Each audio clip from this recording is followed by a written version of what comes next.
Jìnnà sí wọn bí sánmọ̀ sílẹ̀ o, ara ló ń ta wọ́n ṣe mọ́ o. Náà bá ń sunkún sójú, bẹ̀rẹ̀ má ti fi ìgbín sọ kò fẹ́ yẹ. Ẹyẹ fò lọ ìgbín sọnù sígbó, wọ́n dúró títí ọwọ́ wọn ò tó. Ìṣó máa ṣe ta ní kókó ṣòkòtò tí olókùn ó dá kìtìyàn o. Ó dórí àwọn lọ́tẹ̀ o. Àwọn lọ́tẹ̀ o. Ó dórí àwọn.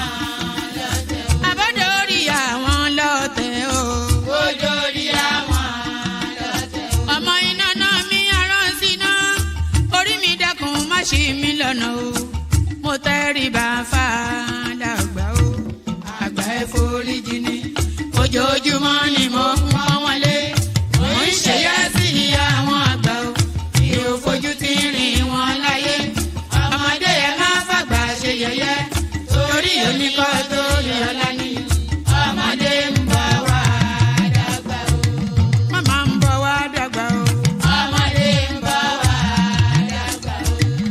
Máa ń bọ̀ wá dàgbà o. Ọmọdé ń bọ̀ wá dàgbà. Ọmọdé ń bọ̀ wá dàgbà o. Ọmọdé ń bọ̀ wá dàgbà. Bọ́lájú kòkòrò bá gbẹ́ran nígbó, tó bá fúnra ẹ̀ pín ló dára jù o. Kọ̀wé mi á jẹ́ dàgbà o. Èyí mo rí màrò, ẹ̀ka gbogbo náà ní ilé ayé. Sùúrù ní ṣẹ́gun ohun gbogbo. Ẹ má ṣèké mo ní ẹ má jalè. Forí wórí kìlọ̀ ló jẹ́, ẹni forí wórí yìí yóò ṣàbàmọ̀, àwa ò ní ṣàbàmọ̀ láyé o. Nílé ayé o. Àwa ò ní ṣàbàmọ̀ láyé. Àwa ò ní ṣàbàmọ̀ láyé. Àwa ò ní ṣàbàmọ̀ láyé. Dẹ́bìtọ̀ rẹ̀ àtàrà ilé o. Àwa ò ní ṣàbàmọ̀ láyé. Àwa ò ní ṣàbàmọ̀ láyé. Àwa ò ní ṣàbàmọ̀. Ṣòkòtò wọn múra wọn sáré kẹrù sọkọ o, àyànmọ́ ògbóògùn o, wọn ò béèrè lọ́wọ́ orí, orí lọ́mọ mẹ́wàá lọ ìyàwó, ohun tí ẹ wá lọ sí Ṣòkòtò, ohun bẹ lápò Ṣòkòtò mo sọ, àkúnlẹ̀yàn ọmọ ẹ̀dá láyé, kò lè yí padà mo ń tẹnu mọ́ o, olórí làlá bàrò, orí làlá bàrò, olórí làlá.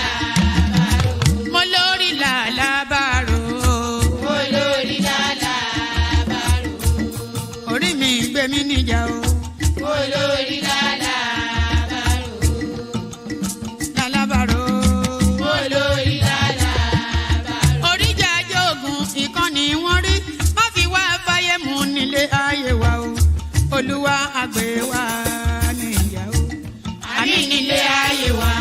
Ó tilẹ̀ jẹ́ pé ọ̀tá kọ́ ni wá. Ó tilẹ̀ jẹ́ pé ọ̀tá kọ́ lẹ́yìn. Ṣọ́wa nínú ọ̀pá wọn kìnìún. Ejò olóró àkekèé, ṣọ́wa nínú ìdàgìrì ayé, dáàbò ẹ̀bùn wá fi ṣọ́rẹ́ ṣọ́wa o.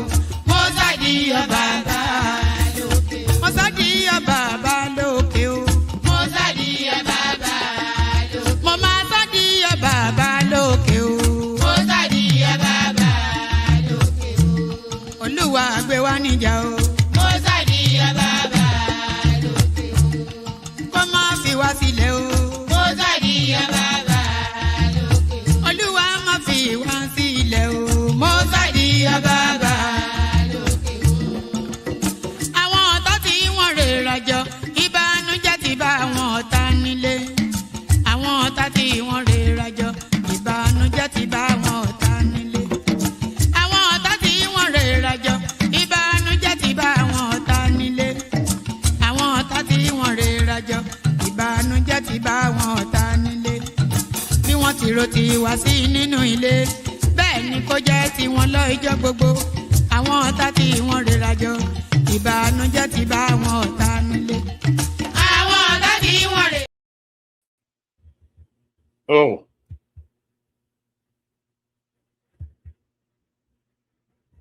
And there it is. So there it is. Apologies. Let me know if you can hear me okay first. I'm using a totally new a headset for reasons that I couldn't find my one that I usually use. And the screen seems a bit hazy as well. I'm not sure if it's the lighting. Should I even have the camera on or not? I don't even know. But good day to you. Good to be in your company and all that. Good day to you. Good to be in your company and how are you? So good day to you. Yes, click on the like button if you haven't already. Subscribe if you're not already subscribed. Come join me on the screen via the hyperlink that says StreamYard. Share the links, super chat. So all those things, and more importantly, say hello to me in the comment section so I can acknowledge your presence and say hello back. So the first person to come in, I don't know, is my voice a bit flat? I don't feel there's sufficient enough energy in my voice. I'm not quite sure. Tell me if my voice is a bit flat in the comment section if you think it is. But sadly say hello to me in the comment section. That is Adewale Olusegun right there. So he's saying it says one by one Almighty God will be exposing them. They are like a green snake under the grass, according to the Yoruba adage. Kokoro to onje efo, ara efo lowa. So that's Olusegun right there. Of course, that's Ayo right there. So always delightful when Ayo is in the house. So that's Ayo. The eagle has landed. One man went to mow. That's the usual. That used to be my opening something when I first started streaming. Was three and a bit years ago now. It's been a while now since we've been doing this. Olatubosun, there he is right there saying hello. That is Adeleye Mohammed right there. Good to see you, Leye. But that's a curious name, actually. Adeleye Mohammed. Usually when you have a Mohammed, you have two Islamic names like Mohammed Aziz or something. But that's Adeleye Mohammed right there. Low energy. Kamari. So Kamari. Low energy one mark. Kamari. So that's good. Sometimes I start with pomp and verb, and sometimes I just start in a steady voice, but I'm not going to act up anything just for the purposes of, but there are a lot going on in the news cycle. A lot of you may or may not have seen this news now. There's a proposal going on. There's a bill being proposed in the United States that wraps around the Nigerian state especially, but to the terrorism space more so.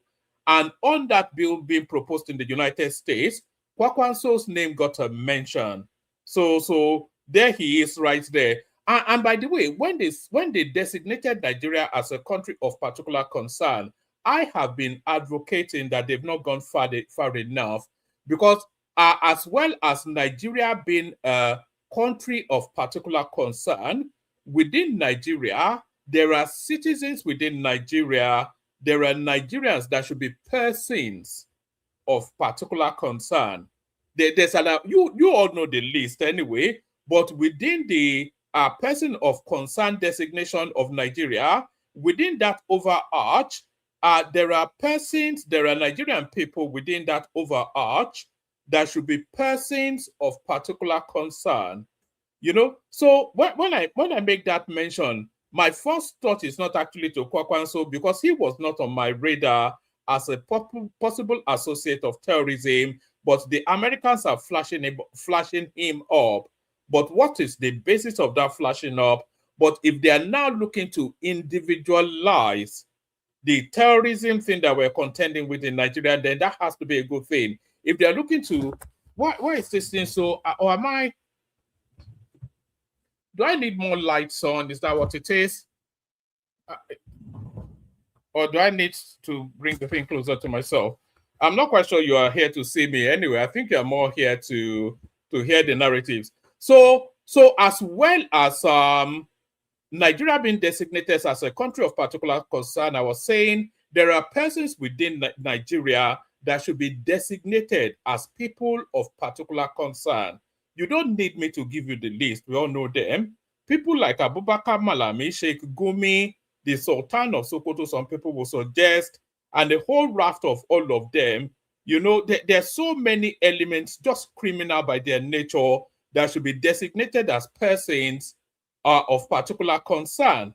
So if we are getting that designation, then that has to be a good thing. The first to break through that parapet, Kwankwaso. So we have Kwankwaso being addressed as a person of particular concern. So we'll be looking at that. And then there was a curious meeting that took place earlier on today. Was it earlier on today? Yes, it was earlier on today. So there's a curious meeting that took place earlier on today. The meeting took place in Minna, and it involved Seyi Makinde, who is now posturing to become Atiku's running mate in the ADC. So what does that mean? What are we reading into that? So we'll be going into that momentarily.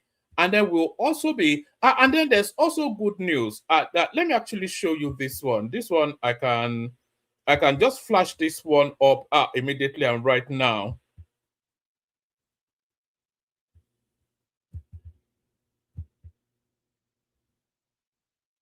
Right, so there it is. So I can bring you this one immediately. It was yesterday, was it? Yes.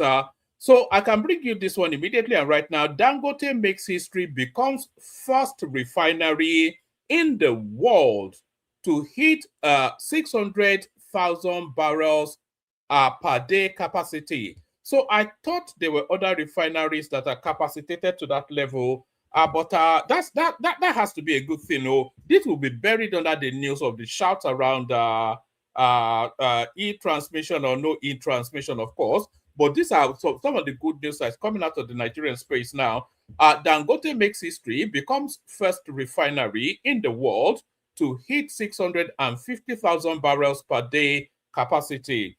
The Dangote Petroleum Refinery has achieved a major operational milestone with the full restoration and optimization of its crude distillation unit and motor spirit production block. Both units are now running at optimal performance, further strengthening the steady state operation of Africa's largest oil refining facility. So this one now tells us that there should be the era of fuel subsidy in Nigeria is now totally gone. It's totally gone. Because if this guy is operating optimally, and even at 10%, what Nigeria actually consumes in our petroleum is no more than 100 liters a day. And that's just less than 5% of its capacity to produce. So if it's operating optimally, processing 600,000, can you imagine the level of that operation actually going on in Nigeria? Can you imagine? Does your mind expand to that expansiveness that there is processing? That's actually more than the what's the Nigerian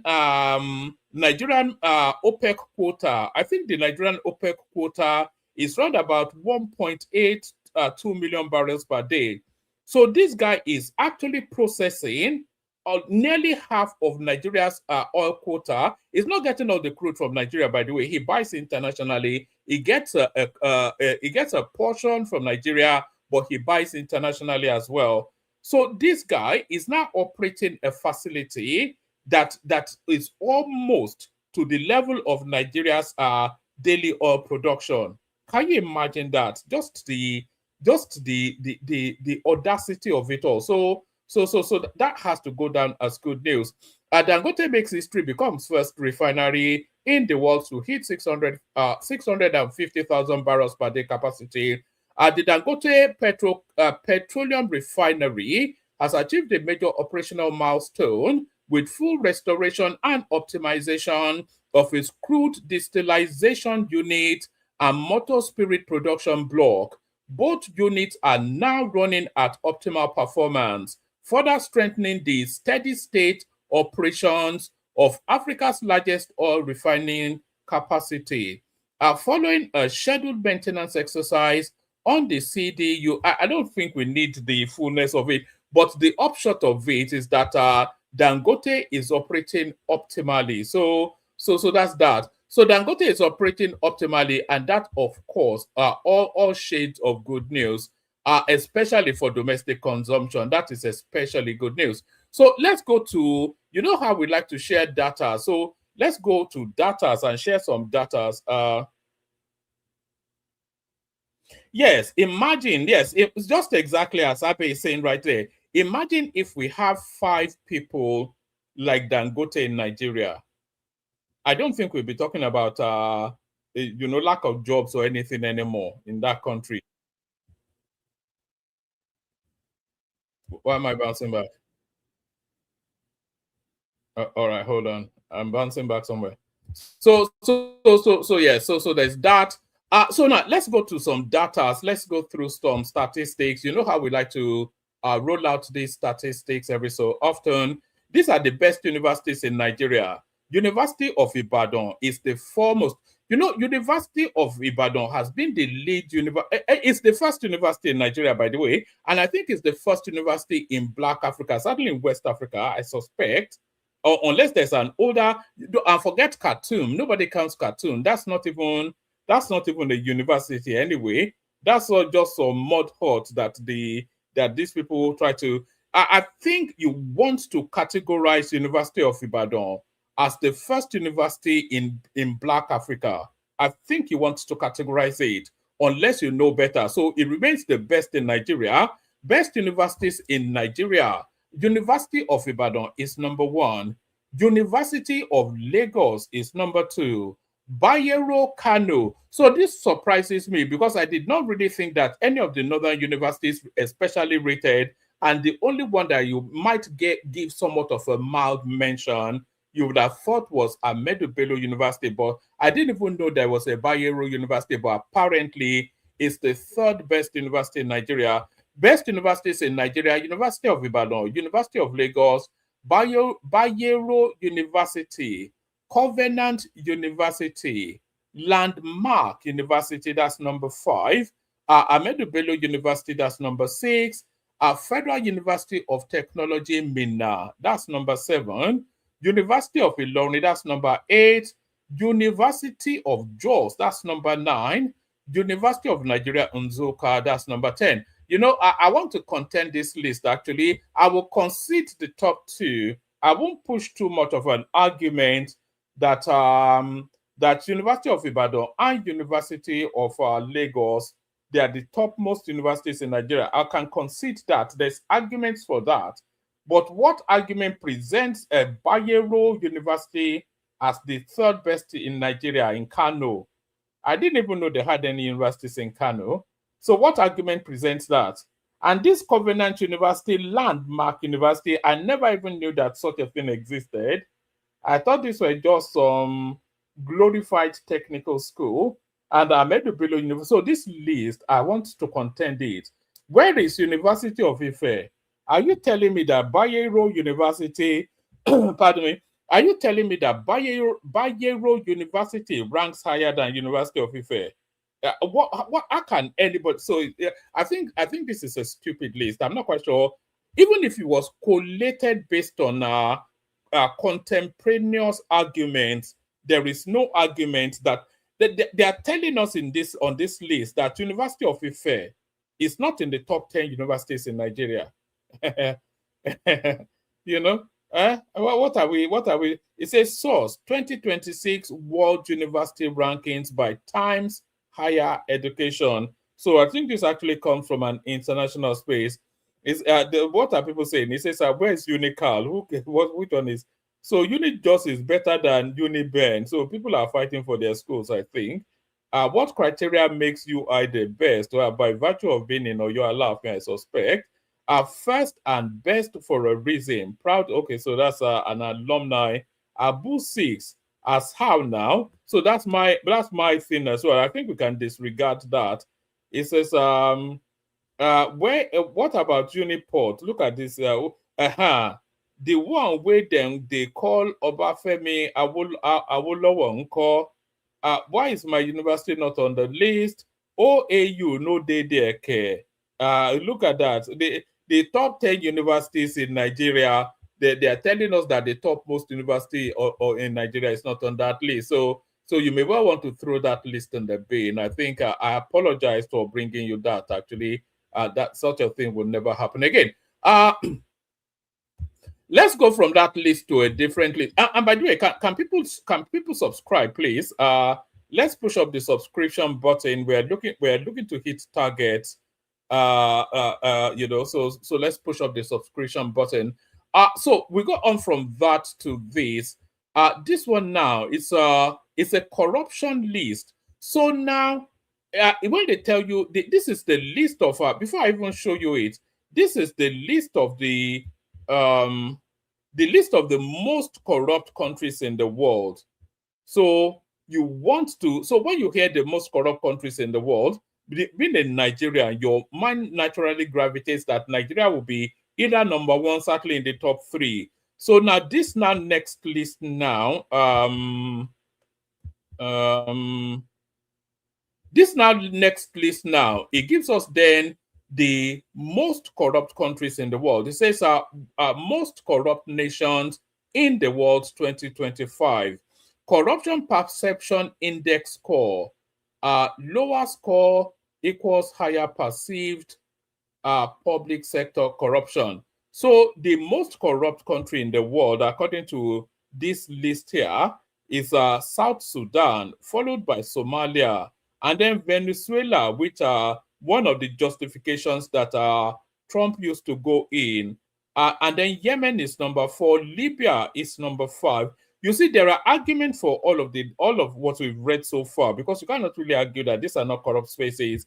Just instinctually, you think of them as corrupt spaces. South Sudan, Somalia, Venezuela, Yemen, Libya, and then Eritrea is number 6. And then Sudan itself is number 7. Nicaragua is number 8. Syria, number 9. North Korea, number 10. So those are the top 10 most corrupt countries in the world. So that will come as a surprise to you. I wonder what the obedience will make of that. They say, is it not that Tinubu? They don't know he's stealing. You are wondering where Nigeria is in that pyramid, on that table. Nigeria is number 37. So there are 36 other countries more corrupt than Nigeria, based on what's being collated by this statistician right there. This data. This is the perception. This is the data coming out of as early as next year, not next year, as early as last year, which was just 2 months ago, even a month ago, even. So that's that. Nigeria is the 37th most corrupt country in the world, which is to tell you that there are 36. It says, so why is Nigeria not there? You see, these are the usual suspects. Peter Obi's last born. Well, you don't know anything. How is Nigeria not first on the list? So yes, you know that this sort of people will go there and make those sort of comments. But according to data, Nigeria is the 37th. Is it 37th? We saw 37th most corrupt country in the world, which is to tell you then that there are 36 countries more corrupt than Nigeria. So that's that. Let's go on from that to this one now.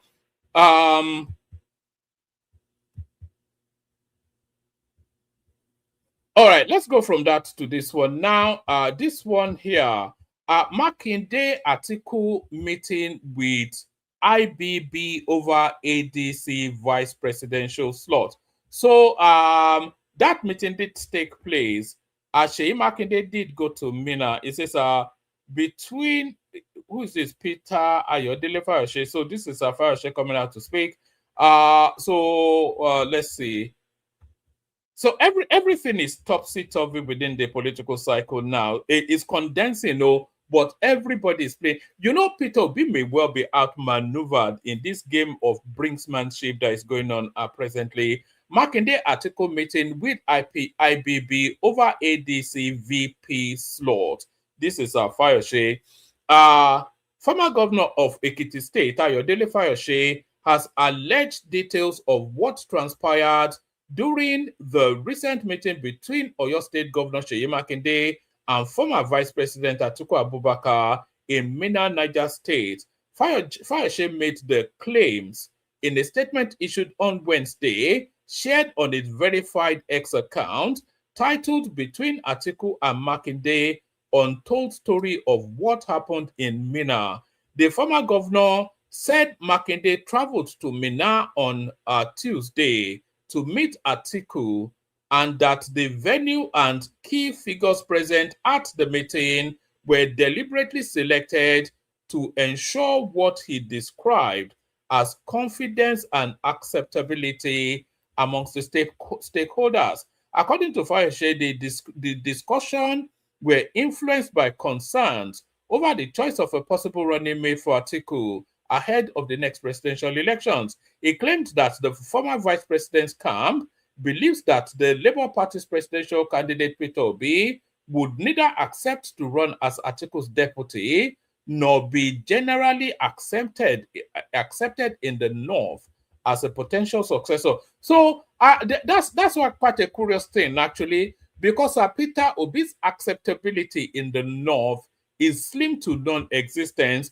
He has some high-profile people that follow him. Yes, that's right, but it doesn't have widespread acceptability in the North. I don't think that's a controversial thing to say. I think we all know that. So that speaks to that. Yeah, so that speaks to that. So that's the tweet right there. Between Atiku and Makinde, untold story of what happened in Mina. Let me go to his Twitter handle. I'm still calling it, by muscle memory, you call it Twitter, don't you? That's just what muscle memory tells you to do. So let's all right. Let's take it from here. Let's take it directly from Fayose's Twitter. Let's take it directly from Fayose's Twitter handle. Let's see what it's saying. It says, between Atiku and Makinde, untold story of what happened in Minna yesterday.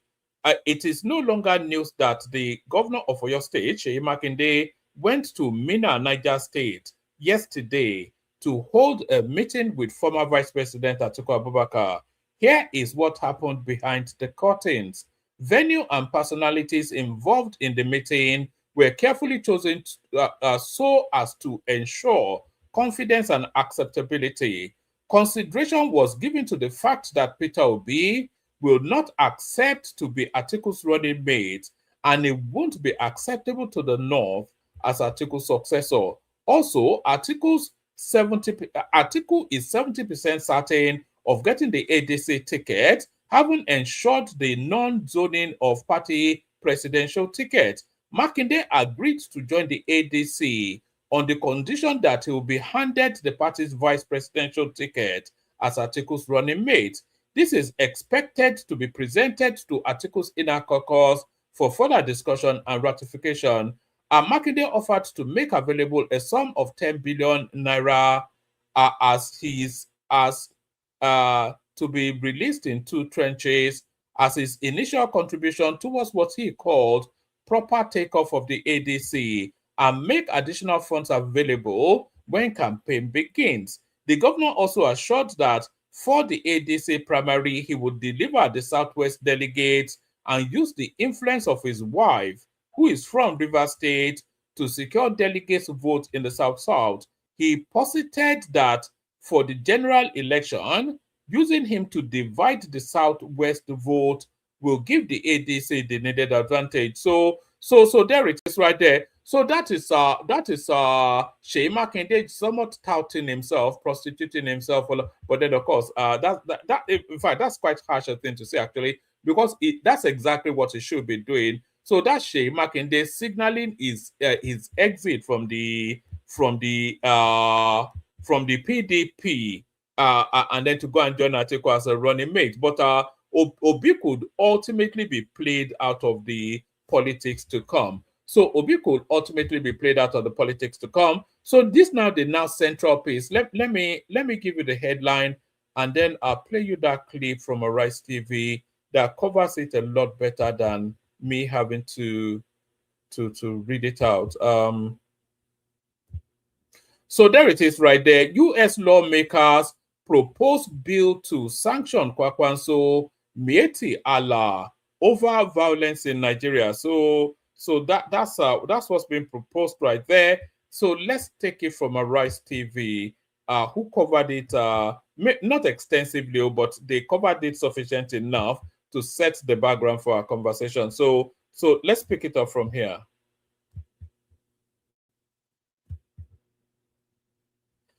Tell me if you can. Tell me if you can hear.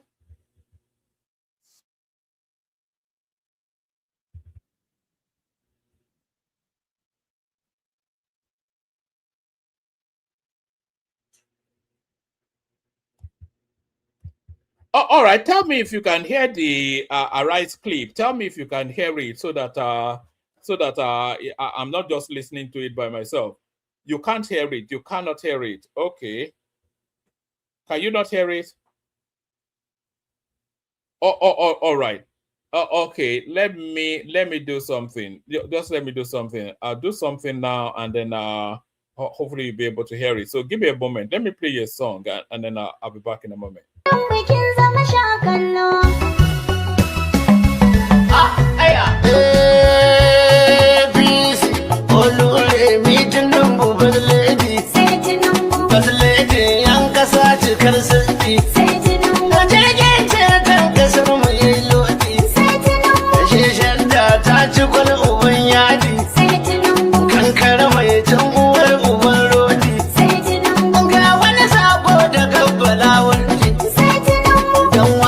Shi ya so ta ɗau saiti, kudin wakar ya biya a dimminti, bauchi kira ɗai suke taho wunti, mu sai bola tunumbu sai wunti,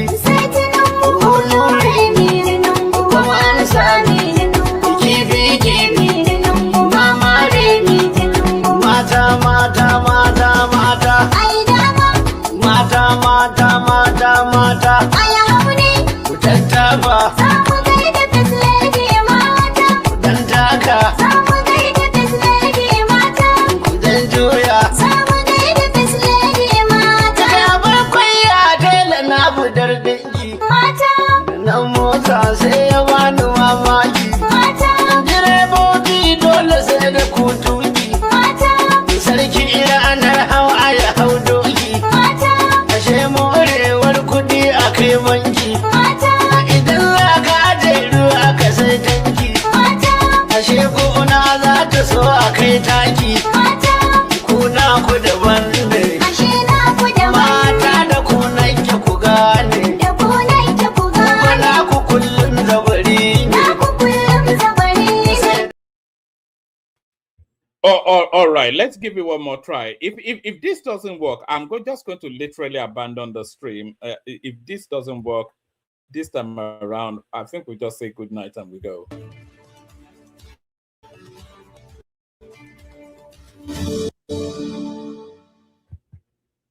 Joining us now with stories trending around the world is Vimbai Muchinhiri Ekpeyong, our Zimbabwean Can you hear it? Niger wife, whose president is trying to remain in office beyond 2030, after the age of 83. As usual. Even the man that was challenging him, the man died very conveniently last week.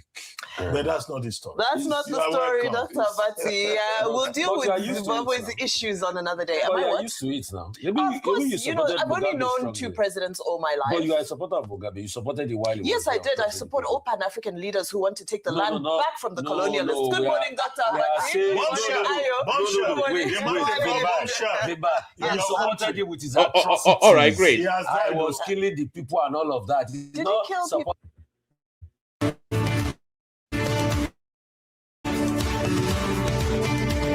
All right. So the first thing I want to start with is nothing to do with the Kwankwaso storyline. I want to start with that they are taking on this Vimbai. You know, I've never really approved of the idea that this Zimbabwean woman is occupying prime time on Nigerian television.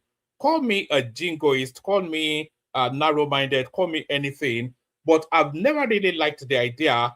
She's running her mouth against our politics, against our politician, speaking ill of our country. She's from Zimbabwe. Not a human being comes to who is a, I don't know one human being that comes from Zimbabwe. She comes out of the depth of the back of beyond to come to the bright lights of Nigeria, and then she's running her mouth against our politics, our politician, and our country.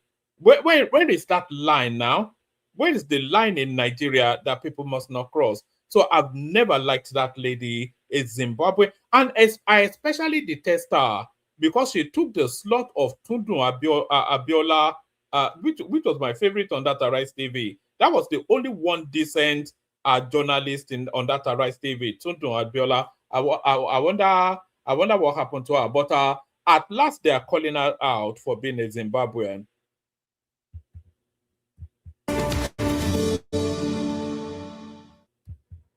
Joining us now with stories trending around the world is Wimbai Mutinhiri Ekpeyong, our Zimbabwean Niger wife, whose president is trying to remain in office beyond 2030, after the age of 83. As usual. Even the man that was challenging him, the man died very conveniently last week. Yeah. Look at what they are saying. No, I didn't even know the president of Zimbabwe is some 83-year-old man who is killing all the oppositions in order to, a bit like Museveni that they all do. And she is now coming out to set standards for Nigeria and talk down on our politics. That's not the story. That's not the story, Dr. Bati. We'll deal with Zimbabwe's issues on another day. But you're used to it now. Of course, you know, I've only known two presidents all my life. But you are a supporter of Mugabe. You supported it while he was Yes, I did. I support all Pan-African leaders who want to take the land back from the colonialists. Good morning, Dr. Bati. Wait. You supported it with his atrocities. I was killing the people and all of that. It's not some Pan-African leader making life difficult for the people. You supported the bad candidate. Just like you supported Nagagwa. We don't have a lot of time this morning. Go ahead. Whoever is coming, bring the story tomorrow. Yes, let's talk about your president. And I will give you insights. I will come as a specialist analysis. And I will. Let's go to what's trending. This is ZANU PF #1. I wonder if she has a big bum, because Zimbabwean women, they are noted and notorious for having big bums. I wonder if she has a but she did la, because she did la almost Zimbabwean usually. ZANU PF, we will support. Actually, can somebody send the link to her Instagram page? Now that I've said it, I'm curious to know if she does have a big bum. If you have images of her, if you have her Instagram link, please send it in. Let's check it quickly. Does she have a big bum, this Zimbabwean woman? I do believe in the party that liberated us from colonialism. ZANU PF. So let's start what's trending this morning. 2030. We start what's trending today with an exclusive story that we're breaking here on Arise News. As U.S. Congressmen Riley Moore and Chris Smith have proposed the Nigeria Religious Freedom and Accountability Act of 2026, recommending targeted sanctions, asset freezes, and visa bans against former presidential candidate Rabiu Kwankwaso, the Mieti Allah Cattle Breeders Association, Mieti Allah Kautal Hore, and what they describe as Fulani ethnic nomad militia. The bill alleges that the named individuals and groups are responsible for severe religious freedom violations. Shared by Moore on X earlier today, the document outlines statistics and historical accounts of attacks on Christians and on Muslims who advocate religious tolerance. It cites a lack of prosecutions or convictions of jihadist actors, characterizes this as a failure of the Nigerian government, and calls for coordinated support from France, the UK, and Hungary. The report also urges investigation into cases where non-Muslims are allegedly subjected to Sharia or blasphemy laws, and makes reference to victims including Rhoda Jatau and Deborah Yakubu. Now let's take a look at some tweets coming from the United States X space. Sean. All right. Let's actually go to the Twitter handle of that American politician. So there he is right there. That's our Representative Riley M. Moore, who seems to be the go-to person for Nigerian politics in the Trump administration. And indeed, so if you wonder who he is, there he is right there, running Nigerian down on Fox News to the right-wing Americans. So there he is right there. And this is the particular story now.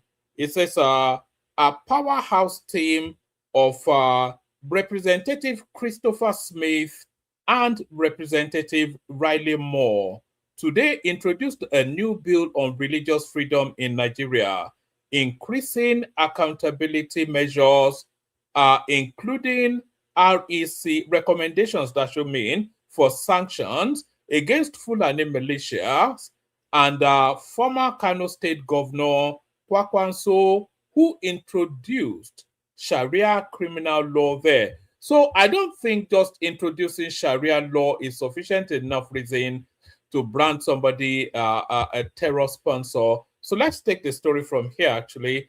U.S. lawmakers propose a bill to sanction Kwankwaso Mietiala over violence in Nigeria. 2 American lawmakers have introduced, let's see, is this a hyperlink? Let's see, does it, because I want to see that bill myself, actually. So let's see if this, so this is the bill, yes. How many pages?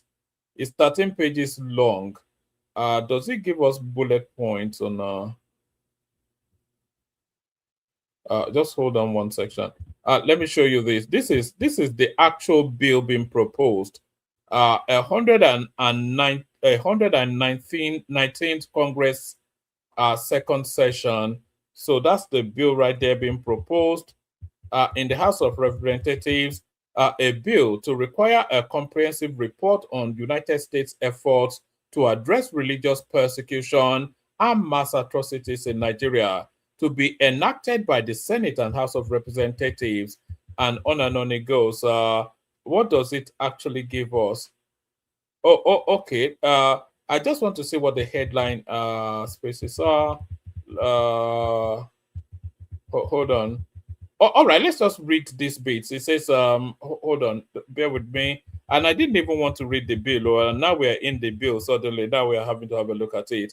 It says a bill to require a comprehensive report on United States efforts to address religious persecution and mass atrocities in Nigeria, to be enacted by etc., etc. This act may be cited as the Nigeria Religious Freedom and Accountability Act 2026. So that's quite amazing, actually. Congress finds the following. 1, systematic religious persecution has persisted in Nigeria since at least 2009, including mass murder, etc., etc. And estimates indicate between 50 to 125,000 Christians. You know, this data actually came from some spare parts dealer in the southeast somewhere. It was never anything verified or checked. Fulani ethnic militias in Nigeria, including a network of armed groups engaged in organized attacks on civilian communities, have carried out repeated acts of violence that meet the statutory definition of terrorist activity under section XYZ, blah, blah, blah. These militias have conducted attacks involving targeted, so they're building justifications. So these are all justifications to justify why they're proposing the act. For Congress, hold on. So where are we? Oh, all right. I'm just looking for where they list the people they are looking to designate. Where Kwankwaso got a mention. All right. It's just this is still building up the narrative to try and justify then why they are. It says the prior administration removed Nigeria from the CPC list in 2021, coincided with a marked escalation in religiously motivated violence. So so this is just the build-up. So let's leave that, actually, because that could wind and wind and wind forever, and we're not going to go through 13 pages of just a legal document. So let's take it from here instead. U.S. lawmakers proposed bill to sanction Kwankwaso Mietiala over violence in Nigeria. 2 American lawmakers have introduced a bill to the U.S. Congress seeking to impose sanctions on Rabiu Kwankwaso, former Kano State governor for alleged violation of religious freedom. The bill identifies Mr. Kwankwaso, a former senator, defense minister, and presidential candidate, as one of the individuals contributing to systemic religious persecution of Christians that have persisted in Nigeria, furthering a narrative it sponsors claim, but which has been disputed by local and international observers. The bill seeks to require the United States Secretary of State to impose a visa ban on Mr. Kwankwaso, freeze his assets, and implement other targeted sanctions against him. The proposed sanctions in the bill, titled Nigeria's Religious Freedom and Accountability Act of 2026, also targets Métis Allah Cattle Breeders Association of Nigeria, MACBAN, Métis Allah Cattle Hore, and the Fulani ethnic nomad militias in Nigeria. The bill was sponsored by two Republican lawmakers who have repeatedly pushed the Christian genocide narrative against Nigeria, Riley Moore and Chris Smith. The Republicans said the former governor and the named associations must be investigated for providing support to Fulani ethnic militias who carry out violence and must be held accountable. The bill states that the Fulani militant group, alongside other extremist organizations operating in Nigeria, have been engaged in organized attacks on civilian communities, particularly in the Middle Belt region. It said the repeated acts of violence met the statutory definition of terrorist activity under sections 212 sub A3 of the Immigration and Nationality Act. These militias have conducted attacks involving targeted killings, hostage-taking, hijacking, and assault, massacre of civilians, destruction of property, and forced displacement of local population. It recommended imposing sanctions under the Global Magnitsky Act, an American law that authorizes the United States government to target foreign individuals or entities involved in human rights abuses or corruption worldwide. So Magnitsky Act. I think I've heard that before. Actually, maybe we should look that up, familiarize ourselves with what it means. The bill would have to be passed. The bill would have to be passed in Congress and signed into law by President Trump for it to become law.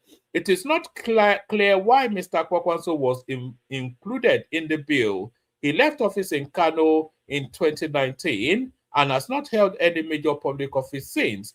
The bill also referenced data from the International Society for Civil Liberty and Rule of Law, alleging that between 50 to 125,000 Christians have been martyred between 2009 and 2025, with more than 19,000 Christian churches attacked and destroyed. But multiple investigations have shown that the inter-society data, which had been floated by U.S. officials, including Mr. Moore and Smith, since 2025 is questionable. A BBC investigation last November revealed the methodology used to obtain the numbers as opaque. Inter-society, I think we followed that story actually. The U.S. bill also highlights the use of blasphemy laws to attack dissent as a primary example of religious intolerance in Nigeria. He cited the murder of Deborah Yakubu, a student of Shagari College of Education in Sokoto, who was stoned to death by a mob of fellow students for allegedly making blasphemous statements in 2022. And Rhoda Jatua in Bauchi, who was arrested and jailed for 18 months for criticizing Deborah's murder. It also mentions the case of Yahya Sharif Amin, a Sufi Muslim musician from Kano, sentenced to death by hanging in 2020 by a Sharia court for sharing blasphemous song lyrics on WhatsApp. I wasn't even aware of that. Oh, Nigeria is a very dangerous. Nigeria is a crime scene. No, we just can't get the way we live in that, or the way they live, because I don't live there with them. The way they live in that country is a wonder. The Nigerian government routinely denies that religious persecution exists and have failed to adequately intervene, including on early warning notifications of upcoming attacks, including the October 14, 2025 Plateau State massacre. A part of the bill reads, the new bill also seeks to have Fulani ethnic militias designated as foreign terrorist organizations. I wonder if they could use that bill to also designate IPOB as a foreign, because IPOB, by all the same argument, is also a terror organization. The new bill also seeks to have Fulani ethnic militias designated as foreign terrorist organizations. It also seeks to require that the Secretary of State provide an annual report on Christian persecution and weigh whether U.S. assistance in Nigeria encourages Christian persecution. It states that the Nigerian government should thoroughly investigate instances of penalties or imprisonment under blasphemy laws or Sharia law and work to end this practice and repeal such laws. So they are essentially asking Nigeria to strike Sharia from its legal system. What is the consequence of this? How far can the Americans go is the question. We've already seen how far they can go in Venezuela, but how far are they willing to go with Nigeria? It declares that religious violence and the action of militant groups in Nigeria are a threat to U.S. national security and foreign policy interest. It states that this destabilizes a strategically important region, jeopardizes religious freedom rights, and exacerbates the threat environment facing West Africa. I don't know what that means. Moore said that the legislation will build upon the momentum of President Trump designating Nigeria as a country of particular concern and the recent U.S.-Nigeria Security Framework Agreement. The U.S. is a Christian nation. As such, we must stand with persecuted Christians around the world. So I think the next half is the news platform's opinion, because they're saying most false narrative. It doesn't really matter if it's a false narrative or not. The Americans have happened upon that narrative and they're propelling it, and it chimes well with their base. So they'll just go on. They are going to enact that thing into law, and at some point they will action it. So are they going to action it in favor of Nigeria or against Nigeria, or to an agenda, that we don't yet know? But TikTok, the plot continues to thicken in that space. So TikTok, the plot continues to thicken in that space. We've got Baba with us, so let's go with Baba, and then we'll see what happens after that. So Baba, good to have you. It's somewhat of a funky section. I mean, sort of in a weird. I don't know quite. I'm not fully geared, but hopefully, conversation with you will. Maybe I'll be able to ginger you up a little bit. That's actually caught my interest. Yes, carry on. Yeah, first, I'm forgetting my manners. How are you? How's been your day? It's been good, thank you. Yeah, and my people in the commentariat, the favorites are there. I hope our guy is coming. Abi, Chioma Jajon, Alaji Adano, Prince Daddy, I salute you all. You're welcome. And esteemed viewers, I salute you too. I hope you've clicked the like button. And if you haven't subscribed, please remember to do so. It is very important. Yes, woman. Sorry, Baba. We need some aggression in that subscription something. we are determined to hit 100,000, maybe by mid-year, certainly by this. They will eventually come. Yes. You understand? It's the word of the Bible. I can't remember. I want that silver plaque. That's just what I want. Give me that silver plaque, and then I'll turn the platform. It's in the Bible. I can't remember. It says, "Toba debi toba tin pidon, toba debe iriro peteni, imbi totin soroluwa shasha eniyan lo ma duro gbo." So it shows your platform has evolved as a platform of truth. And truth takes time to germinate. Truth takes time to germinate. They are in the background, they are watching, August, they are eavesdropping. But if by August we don't hit that 100,000, I will join the obedient camp, and then within 3 months we get to 100,000. That's not going to happen. A lot of them will change their minds when everything unravels, and it will. It's coming little by little.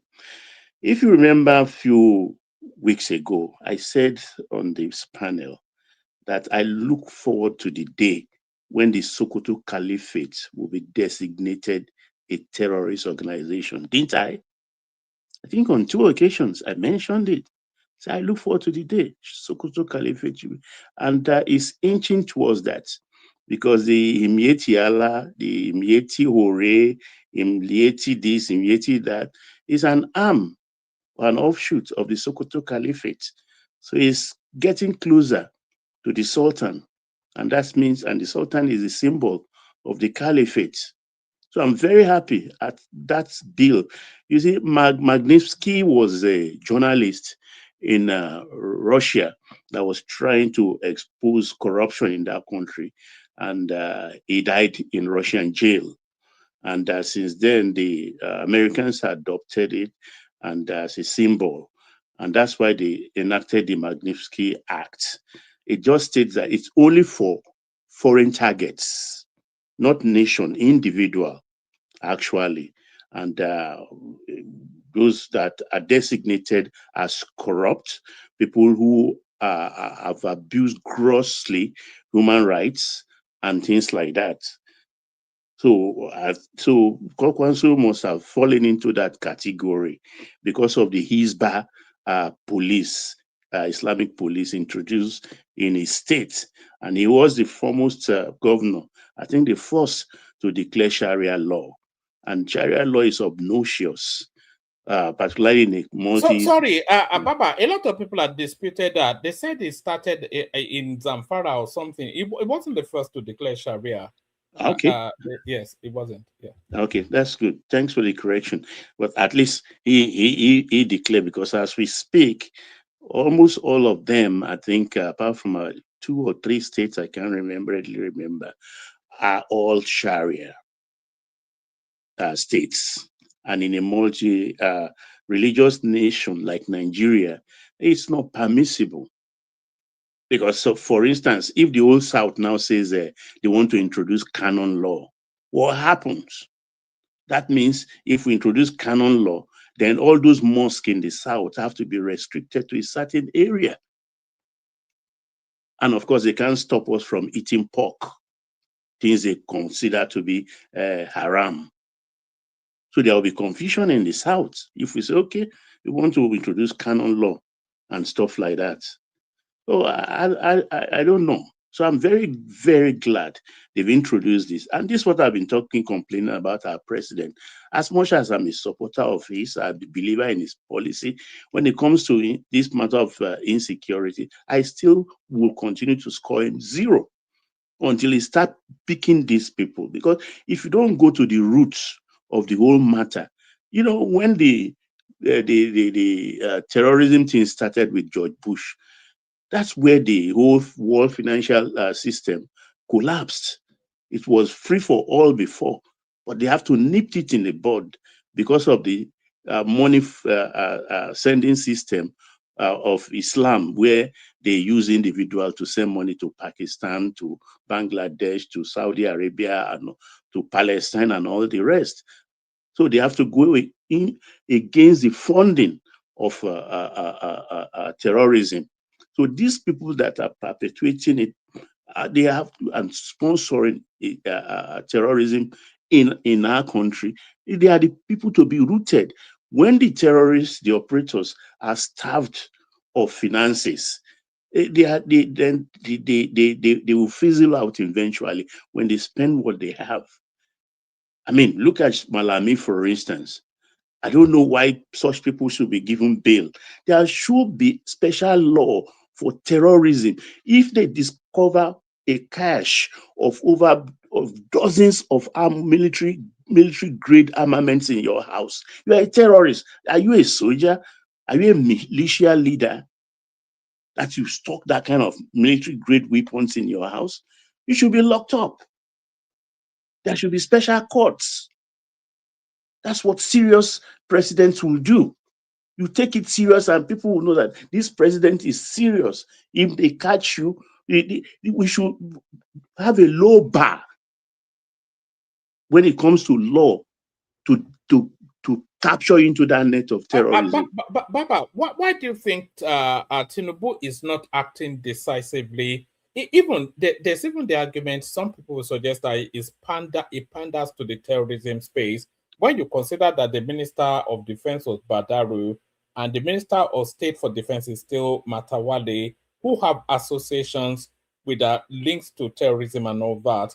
And we don't see, do you think that terrorism space, the banditry, the Fulani something, do you think is bigger than the state? Do you think that Tinubu understands that this thing is bigger than him or the position he occupies? Why is it not as punchy? Because I agree with you, it's not doing enough now. It's not doing enough. As far as I'm concerned, it's not even doing anything. If I must confess, woman, I like him. You understand? I like him very much. He's doing very, very well at all other levels. But it's this security matter. And to be honest, I think he's complicit. He has soiled his fingers. Somewhere in 2014, 2015, he soiled his fingers. And not that he's being blackmailed, but he's being very careful because he knows that those he was in cahoots with then could easily betray the confidences they all shared. That's my own thinking. I'm just thinking aloud. Because why wouldn't he apply simple things? I mean, why should El-Rufai be walking free? Why is it that the Americans will be the one to come now to try and deal with these people? He should be the one even supplying them the intelligence. That now they are exposing the intelligence to everyone. And let's see what he does with it. Because there is there is a situation like this in serious countries where this president is serious about keeping his citizenry in safety, you make special court. It's a period of emergency. Nigeria is at war.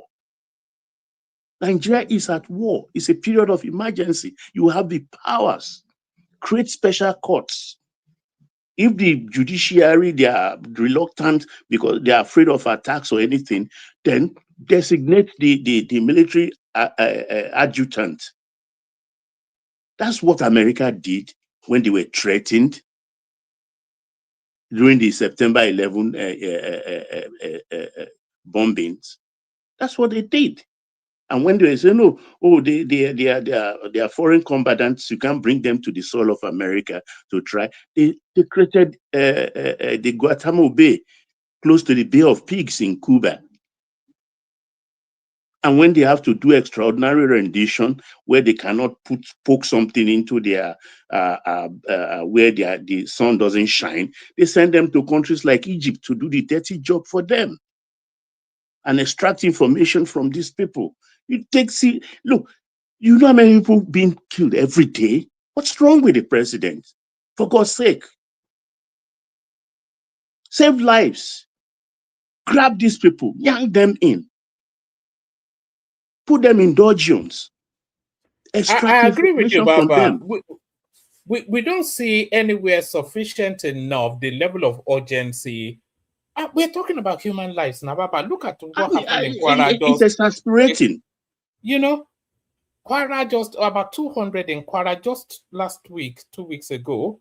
And God forbid, but almost with certainty, within the next 2-3 weeks, there'll be another round of it. You know, every day you wake up, that's the first thing you just fear. What has happened today? It is not done anywhere. And you just keep quiet. Look, even if you have your fingers soiled, brave it out. It's their words against yours. It's their words. Who will believe them? Even if they point back at you, who will believe them? Get a propaganda machine to work for you and go against them. They will all run away because they are becoming brazen every day. What kind of thing is this? You have hordes of men on hundreds motorbike, two carrying sophisticated equipment. Baba, yeah. Stay where you are in that conversation right there, because I don't want you to gloss over that. So what you just said there, you have about 50 to 100 people on motorbikes carrying weapons, traveling through the plains of Nigeria to go and cause havoc. And nobody sees them, nobody does anything. Not once, not twice, but every week. How is that possible now? Not every week. It's like every 3 days. Today is in Zamfara, tomorrow is Sokoto, next tomorrow, this thing. And you know what gets my goat in all of this? The MAGA issue, where they grab those Catholic school girls and boys and kids and their teachers. They told us that the military were there.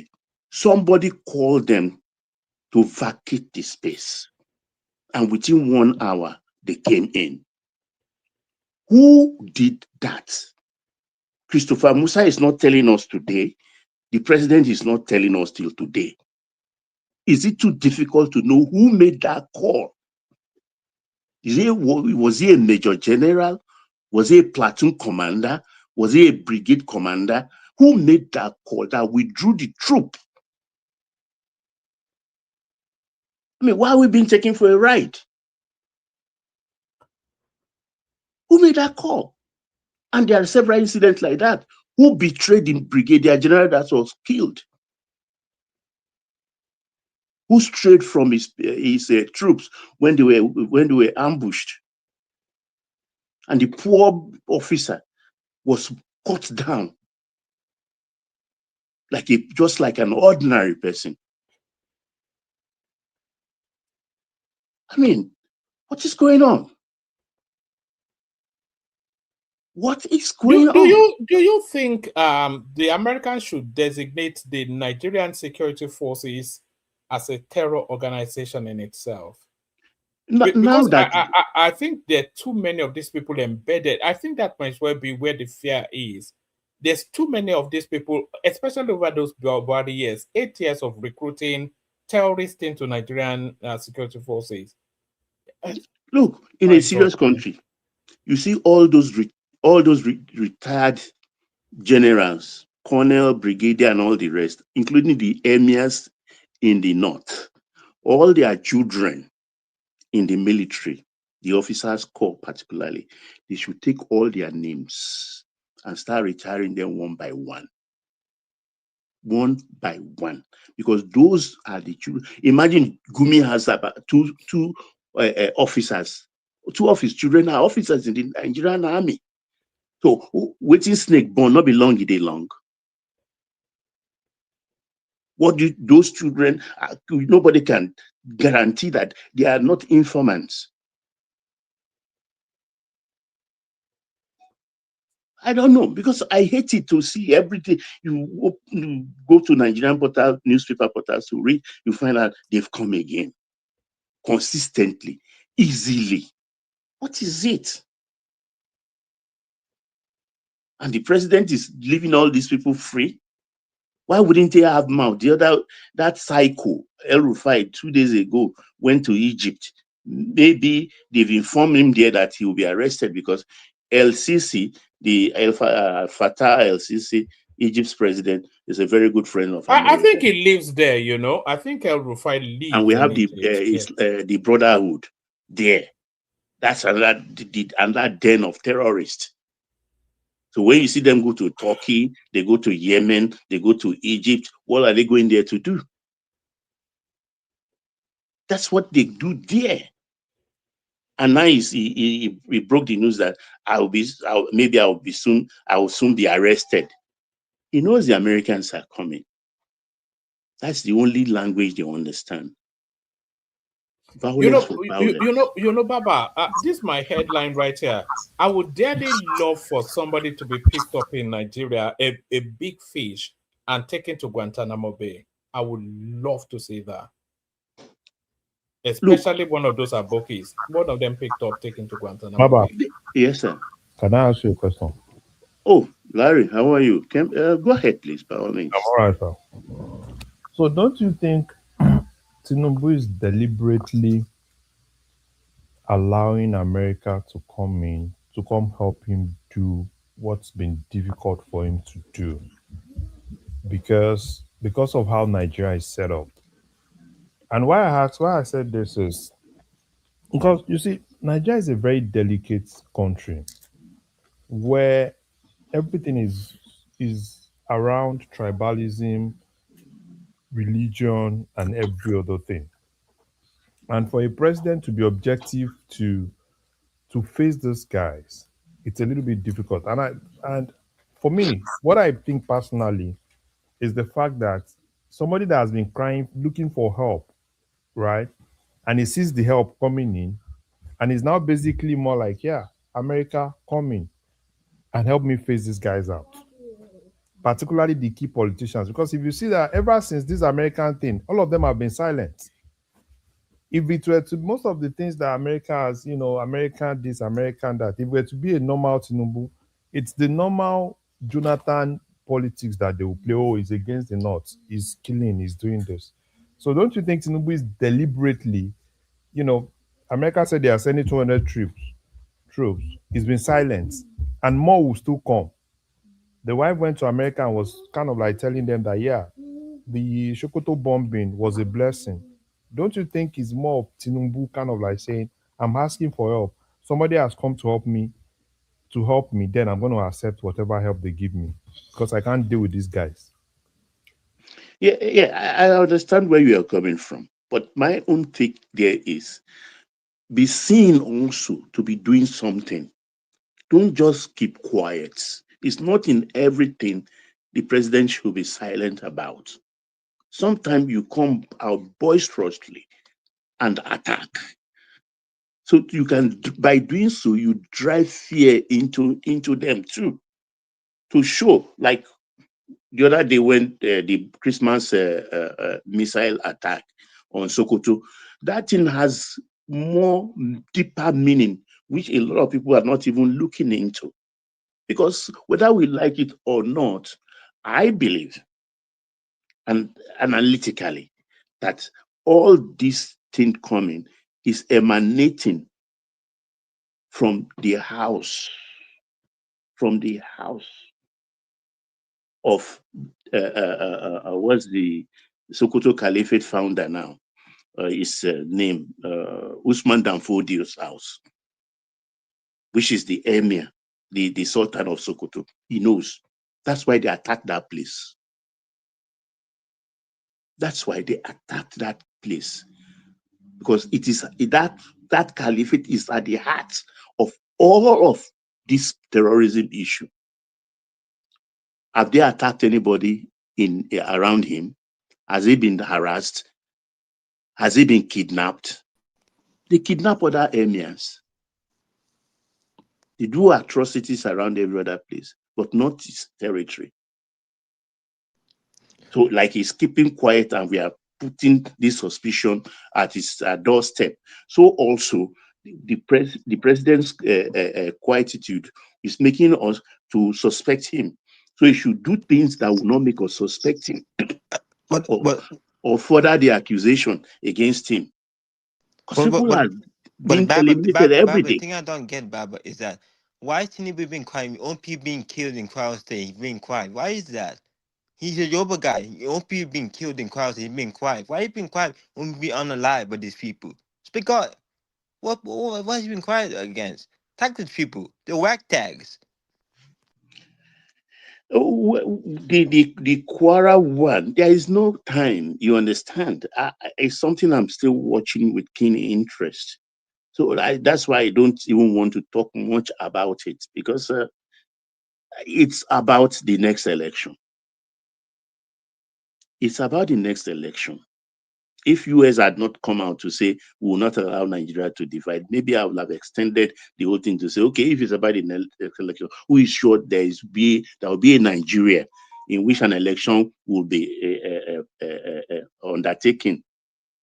But then the US has guaranteed that no, you are not going to divide. Nobody's going anywhere.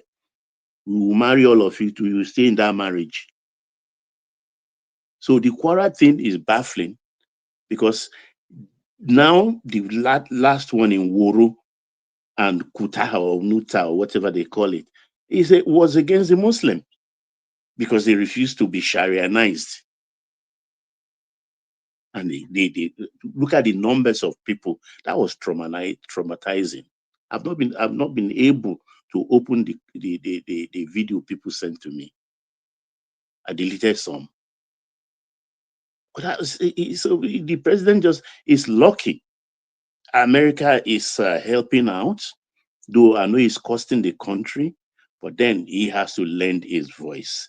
So if I still have time, quickly, let me go to this new permutation about Atiku and Makinde issue. Do I still have time, woman? Okay, I'll take it that I have time. Well, this thing we've been talking about is all about 2023 all over again. And I think it beats me that adult, grown up, people who are supposed to be politically knowledgeable or who are deep players in our political space will be repeating the same mistake all in the space of 4 years. But I don't know. If they're not acting, if they cannot, grown up politicians cannot sit in one room and sort out themselves, because there is much more confusion in the opposition camp than even the ruling party. The ruling party is even in a hurry. They are forming this committee, forming that organization, and gingering people up. And it's like they've taken over all the space.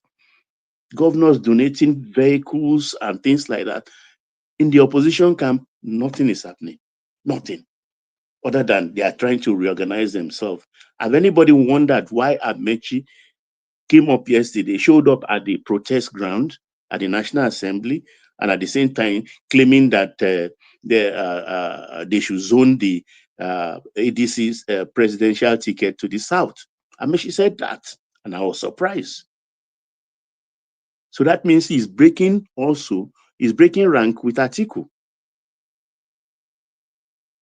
Because he came out just like it's been on that line though, Baba. I think he even said if he doesn't go to the South, then he'll be leaving the ADC. But Baba, give us about 3 more minutes. We move. Thank you for that 3 minutes. You can see, so they are breaking ranks. Maybe that's why Atiku ran now to the new so-called nucleus of PDP or Nigerian overall political leadership in disguise on the Minakasto to now go and talk to IBB, and Makinde was there. So they want to make it a new format that Makinde will have to be the VP. Makinde has money. He's a sitting governor. He has a lot of money. So that's just like the way they use Okowa. But Makinde is only playing a very dangerous game, because if you team up with Atiku and they lose that election, he will be a candidate for EFCC cell. They will start with that expose of Fayoshe, who said he received 50 billion for that bomb, explosion in that mine in Oyo State. He came out later to say, okay, it's 30 billion I received. And you received 30 billion. That thing was less than half a kilometer damage. And you gave the few houses there, you gave them, I think, 4 million, 3 million. not even up to 1 billion. So what did you do with 29 billion? Is this Atiku partnership you are saving it for?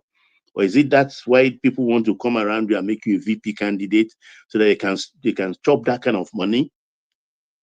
30 billion they gave him out of the normal budget. As I consider it to even be a gift. It didn't make PIM to tell the people that, oh, we thank federal government. Asuro gave us 30 billion to ameliorate the suffering of the people who were victims of that. Why did explosion. Asuro not highlight that themselves? Why did they not highlight that they did that? Good question.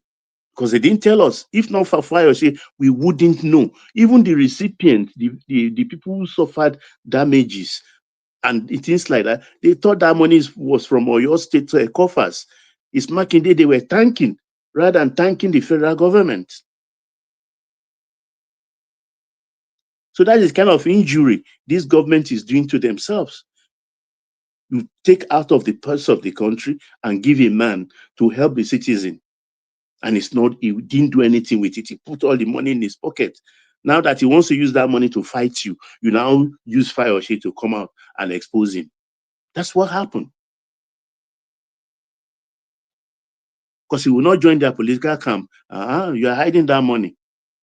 We didn't know. I mean, what's stopping from giving those people good money? 50 million, all the victims, repair all their houses for them. You put all that money in your pocket, that is bloody $20 million. Bloody $20 million. That's 30 billion. Makinde put in his pocket. Jeez. Now he wants to be VP to Atiku. That means Obi is running, maybe back to LP, because Nenadi Usman has captured the LP's head office. She's in charge now.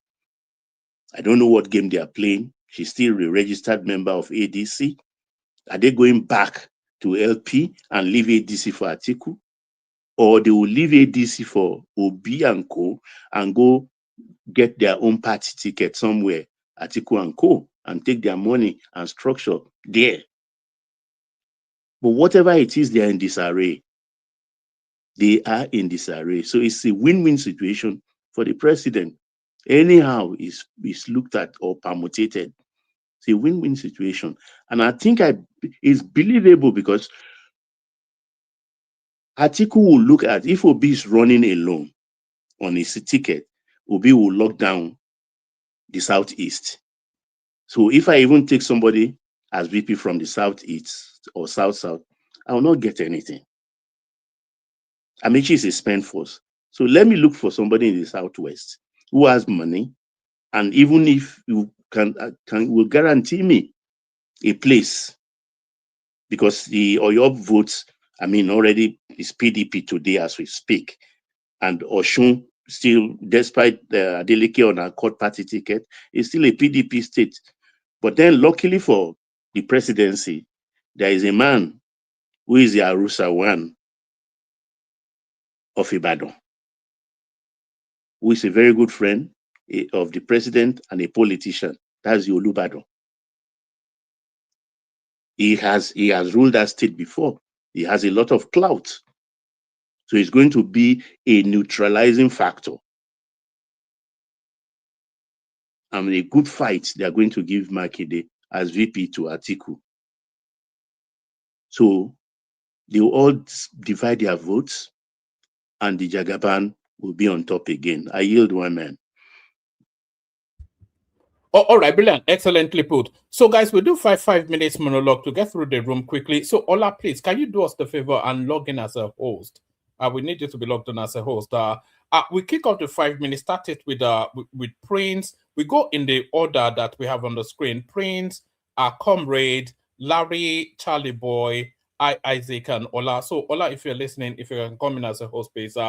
Prince, the floor is yours. We're talking about the curious narrative of Kwankwaso appearing as a person of particular concern to the Americans. That surprised me somewhat.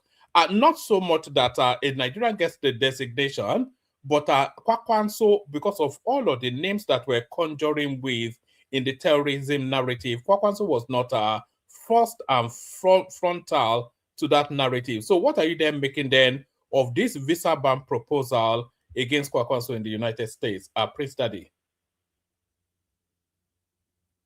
All right, comrade. You there, comrade? Yeah, I'm here. All right, good to have you. Floor is yours. The question to you, I don't think Prince is fully ready yet. All right, I wasn't listening to the question though. But, we were talking about, have you heard that the Americans are proposing that they designate Kwankwaso as a terror-related person, put a visa ban on him, and seize his assets globally, something. Did you hear that? It was all over the news. Yeah. Yeah, all right. Did you also hear about Sheyi Makinde somewhat twerking to Atiku Abubakar for the vice presidential slot? Did you hear that? Sure, but the source, I wouldn't know. I think it's coming from Fayose. Yes. I wouldn't know if it's coming from the position of sincerity or political banters that is going on between them. But anyway, in every rumor there are some elements of truth. Woma, thank you very much. What prompted me tonight at the show? I'm very happy tonight that I'm hearing the kind of things coming from Baba and the kind of response you giving back to Baba. I wish we would just continue in this trajectory. I think there will be hope for us in Nigeria. This is the best I've ever gotten from you platform, and I cannot mean with it's coming from the heart of utmost sincerity. Sometimes when we fight among ourselves for these politicians, we sometimes think they dare to represent our interests. And the questions you raise, if the president is doing enough or not, I mean, somebody came, interjected, trying to defend, sorry about my voice, I have cold, trying to defend the president for allowing the America to come in and all that. I mean, that is a hogwash. The president ordinarily wasn't willing to allow the Americans to come in. It's just that at the point, he had no option. He has been in America. He knows what Donald Trump is up to. He knows what Americans can do when they mean business. So in that regard, he has no business. He has no option. If he wanted America to come in the first place, there would have been no denial of no genocide this, no genocide that. The time we spent dwelling on whether genocide or no genocide will have been enough for us to, make some positive steps forward. So we were arguing at the beginning if there was genocide or no genocide, but nobody was able to deny that Nigerians were being slaughtered on a daily basis. So to say that he's the one inviting America, I mean, it's nothing for me but a way of trying to shy away from the truth. So nobody, that does not, for me, that does not hold water. So Baba, kudos to you for saying that in your own opinion, the president is not doing enough. He's even doing what he's not supposed to do right now. If not for the intervention of America, I can bet you, I mean, it was almost on the same trajectory with Buhari. But I want to assure you one thing. We are like people that don't learn from history. From the bombing of Ahmadu Bello in Lagos to the attack of Action Group in somewhere in Kano or Sokoto, to the Operation Wet here, to the colonialism, to the Civil War. We seem to be like people that don't learn from history. And those that don't learn from history will always end up on the bad side of history. The reason why I'm saying this is that we have enough, these lessons that will have given us, the right direction, but we don't learn. I don't know if because of our tribal religious sentiment. Sometimes we see the truth, we look at something black, we want to say is white. It's not helping us and it's not going to move the country forward. Tonight, I'm surprised. I was at a point, I was even asking myself question. Is it Baba speaking or somebody else? I thought I was dreaming. I washed my face. I discovered I was not sleeping yet. So I have to come into the show to make sure this is a reality. I mean, I wish we can continue like this. And I want to assure you before I yield my mic that they know more than we know. They are privy to certain information, security information that we don't know. So they know how they came into office. You could even see out of anger sometimes when they could not share the position very well. Sometimes they have the courage. Some of them have the courage to tell us what they did to get to power. So most of them are still equipped with those information. If somebody is saying Arafat will be arrested, yes, he ought to be arrested before now. But ask yourself why he has not been arrested. He also knows more than you do. So it's something like, if you touch me, if you touch Israel, Jerusalem, it will touch Israel, how they say it. So if you touch Moscow, it will touch I've forgotten this. So that's exactly what is going on. So they know more than you do. They were once together. They will always be together. For the fact that they have argument right now does not remove the evil things they have perpetrated against us in the past. So they thought somebody came out to say, look at what they did between 2014 and 2015. How they have to go to the extent of inviting people, terrorists, bandits from other African countries, from the Sahel region, to come and invade Nigeria just to take away power from Jonathan. I'm not an advocate of Jonathan. I'm not a fan of Jonathan. I was one of those that preached any other person but Jonathan, you know. But then, as far as we have been able to discover that. Do you regret that? Do you regret that? Yeah, regret on one side, no regret on the other side. If the same scenario presents itself today, I would do exactly what I did then.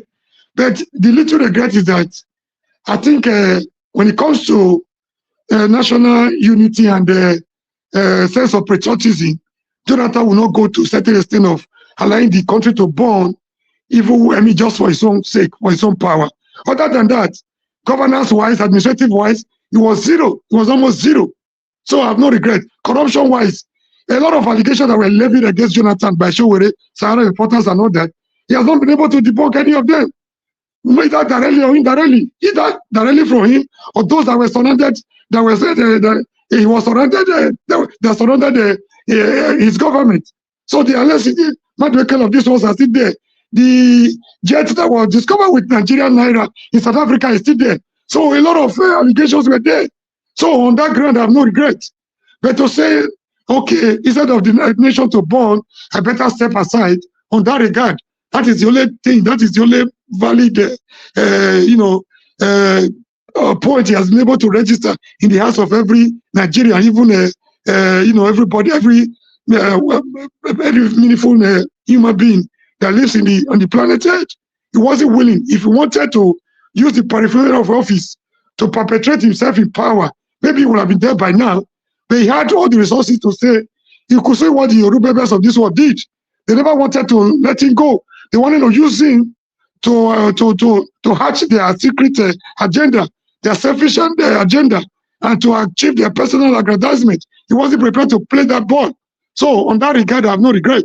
But every other thing that he was voted out of office and booted out like a football, I have no regret whatsoever. I use the mic so that somebody, I'm happy that we are beginning to wake up. They are all in the same trajectory. As far as this thing is concerned, you'll be asking yourself for the first time, let me even shock you.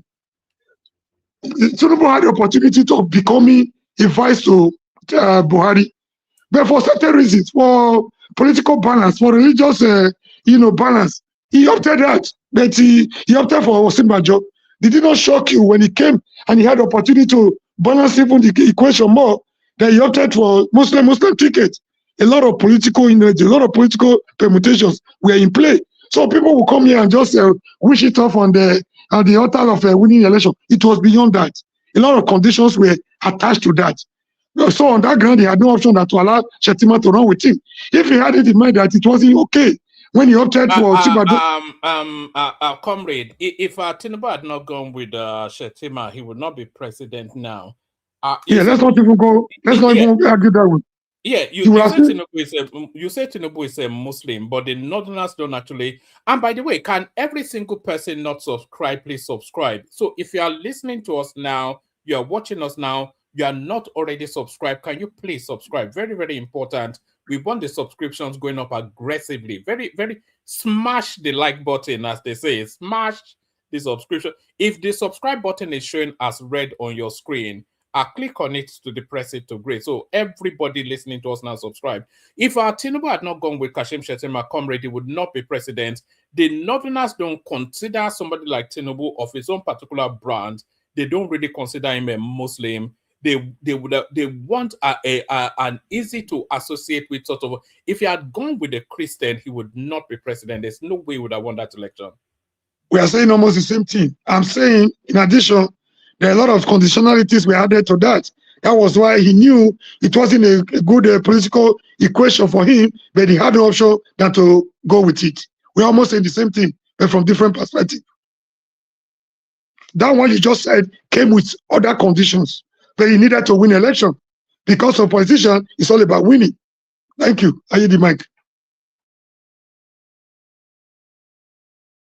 All right, brilliant, excellently put. So the example set by Comrade Omoru, straight and to the point, makes his point and yields the mic. On to Larry then. We're talking about the designation of Kwankwaso as a terror merchant. Sheyi Makinde twerking for Atiku Abubakar, Dangote becoming the biggest now in the world in production of crude and all that. So Larry, floor is yours.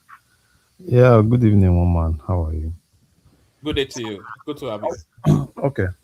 So let me start with what I was asking Baba and the issue of insecurity in Nigeria. And I'm going to say it the way it is without being emotional. I've seen people blame Tinubu, right? And for me, I always want to be objective. What exactly is expected of a president when there is insecurity in a country that Tinubu has not done? The problem is we do not really know the extent at which Nigeria as a country has been conquered by these terrorists. This is something that has been for years. There's a lot of sophisticated weapons for these guys. When Tinubu got into power, he has recruited more in the army, more people in the police. They said, oh, okay, because some vigilantes do not have, they don't have the proper rifle. They said, oh, forest guard. They gave those guys, they brought those guys in, gave them AK-47 and all the likes of it.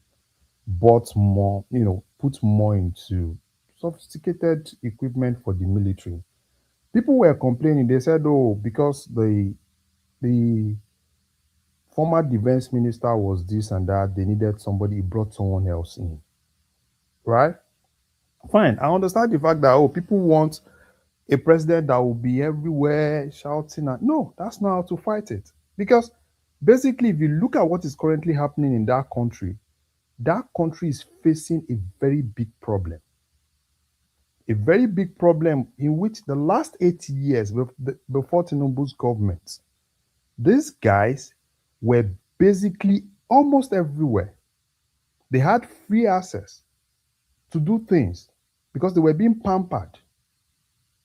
Now, we're actually in a situation where to even fight them is a little bit difficult for the army. The army is overstretched. If you watch what happened within that space, every day, you see, it's always easy for us to sit down, shout, they are not doing enough, the army is not doing enough. These are people that put their life in line for that country every day. They face these guys every day, they die every day, their family cry every day, all in the name of trying to make that country better. And all we do every day is to come in and say, oh, they are not doing anything, they are just there. That's what we do. And you see, I do not really appreciate people that do not really appreciate what people are doing to defend their country. The only thing a politician can do, give them support, give them resources, give them ammunition, and it is now for the citizens of that country to now support their military. Sometimes, sometimes even on the internet, if they say, this guy striked and you see people still celebrating, oh yeah, blah blah blah blah blah blah blah blah blah. We all know the problem of that country. How many military guys do we have? What's the population of that country? What's the landmarks of that country? Where's the military? If you want to recruit into the military, where's it going to come from? Is it going to come from elsewhere? It's also the citizens of the country that are going to key into the military to fight for the country. So it is easier for us to sit down and say, oh, they are not doing anything. They are not doing anything. They should just do more. They should just do this. No, it's not magic. Any strong country succeeds to fight criminality, succeeds to fight terrorism, because the citizens of that country are ready to support the military of that country to fight. As far as I'm concerned, that country is just, it's a lot, right?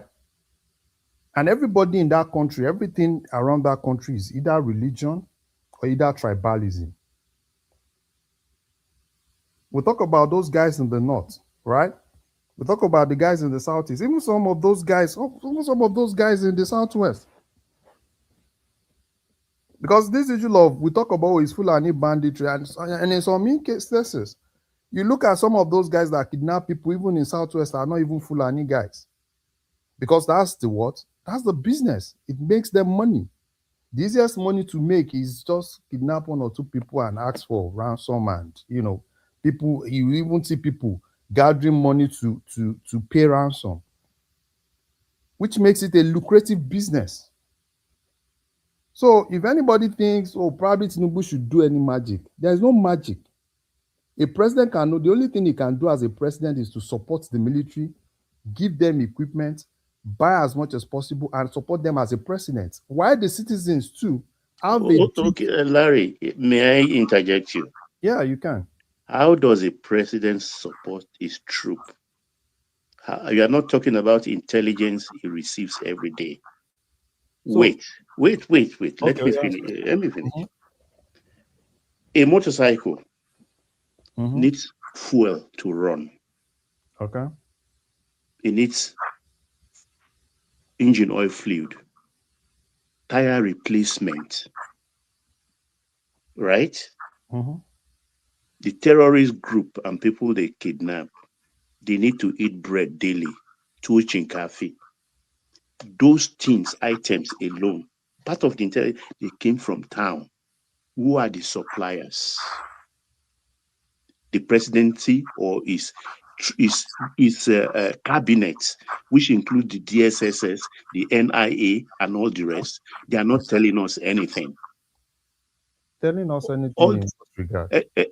Where are the terror financiers? Who buy the fuel? Who take fuel to them? Who protects them? Who gives information? We love our troops, and it is the love of our troops that is making most of us cry, because it's like they are sending our children to slaughter. Okay. Give them uniform and lead them to slaughter without protection, adequate protection of intelligence, or deweeding those that are bad eggs, which we've given uniform, weed them out of the military. The president is not doing anything. How about that? Okay, let's start like this. You said, how do they get all those things? You're talking about a country with a very porous border, right? Where things enter. You're talking about a country where people are so inclined with religion, where they even within themselves support the terrorists. You've landed on my point now. Those supporters. Wait now. The supporters are not even the politicians. The supporters are the citizens. In most cases, yes. Go and no politician is supporting them. No, I'm not telling morally, you that. financially, and otherwise. Baba, wait. Before a politician supports people, the closest people to the terrorists are the people you know. What are we talking about? Everybody in Nigeria is just basically, I support my own, you support your own. In the Southeast, those days, when IPOB was everywhere, what was the citizens, the indigenous of those places doing? They were hailing them, not until they started killing them. The same thing happens in the North. They know those guys. Even on Friday, some of them even pray with them. So it's so delicate. And it's even difficult. The way it is, this issue of fighting Boko Haram, is it, the people I pity most are the Southern soldiers. Because in most cases, it's even a little bit difficult for them to even operate within that terrain. So if America is coming in, number one, if the I appreciate the fact that Tinubu is not saying anything, is accepting them, is ready to collaborate with them. If you have enemies within, and if they are not ready for you to take them out, then you look for an outsider to come and help you take them out. That's exactly what's happening. Let us not deceive ourselves. Let us not say as if we don't even know what is happening in that country. At every point, when Igboho and the likes were doing Yoruba Nation and every other thing, some Yorubas too were supporting them. That is how it is in that country. Everybody, do you think they don't know, all those northerners, do you think they don't know where Shekau is? They know where he is. Some of them pray with Shekau every Friday. Do you think the emirs do not know? They say they are negotiating. How do they negotiate with the terrorists if they don't know them? Some of them even at every point pay them ransom. Even if you even see governors negotiating behind the presidency. So if we want to face the issue of terrorism in that country, it's not just the president thing. It's from the citizens. The moment the citizens are against, particularly from the north, the moment they are against those people, then you start seeing that we start seeing results. So I yield, one man. So sorry, before you yield, why do you think the North is sympathetic to these people? Because I'm halfway with you in your narrative, but why do you think that is? Do you think it's down to religion? Do you think it's down to culture? What greater good do they think they are doing? Yeah. Why do you think the Southeast is sympathetic to IPOB? Well, that's simple. They want an independent country. Exactly. But the Northerners don't want an independent country. So let me tell you something. They want to expand let me tell you something. Yeah. I've told you there are two things, right? Two things in Nigeria. If it's not ethnicity, it's religion. Those two things are the key things. And at every point, right? And the fact that it's even a Southerner that is a president, right? To fight those guys, because at every point, those guys are being shielded. So if anybody, why would they shield them? We've had incidents where they went to mosque and do suicide bombing inside mosque. Baba, do you know what this is not in South where they said they are not Muslim enough? Baba, but this is the heartland of the North where they're killing Muslims like themselves. You know, the problem is what you don't know. It seems you don't understand the terrain. In most cases, the problem of it is this. There are some of those guys that are so radical, right? Extremists. They see some preachers in the North that do not really go with their own extremism as enemies. While some are their friends. So that's why most times when you see that, they killed this preacher, every preacher that has been killed in the North, every Islamic preacher that has been killed in the North, go and check their trajectory. They have probably been speaking against those guys or speaking against their own pattern of Islam. And that's exactly what's happening. And you even see the people, they know them. So if anybody is thinking, probably Tinubu has just he just has to be diplomatic and look for a way to take those guys out. It's difficult.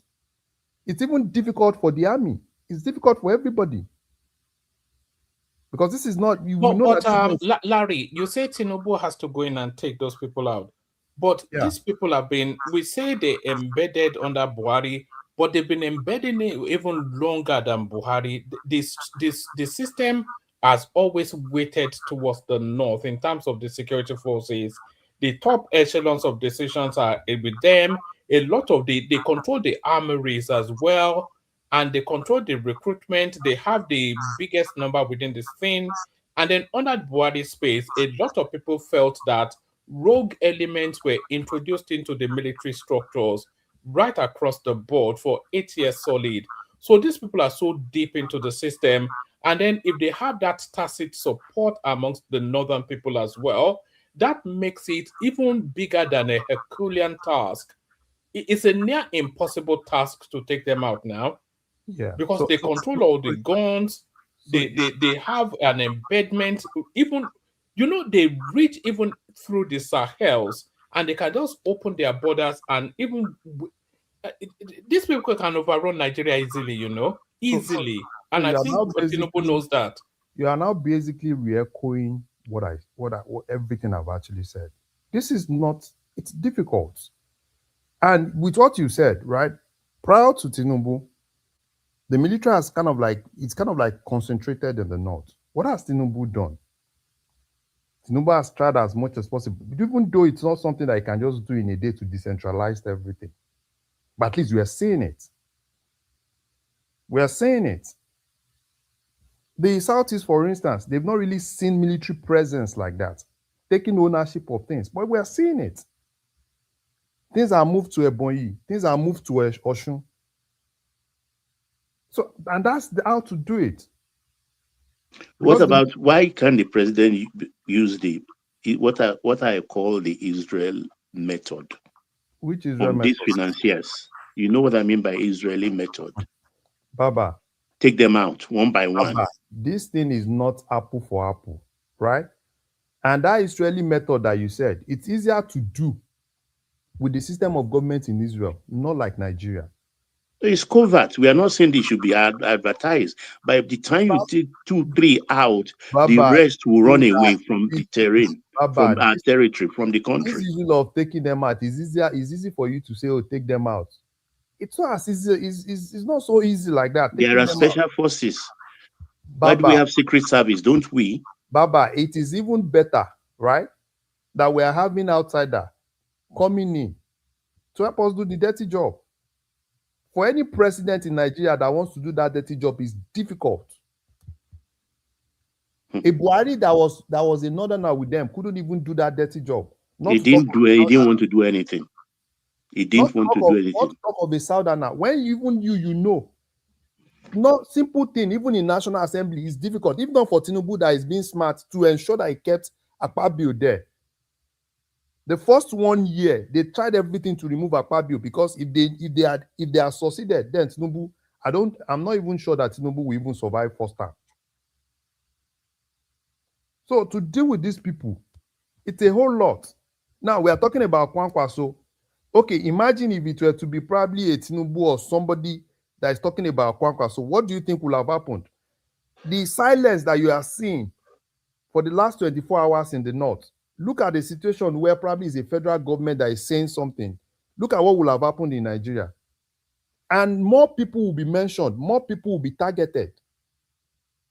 And there will be that silence. And wait, if they continue to mention their names and the president is not doing anything by arresting them or taking them before a tribunal to try them, what do you think America will do? Baba, okay, wait. So if you were a president, so you think Tinubu should just go and arrest Kwankwaso and start trying him? I'm not saying he will gather evidence, which I think he has sufficient of it as we speak. Baba, let's not do as if Tinubu is probably a magician. This guy cannot do magic. Let's not. We have structures, intelligence, military, both air and the sea. That military that you are talking about. We have human intelligence. Baba, why are you talking like this now? Who are that military? Are there not people that are still sympathetic to them?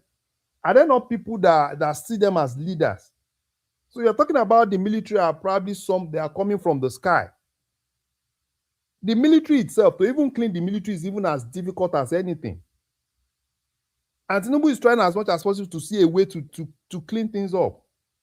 We were here when this other military guy, this other man that died, that people were saying probably was poison or something. Do you know what that man faced when he was that Oshun man? What's his name? I've forgotten his name. That former head of military. The one that died. Is it Lagbaja or something? Lagbaja. Huh? Yes, yeah, Lagbaja. Yes. Do you know what it was they removed him now, they fired him. Do you know what Lagbaja faced with these guys? Sorry, Larry, 1 second. Sorry, can everybody listening now, if you're not already subscribed, please do that. So we need the subscriptions to go up. So if you're listening to us now and you're not already subscribed, just take that moment to subscribe. You would know you are not subscribed because the subscribe button will be in red. So if it's in red, press on it so it turns gray. It costs you nothing. That way you're subscribed. So it helps with the YouTube algorithm. And like Baba said, it costs you nothing. Sorry, carry on, Larry. Larry, I'm halfway with you in your narrative, but I'm still insisting that Tinubu is not doing enough.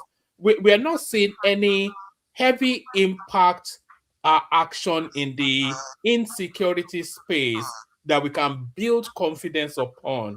And it's 3 years in now. So there's not been one big hit that we say this is something big that has been done in the insecurity space. And I'm not just talking about buying kits for. We want some heavy, big something to happen. Baba, Moman. I'm listening. I follow that space every day. And I know how much those terrorists are at the point, right? These terrorists are being killed every day. There is someone I follow on Facebook, and woman I will share his handle with you on Facebook. Every day this guy posts how much of these guys. At the point I was like, these guys no go finish, as in they kill them. They kill them in numbers every day. Almost every day when I open that guy's boom, all you see is boom. They kill them. And at the point, I'm like, okay, fine. They are killing them and they are getting more and more. And that shows the extent at which these people they've gone. Before, we were talking about Boko Haram. All of a sudden, the banditry business came, right? It started from the south. Before you know, the banditry business became a big thing. Coupled with the fact that, there was some gold, right? We have some foreigners and gold, and there was money in everything, and it became a big thing. So it's kind of like different things that the country is kind of like facing now. And they said people come and join military. People are not ready to join military now. So basically, if you are watching that space, that's why I said it's good to watch that space. Sometimes the Nigerian military handle too, they post some of all these guys. They post how much they've killed. They kill them every day. And I watch it every day. They kill them every day. And they keep killing them. They will still kill them tomorrow. The Air Force, at least I give kudos to the Air Force. The Nigerian Air Force has been trying. They keep bombing them, they keep doing this, they keep doing that. But the unfortunate thing is, the more you bomb, I don't know where those guys are coming from. The more you bomb them, the more they become more. So, I don't know.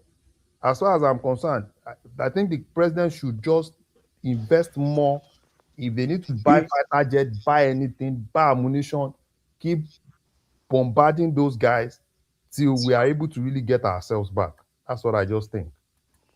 It shouldn't be just shouting everywhere.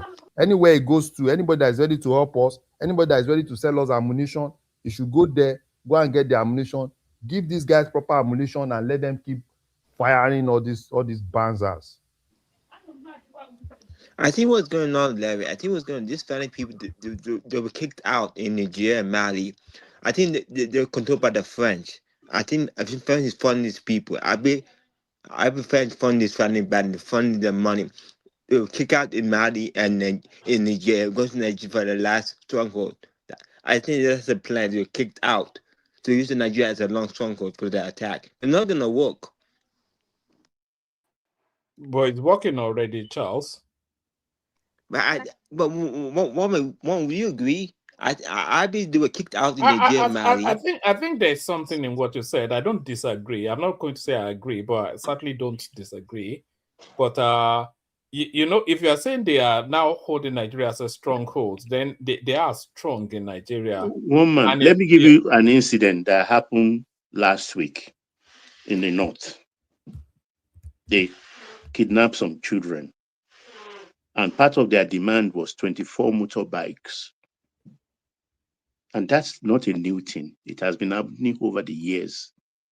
There are things you can put on those bikes, and wherever they are using them, you'll be tracking them.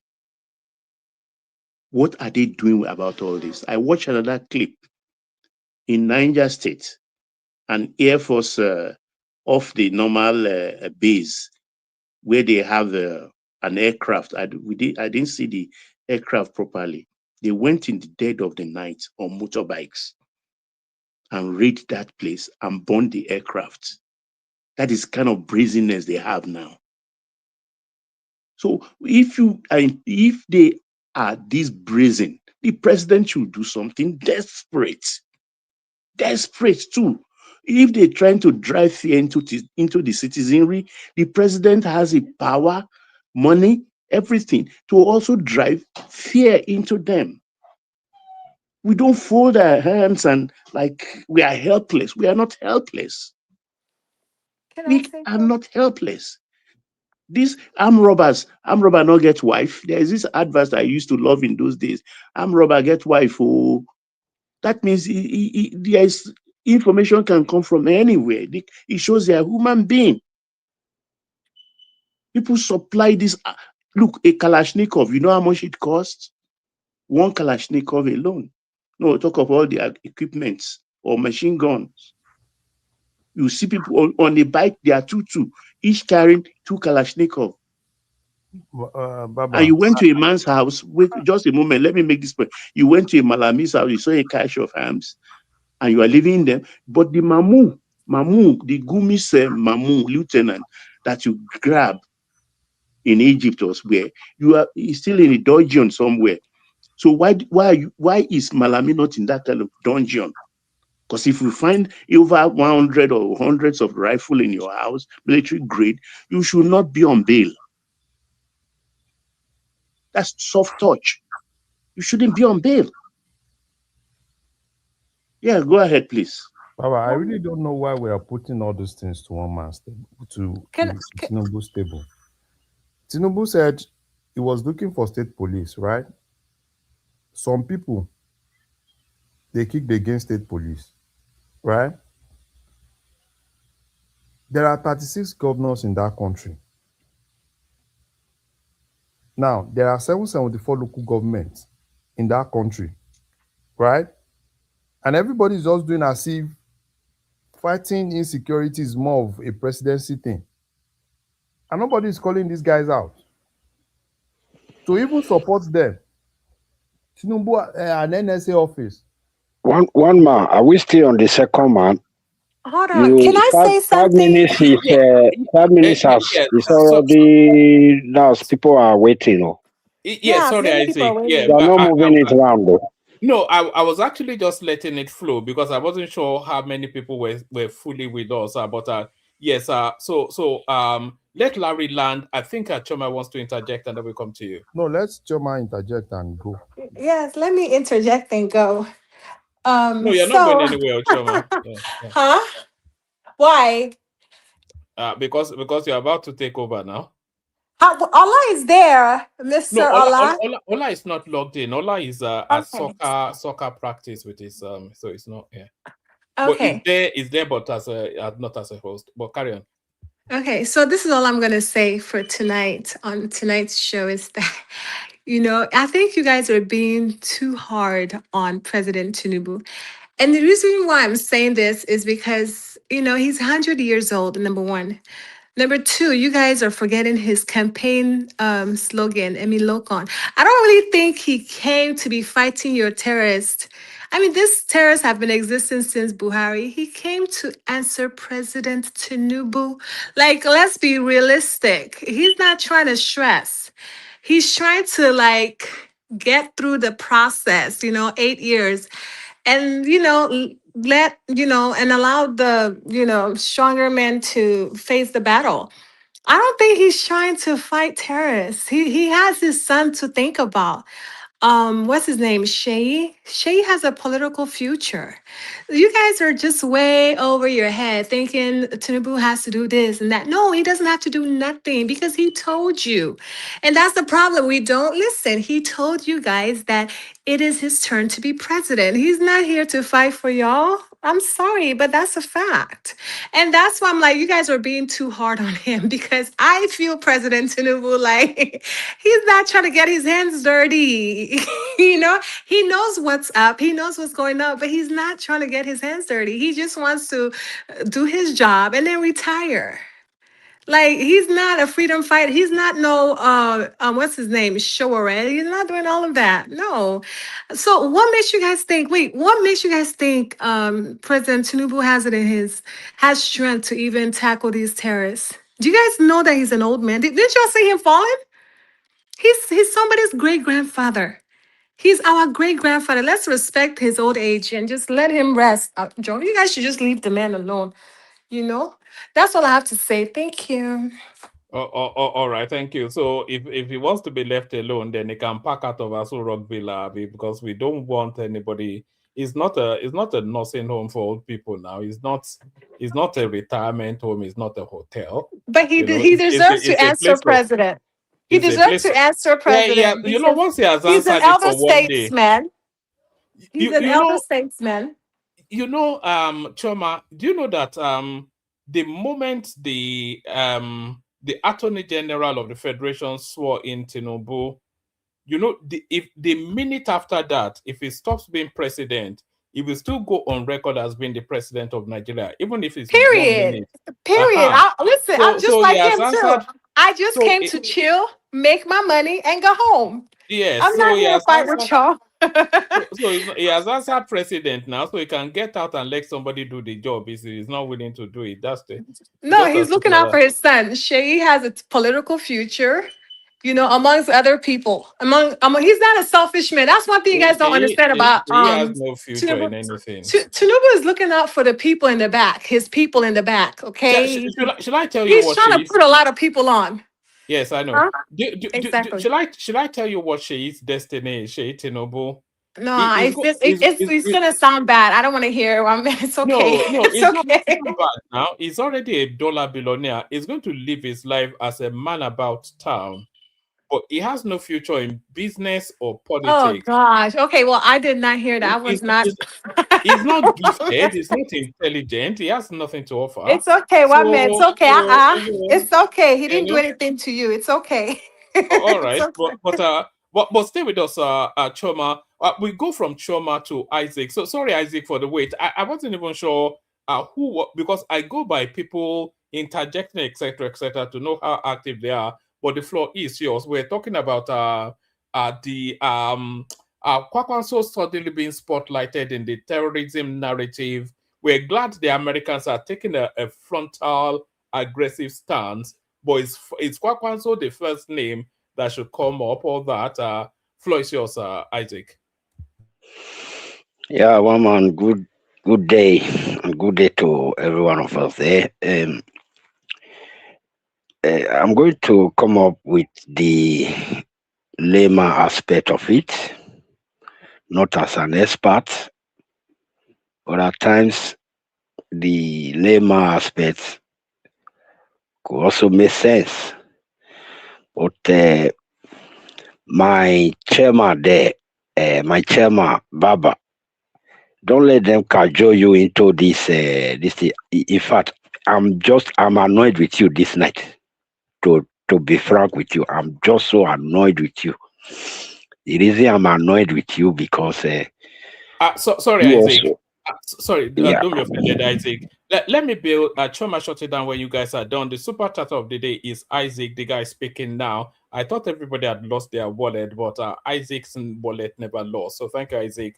Thank you, everyone. See you tomorrow. Carry on, Isaac. The people that are not already subscribed, please subscribe. Every single person listening to us now, you should be subscribed. Thank you, everyone. See you tomorrow. Thank you. So, Baba, I'm so annoyed with you, and I'm going to tell you the reason I'm annoyed with you. You know, in this platform, you are one of our educator. You know, we learn a lot from you. And you have previously come here to line out every aspect of Bola Ahmed Tinubu from day one to the last day in office, which is the first 4 years and the second 4 years, the 2027. And now I'm surprised this night you are saying that he should just only do one term and then go and sit down. And we all know that this man. No, I didn't say that. I never said that. No, I will tell you why. I will tell you why I'm interpreting it to be so. Okay, why you reach that conclusion? Okay. Yes. When I get to the conclusion, you know what I'm saying. That. Okay, go ahead. Okay. So you see, this man, when he came into office, he already had an 8 years plan for Nigeria from day one to the last day. And I have this great respect for him. He's a great leader. He knows what he is doing, and he knows where he's going to take Nigeria to. So when he came in, he already had the 8 years plan. And when he saw that, okay, if I go, when he won the primaries, if I go with a Christian northerner, I'm not going to win. Look at where his strategy started from. If I go with a Christian northerner, I'm not going to win. People thought he was making a very big mistake that time. Then, when the election was about to start, you saw how people already condemned that Muslim ticket, and they were basing their fact or their point on that very action that he took, that is the reason he's going to lose the election. And at the end, it played out that was the reason he won. So he's a strategist. He knows what he's doing. He knows how to play it. After he passed through that hurdle, he became the president. Now, can he fight insecurity? Yes. Can he order the airstrikes to go now and sort them out? Yes. But he needs to do just one term. He's not ready for that, because the program to take Nigeria out of where we are now, 8 years is even not enough. But at least 8 years will be, well, let's just say, okay. Taking Nigeria out of this mess is going to be like 25 years of consistent Tinubu. That is why I was saying the other time that after him, who is going to be able to wear that shoe that he's putting on right now? Whose leg will fit in that shoe? That is my greatest fear. So he did all that. You see, concerning this insecurity, allowing the Americans to play that part. Some people are saying that he's not aware. Who told you he's not aware? He's aware of everything. Tinubu, concerning the insecurity, has already gone far beyond Nigeria to settle the case, to settle the matter. And Tinubu never presented only insecurity to other people that he discussed with. He will present insecurity to them, and he will present the economic aspect of Nigeria and every other aspect of Nigeria, the corruption system in Nigeria. He will present all the cases, numerous cases. Do you think Nigeria has just one problem? Nigeria has numerous cases that you need to deal with. Not just insecurity, not just economy, not just corruption, not just there are so much. Even the people, the way we live our lives there, especially in Nigeria, is a problem. The civil society everywhere, problem everywhere. So it's a very big problem. Now, you say that Tinubu should just take the GUM by himself, go into the bush and start buying them. No, it's not going to do that. But it's going to end insecurity in Nigeria. I assure you that. It might take this time because there is a saying in my place in Benin. He said, the meaning of that word is this: when you go to the bush and kill a bird and you have a hen in the house, you now set up a fire. You are now roasting that bird in the presence of your hen. Your hen will never be happy with you because the hen will not know the difference between the bird and herself. She will be feeling, one day you will carry her and then you put her in the fire like that. So he will never be happy with you. Our military structure when he came in. The only person that can do what you are expecting Jagaban to do right now must be a northerner. And we missed it. When Buhari was there, somebody that will go and do that job and they will not say, he has come for us. Oh, it's because we are northerner. Oh, it's because... Since a sincere northerner cannot come out to deal with that situation, don't expect a southerner. You know the kind of country that you have. For example, we have the Southeast. If Obi becomes president tomorrow and he wants to stop the insecurity there will be no problem. No problem. He can. A northerner will solve that for the north, and easterner will solve that for the east. Somebody who is from other region will be very difficult to attempt that. There are a lot of things I need to go into, but because of time, in my layman way, I will just put them there, and it will make sense.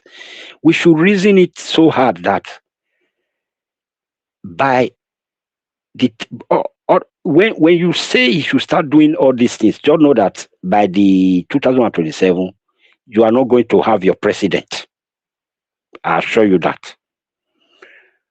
Because if you do that, if you were the president, just pack your portfolio. By 2027, just go home and sit because you are not coming back. So he wants to be there to finish his assignment, to finish insecurity, to finish everything he lined up. He has lined up things for himself, a lot of things. When point of correction to my sister, Chioma, you are so right. You are right in those points you made, that he said a Milokon. Truly, he said a Milokon. That he's coming in there to just come and answer that name. I don't agree with you on that. Tinubu has plan for Nigeria, sincere plan for Nigeria. He has been studying Nigeria from day one to this present age that he is. He knows what Nigeria is. He has been studying it, and he wants to make an impact sincerely. And that is what I believe about that man. So, brothers, we should all understand what is playing out. This guy can deal with that. If you have, for example, you have 10 soldiers, you want to send them to the bush. 7 will be northerners. 3 will be from any other region. If I am wrong, just interject me briefly and say, yes, you are wrong. 7 of those men you want to send to the bush to go and fight, I'm just using 10 as a number. 7 out of them will be northerners, while 3 will be from the other side. When this man was sworn in, I believe, I'm not too vast in it, But I believe it was a northerner because Buhari left. It was a northerner that was heading the army. I believe he kept him. I believe maybe there was some noise. I think at a point he brought a Yoruba man.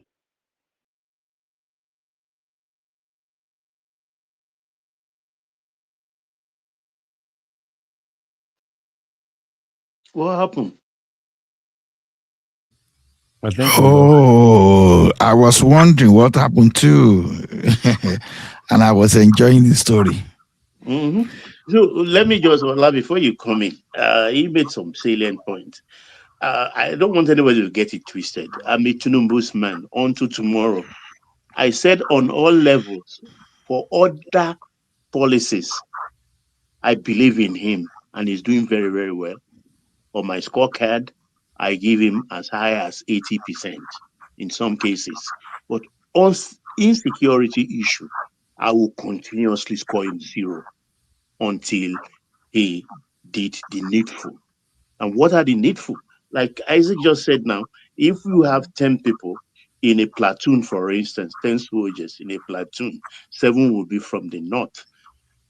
Well, statistically, it's near correct. But it is for those 3 that are not complicit, that are from the south, that are our own children. I am making this protestation because their life is not safe. They are just like goat taken to the slaughter with 7 sharks who can rat on them. Our soldiers have been known to be shot behind by their fellow soldiers. It's on record. So a southern soldier was happily eliminating some terrorists, and a fellow soldier was so mad from the same area with the terrorists that he shot that soldier because he was successfully eliminating them. That is the kind of situation we find ourselves. And when you find yourself in that kind of situation, as a president, you don't allow the innocent to suffer. It was okay for me. I was not talking about it. When it was themselves finishing themselves, I was not talking about it. But like Martin Neomola, who said they came for the Jews because I was not a Jew, I didn't say anything. But eventually, blah, blah, blah, and eventually they came for me. But now they are getting into, they've passed Middle East, they've gone into Kwara, and then from Kwara, now they will enter Oyo State. Baba. Yes, sir. Hold on, please. Mr. Isaac, can you please come back and finish your submission? Thank you. Yeah, go ahead. Baba. Yes, sir. So you just talked about how skewed, right, the military is. What exactly do you expect the president to do? I've told you before. Wait. Okay. In terms of, to kind of like, reduce that skewness, get Southerners, right? Get them more in the military. What is it that he needed to do that he has not done? Even to the point of taking depot closer to them in the south. Okay, you are answering your question yourself. Yes, now, because you are blaming him because you are blaming the president for some things that I think, yes, there's nothing he can do. They will tell our people, join the military. They don't want to join. But an average northerner sees military as an opportunity. They sponsor them.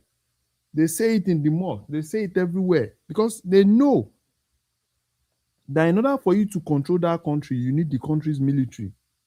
And they've been able to push and push. If not for Tinubu, let's now talk about this.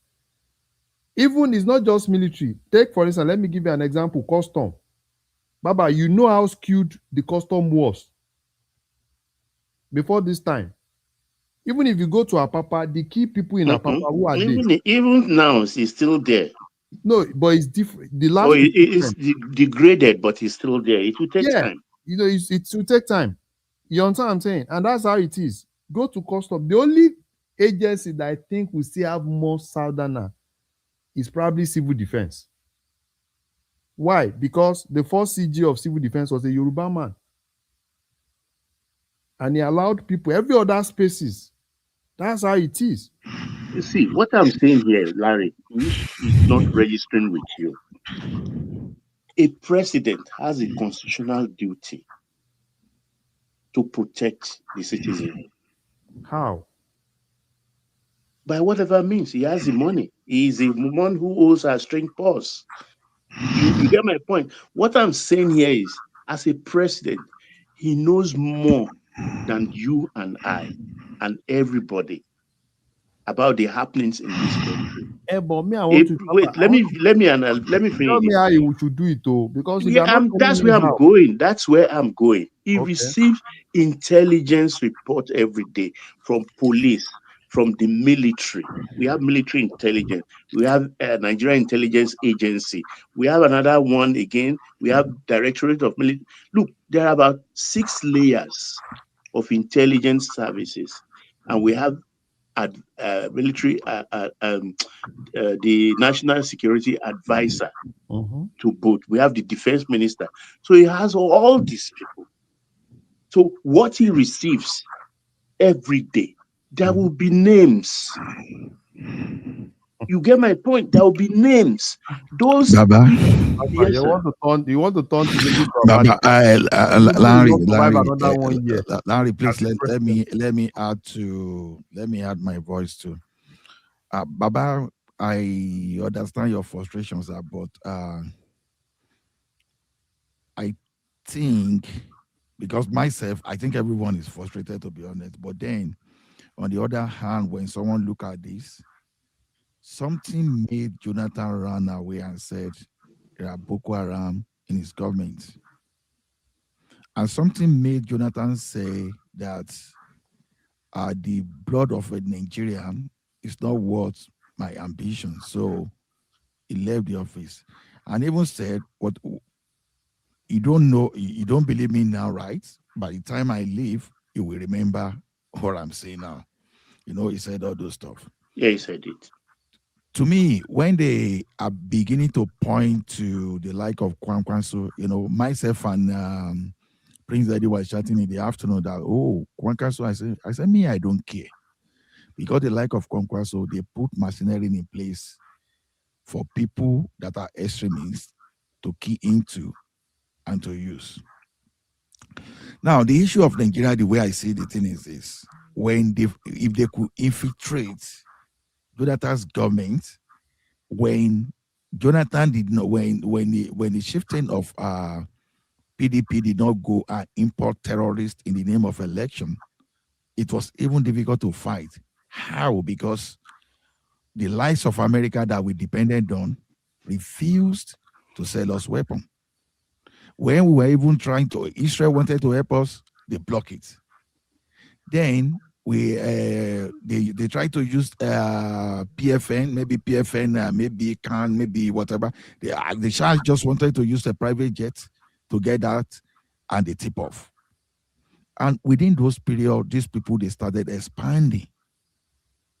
So now, see, like what I would have loved to do that, because if we really want to do this thing, I know what I'm going to say is funny. You know, I would have loved a situation whereby we have United Nations that is very sound, and the role that the like of Obama played in allowing terrorism to fester in Nigeria should be explained. That's why that if America is pointing to the like of Kwankwaso today, I know Kwankwaso didn't start Sharia. Because I was surprised when they picked Kwankwaso first of all, before even mentioning the like of Yerima, because Yerima was the founder of Sharia in that country. He started it, and everybody followed. Do you believe that it's because of Sharia they are going after Kwankwaso?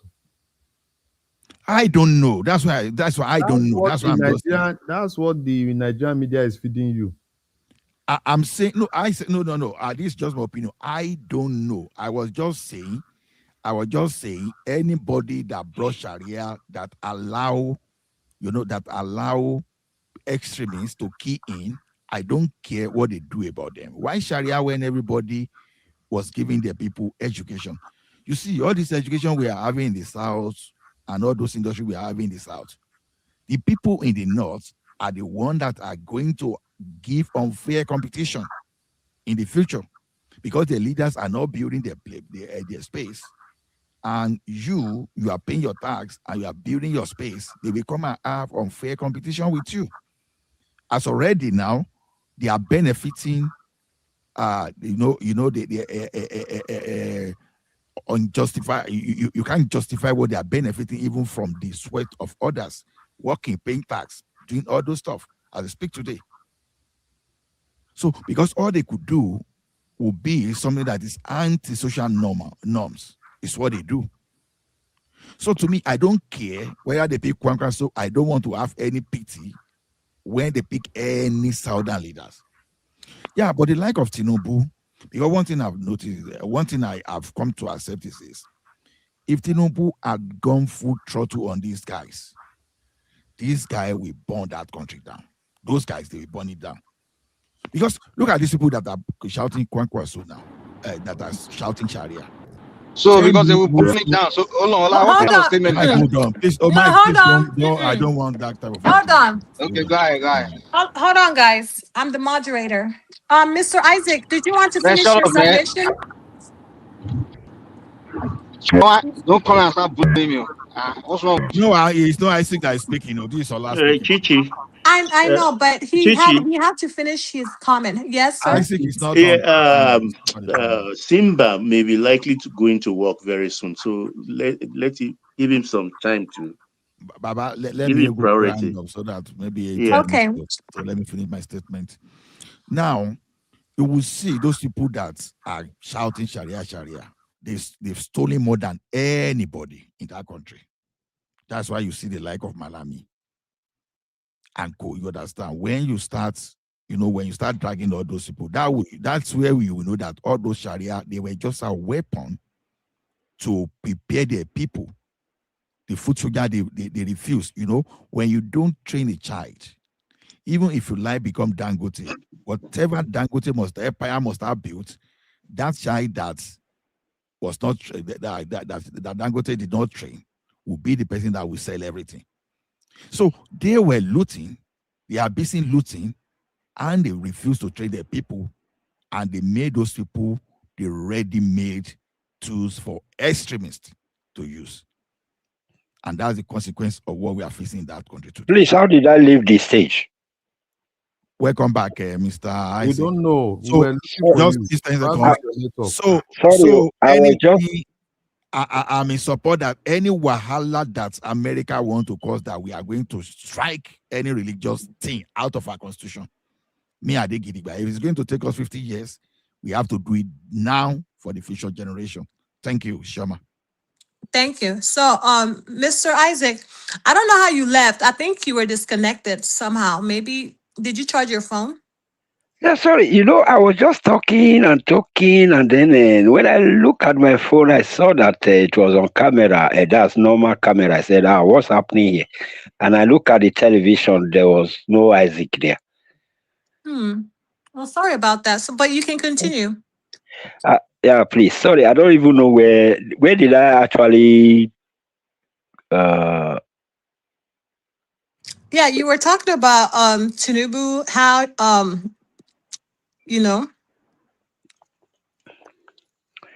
Yeah, I don't even know where. Security in Nigeria and what Tinubu has been doing and what you think he can do. Okay. Thank you. Let me just quickly round it off. Yeah, like I was saying, the last speaker just now, when I just connected back to the platform, the last speaker, there was a comment he just made, going almost alongside with what I'm trying to bring to your notice. He said something like, if he dares it, you see what they're going to be. That's the truth. That's just the truth. I didn't know how he put it, but that is just the truth. If he dares it. So, but I think there's still solution to it. It's a very critical thing. So let me just go to the second point so that I'll just hang up. That is the article and Makinde's marriage. You know,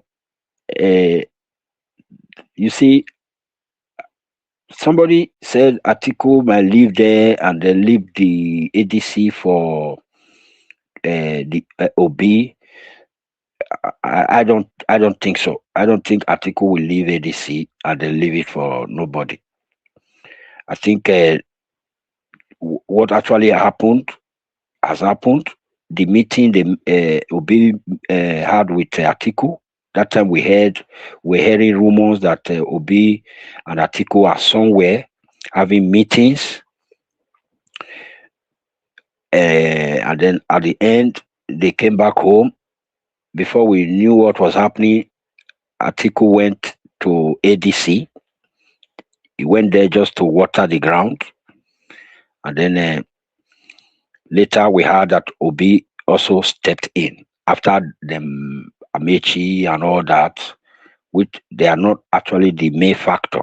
The main factor of that agreement for ADC is Atiku and Obi.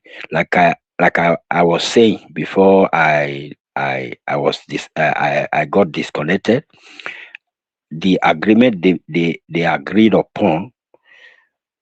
I want to tell you that actually I believe that Obi already gave up the race, and it was Atiku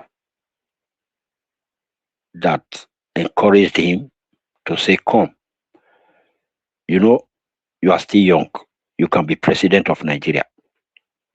You can even see how old I am. I'm still running. So come, let's have a plan. I will be the president, you will be my vice.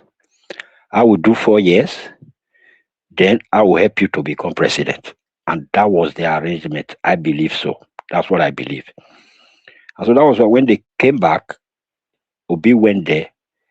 Unlucky for Obi, the obedient went with him, which is normal. And when the obedient got there, they made a statement. And they said, Obi cannot be vice. Any day Obi become vice to Atiku, they are going to turn their vote to the Ikube, that is to the APC.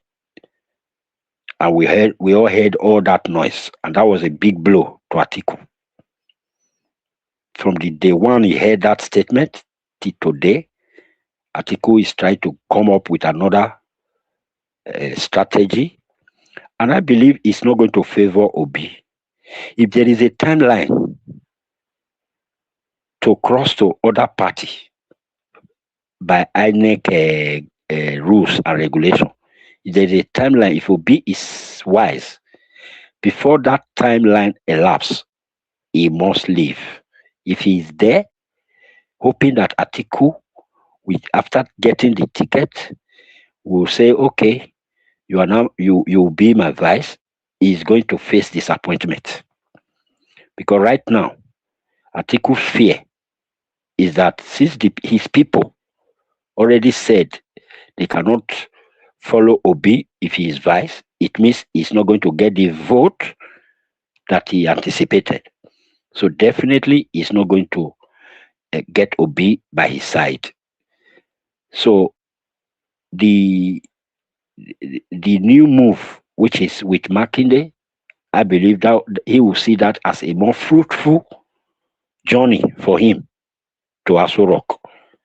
So that's what I believe concerning this new Atiku Makinde's marriage. Thank you very much.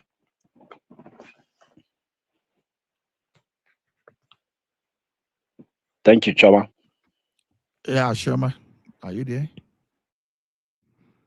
Okay, before she comes back then. So I'm always here, yeah. But go ahead. okay. Okay, maybe Simba want to speak on mic. So Yeah. I was listening to you guys, man. 100% I'm supporting Baba, man. Baba is the only honest Tinubu supporter here, honestly. Like it gives you where where Tinubu is not doing well. Oba points it out. It's not all these fanatics being a fanatic follower.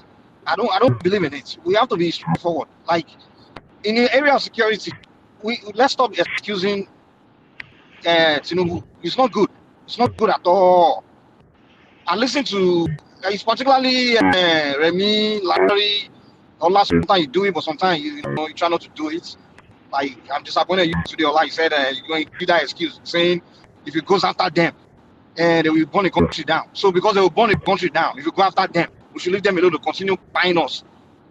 So let's stop doing all these excuses. And then Larry said his hands are tied. What can he do? He can't do anything. What? Larry, you come here to tell us. It's like you're telling me to hire somebody to do a job for me, and the person is not doing the job. You're telling me he can't do it. What can he do? Then why do you tell me to hire the person? The fact of the matter is this insecurity thing, like the basic things that the government is supposed to be doing since Jonathan, they have not done it. It's just simple things, simple goddamn thing. And they haven't come out to explain to us why they are not doing these things. Some basic things. They are saying the military is infiltrated. The military is the easiest organization to clean out. Very easy organization to clean out compared to any organization, because a member of the military is owned by the government. It's a subject, it's a property of the government. Every member of when you're in the military, where you are 24/7 must be accounted for. Even when you're on a leave, you must account where you're going to on your leave. So every member of the military, where they are, where they live, what they do on a daily basis is documented. So what is so difficult in Tinubu hiring a committee or is create another force, like a special force, where their only job is to investigate the military, investigate where everybody is, every member of the military, from the general to the recruit, what their daily activities are. What is so difficult in doing that since freaking how many years we deal with Boko Haram? Since 2011, no one in the Nigerian government knows that that's something they should be doing. Following detail, telling every member of the military to, first of all, military chain of command. It means every activity is ordered from the top to the bottom. Even to the last rank member of the military, before you do anything, it must be an order. It must be according to an order that was given from the very top. So who is doing something different? That and everything you do is documented. So what the hell is so difficult to clean out the military if there are people that have infiltrated it? What is so difficult in people doing that? I don't believe in blaming somebody that I didn't employ to do a job for me, for my problem. This idea that we see here and say, oh, it's not the Tinubu's fault, it's not the president's fault, it's this group people that don't know. So no, you that are employed to do the job for me, you are the one responsible. Tell me why you can't do the job. Get this job done. This is not difficult. So many, I mean, first of all, the country, you have a country where you don't even know what's, if you have a country where the government cannot know what's going on in every corner of the country, you can't tell me what's happening in one corner. If something happens, you can't document it, then you don't have a country. You're not governing a country. Mike, can I interject you? Yes, go ahead. Okay, Mike, I just heard what you said. You see, your comparison, sometimes you people say it here that you can't begin to compare apples with oranges. Now, let me explain it. You are comparing that to a gate man you hired to guide your gate. That comparison, like being a commander-in-chief or a president of a country like Nigeria, to be specific. Comparing it to if I hire a gate man, will he say he will not do? No, it's not like that. There are a lot of things that are involved in this other aspect. Now, why are you saying as a gate man? No, like you say, if you hire somebody, I just use a gate man for example. Yeah, if you hire a gate man, you have to keep your door closed. Like yes, you have to do it because there are no other things attached to that job. Other than there is no ethnicity, it's your house, you know, there is no all these things where the conditions around them they are not there. So I never use Gateman example. So, no, I never use Gateman example. I use the military example. I explain the military how it works. And if I don't know the military, how the military operates, then there's no way. Sorry, where you have a battalion of 1,000 soldiers, okay? Uh-huh. And you have 800 as this problematic issue that you have to solve? Are you saying that you are going to that is remove that 800 and then move on with the remaining 200? Yes. If that 800 are proven to be a problem, if I find out all 800 are a member of treason and carrying treason, I will execute all 800 and recruit new 800 soldiers. That's the job of the president.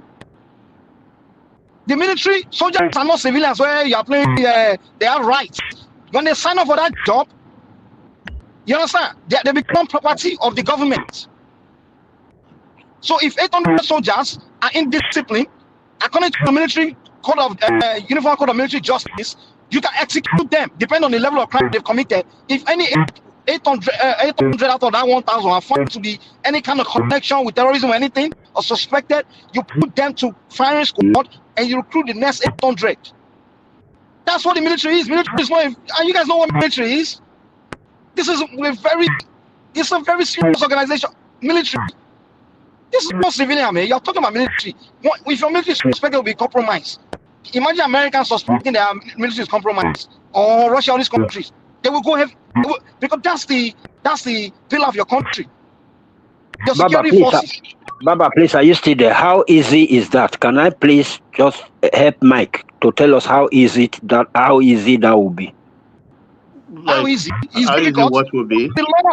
Like you have 1,000 troops in your country as soldiers, and then you know that 800 out of them, because the Northerners are much in the army, you know that 800 out of this 1,000 that you are managing in that your country, 800 of them, they are the bad eggs, and then you just have 2.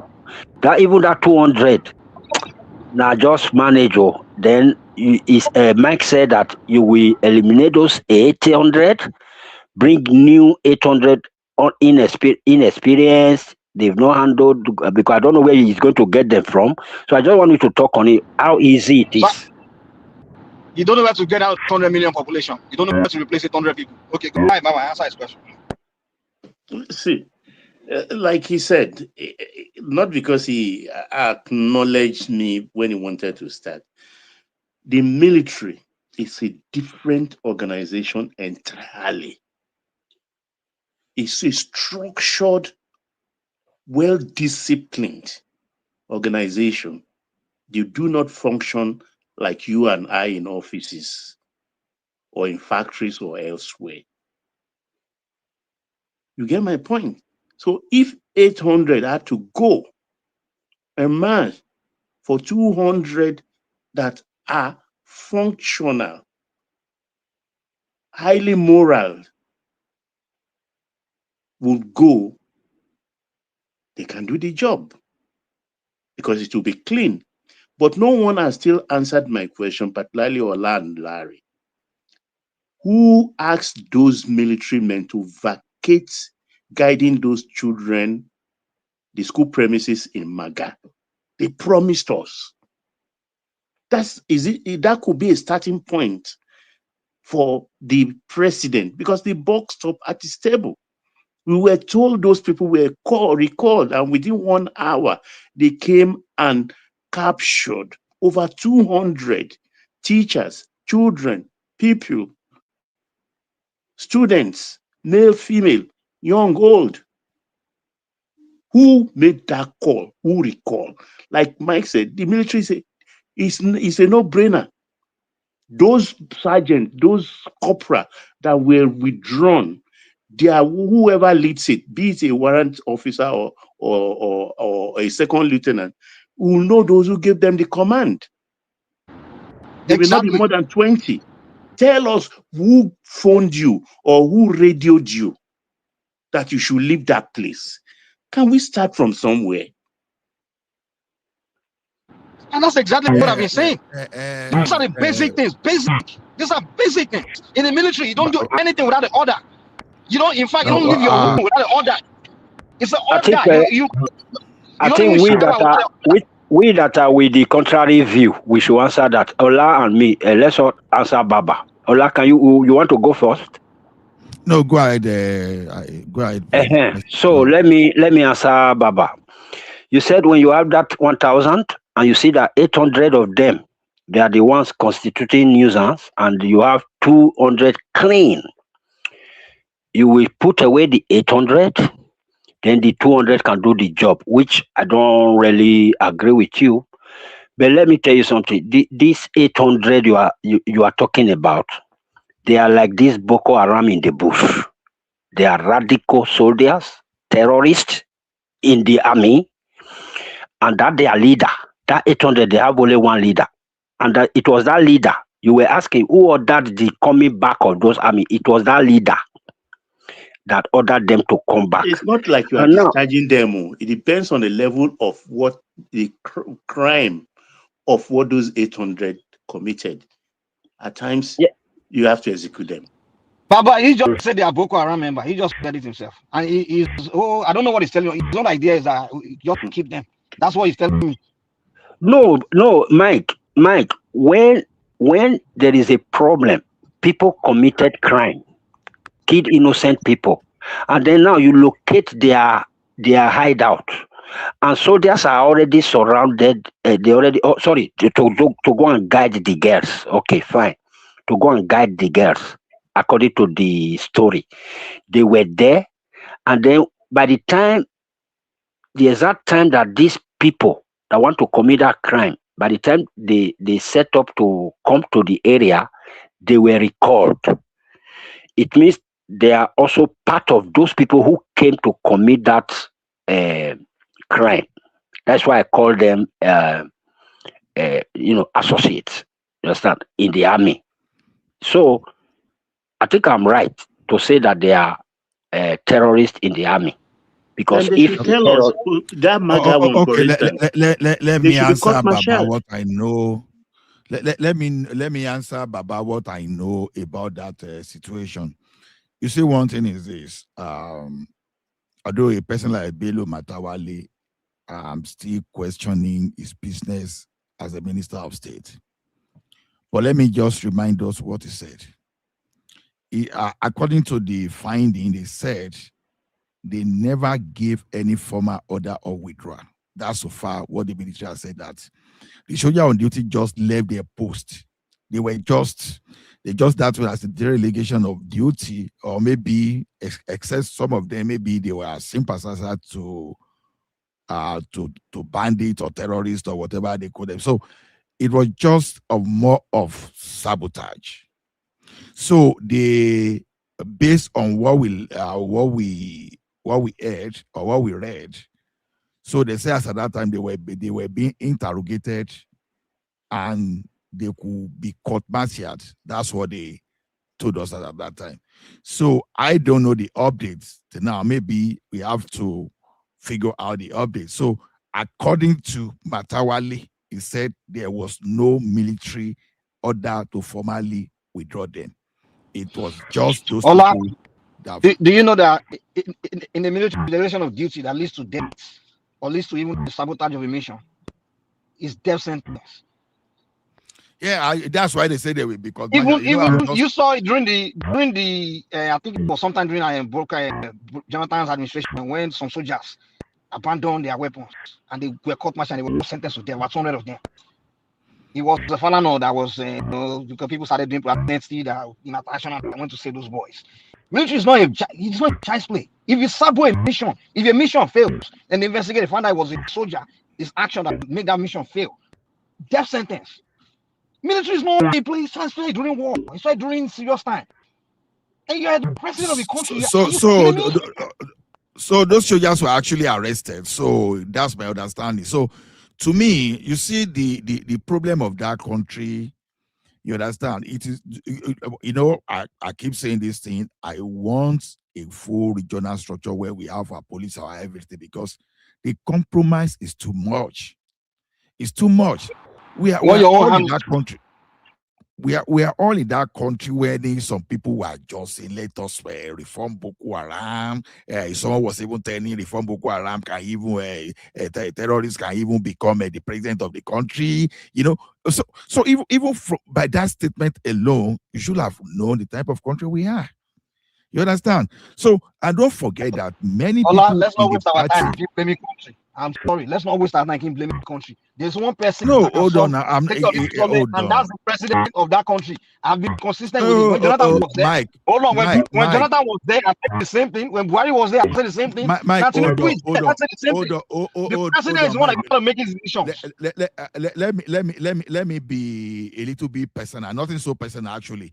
What I mean is that if either of you and myself were there today, we will probably fail more woefully than Tinubu. No, I won't fail. No way.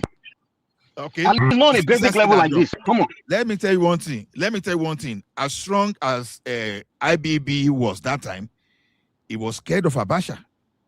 He was afraid of Abacha. So you know, did he tell you was afraid of Abacha? You guys just make statement and can't prove.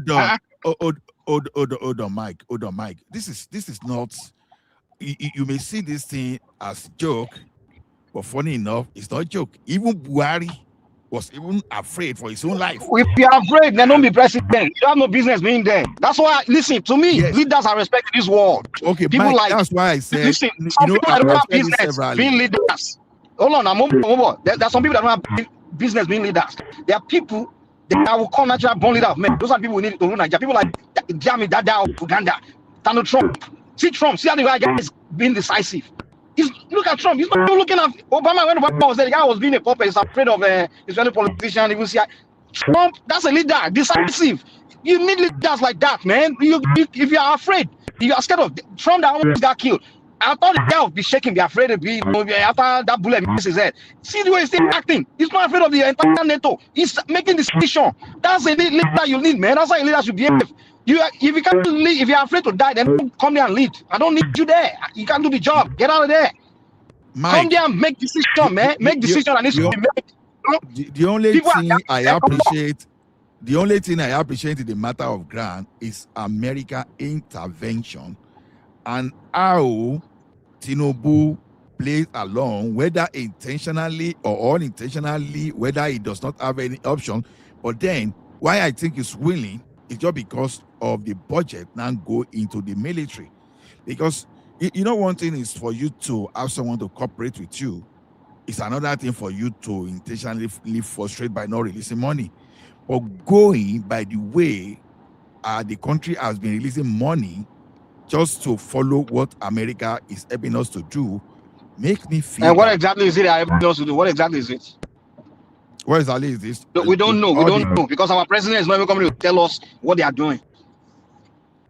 For one, yes. When I say the basic things he's not doing, like communicating with the people, you are not even doing that. You are not even telling us. This is what we are just speculating whether America is coming to help us, or they are coming to overtake us, or they are coming to rule us. We don't even know. Mike, how can you be leading me? You can't even let. Of course, they are communicating. Mike, I know that. What Nigeria wants is that to start telling you the type of gun they are bringing. Maybe we now. We are not asking for that. We are asking for the what is their end goal? What is their end goal? What are they there for? What deal are you? What agreement are you having? I mean, we need to know that. Okay, Mike. Okay, Mike. Let me tell you. That one is not possible. It's not possible because we should be left in the way you put your ear on the ground to hear their plan. These people you want to deal with, their ears are also on the ground to hear your strategy. How will you now say you should come and strategy? We are not asking you to come and tell us the strategy. We're asking you to come and communicate with us. Okay, Mike. But they already told us they are here. They already told us they are here. Excuse me. You guys be calming down. Calm down. Thank you. May I contribute? Let me tell Mike something. Mike, do you know that the people you are fighting today now, they are deploying suicide drone? Are you aware? But you know the military are not talking. You know, our military. If you'll be shocked if I told you that our military they've lost close to 30,000 men. So let me tell you one thing. So the thing is this: if these guys keep coming out to tell you everything, I think you see it depends on the way you manage some information. They are not saying to tell us everything. They are not telling us anything. That's what I'm telling you. They are not telling us anything. Of course. See, no, and because I have Nigeria Army Twitter, I have Nigeria Air Force Twitter, I have the Navy Twitter. Yes, they are telling us things. No, yes, they are telling us things. Even on the national TV, yes, they are telling us something. Here's a May I basic thing, contribute, right? please? Okay, Baba, go ahead. Go Sorry, ahead, Baba. Baba. Go ahead. Yeah, okay. Let me just apologize. Adeni Andero, thanks for what you said. True, Malami is in the hands of DSS. I forgot that. I only remember that he went on bail, and I forgot that they rearrested him and put him somewhere. He's somewhere. So thank you, Adeni Andero. Look, when you ride on the back of the tiger, as Tinubu is riding on the back of the US Army, you have to be very careful, because at a point, you may end up in the stomach of that tiger. So the game is playing at the moment, allowing the US to do all the job, like Larry advocated that maybe he's using them. It is a dangerous game. If it's not seen to be an active contributor or participant, eager participant, anxious participant, if they have one scintilla of suspicion, that's the troops that are here, the US Army, they will report to their government, and that could spell trouble, if not doom, for Tinubu's presidency. That's my contribution. Baba, but either way, sir, Tinubu stay will still be in trouble. Okay, let me give you an example. Now, Nigerians in this counter-terrorism fight, Nigeria, we've been the problem of ourselves for a very long time. Now, my considered opinion is this: terrorists should not be forgiven. Terrorists should not be arrested when they are in the battle and brought to the courts. If you are fighting terrorists in a battle, if they are 1 million, let them become manure and future crude oil. Don't bring them to the court. Don't waste. Yeah, they're enemy combatants. That's how America designate them. Enemy combatants. Don't take them so that's why they have something to. But you see problem when you start seeing the like of Amnesty International, you see some of our people, they can say they've sold their sold to Satan, because they were assessing all this international NGO thing. They start saying, extrajudicial pie, this and that, and this. You understand? They were sponsoring information against the government just because of what they are going to benefit, because of what they are going to gain now. And just because Nigeria, okay, if we have the same strength of Trump, if we're producing our equipment locally, if we are world power, you understand? You can best guarantee that some of these terrorists will not be living in that country today. Right under our nose, how many people were in the know that time that they took Jonathan and Nigeria to ICC? So the question is this: the type of leaders we have, they love life. Even as you speak today, there's one Mike Arnold. He keep campaigning because he gave 4 things. 3 things have happened now. Now he said the next thing is this: that Tinubu needs to have his day with ICC. Now I can tell you, me that I'm talking to you, if there's anything that I'm scared of in my life, it's ICC. Even I'm not the president of that country, for example. And when the world power is after you, only God can deliver you. And that is if you are in good time with God. So the thing is this: the question is this: who were those people that didn't allow Nigeria to quench these people in Nigeria? Because if we didn't have any partnership with America, that is understandable. We have partnership with us. You sold all the equipment. We are not saying just because of one category, we cannot use this. And our people were the one providing United States of America evidences to nail Jonathan, to nail their country, just because of the money we were going to invest. Before we go too deep into politics, let's stick to that military point real quick. Look at this. Military, right? We are still talking now. Let me say, they say history is the best teacher. You understand? And the fact that when I look at what's going on, I'm like, even the recent history, you can't even learn lesson on how things are done.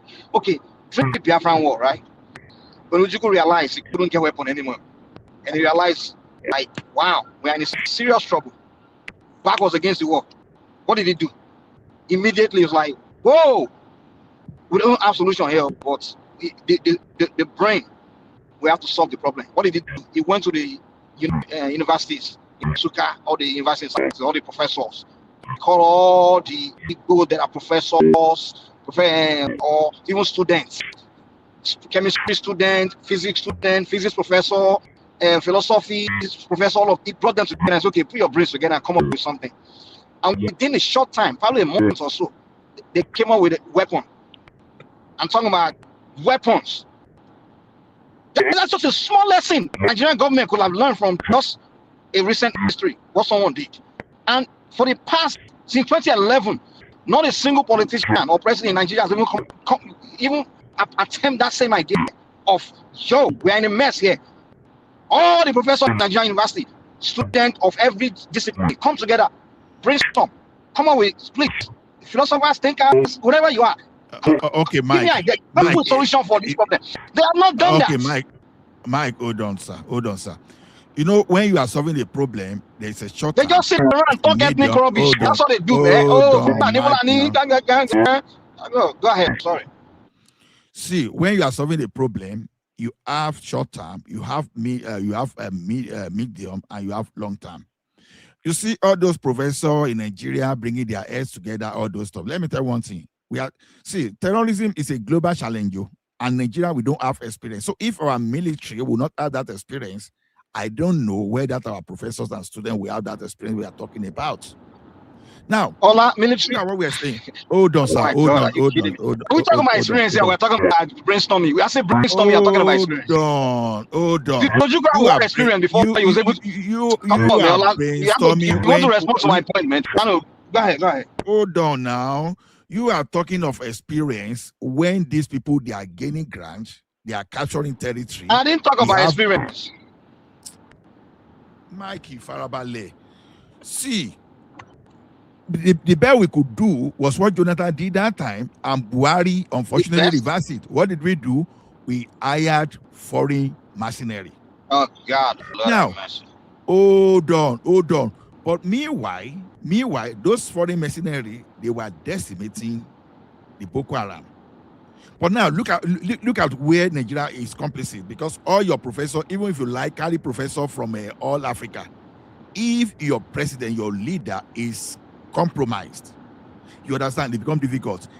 The CPC, the people that were talking, when you look at the CPC arm of APC, they used, when they announced they want to, they are sponsoring a bill in America to designate me Etiala. You understand? A terror organization, for example. They know, because those were the people they used to bring terrorists to Nigeria, thinking that Jonathan will not hand over. So your Buhari, your president, was it known? Hold on. So when this guy canceled the contract of the foreign mercenary that were gaining ground against terrorists, because those people, they have that experience. And along the line, Nigeria was learning along the line. This guy canceled the contract. So before you see, you don't have, you may have experience of building bungalow, and someone be building like skyscrapers for like 100 years, 200 years. You cannot, or even if you close all the universities in Nigeria and say, let all of them sit down in a year, they are not going to build Burjima Khalifa or whatever. You understand? They are not going to build that. You have to depend on those people that are experienced to do that thing for you while you learn along the line. So the problem we have in that country today, we have leadership that are sympathizer. We have leadership that are terrorists on their own, and they are. Are you saying Tinubu is a terrorist? Oh my goodness! I'm not saying Tinubu is a terrorist, but you see Katsina governor that was willing to release terrorists, the terrorists that Nigerian soldiers, even some and of what's them the number one man doing? What did the number one man do about it? What's the number one man doing about it? What's the number one man in there? Who's the number one man in I don't be the president of a country, a governor, or anybody believe me, we be sponsoring terror, and I won't do anything. Mike, hear me. Sorry, Mike, hear me out. Look at how Kogi State Governor is investing in counter-terrorism. Now, see, the military were the one they are using the Northeast to in the Northwest. Do you know that Kogi is mainly using police and DSS? Beautiful. You understand? You will see police was even the one doing the job of Air Force for Kogi State. How can police do the work of Air Force? Are they flying like birds? What are you talking about, man? How can they do the work of Air Force? Air Force. Let me tell you. Anyway, give me a chance to respond to some of your points, man. You made so many points. Give me a chance to at least respond. You just don't know what it is. Michael, give Farabale, Jackie, and land, Gary. But I'm pointing to my lane now. I go make 50 points. How am I going to respond to all 50? One point you made, the point you made about so Jonathan find a perfect solution when to hire foreign mercenary.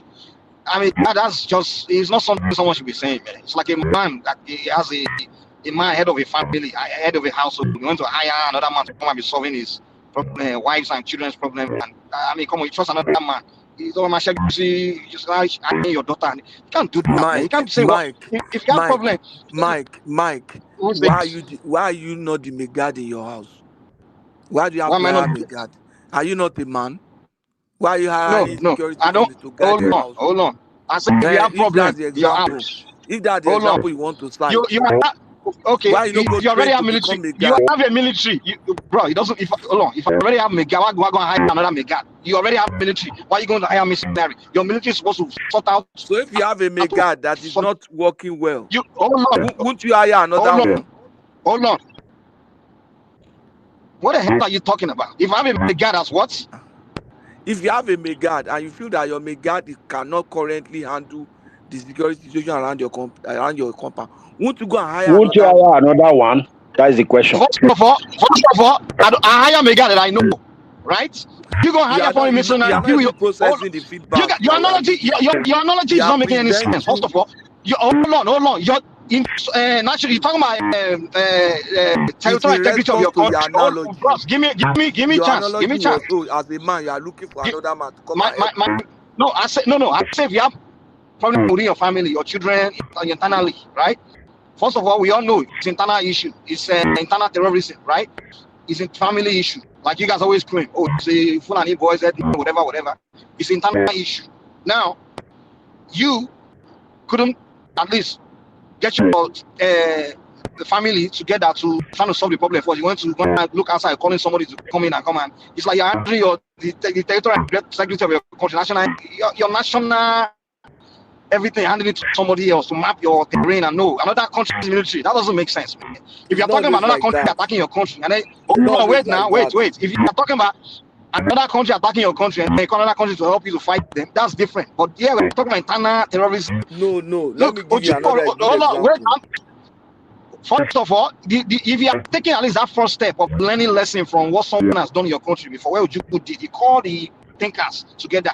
Our government are not calling thinkers together. If they are putting that kind of measure in place, someone like me would have signed up for a contract because there's some basic simple security thing they are not doing. That should be done. Yeah, Mike, please. This insecurity, I don't think it's something you have to do. I don't think it's something. Let's respond to you now. Let us respond to you. Padowski, after you. After you. Let me go. You see, I gave the analogy not because it's the perfect one, but because of the one that you gave. When you have issues as a man in an area where you do have capacity, but the kind of skills and capacity you have is not enough. Like, for example, I'm a man that raised my kids. In the course of my raising my kids, I discovered one of my child is beginning to go wayward and is having maybe doing marijuana and other things. Yeah, that's my fault. But there's nothing wrong in me go look for someone that can help with drug addiction. I don't have to go and take a degree in drug addiction because it's an internal problem. Will you invite that person to come and live in your house? Wait, I mean your daughter's room. Have you finished? Go ahead. If I go and take a degree, that boy drug go don't kill and finish before I go take that degree. I can build my capacity over time.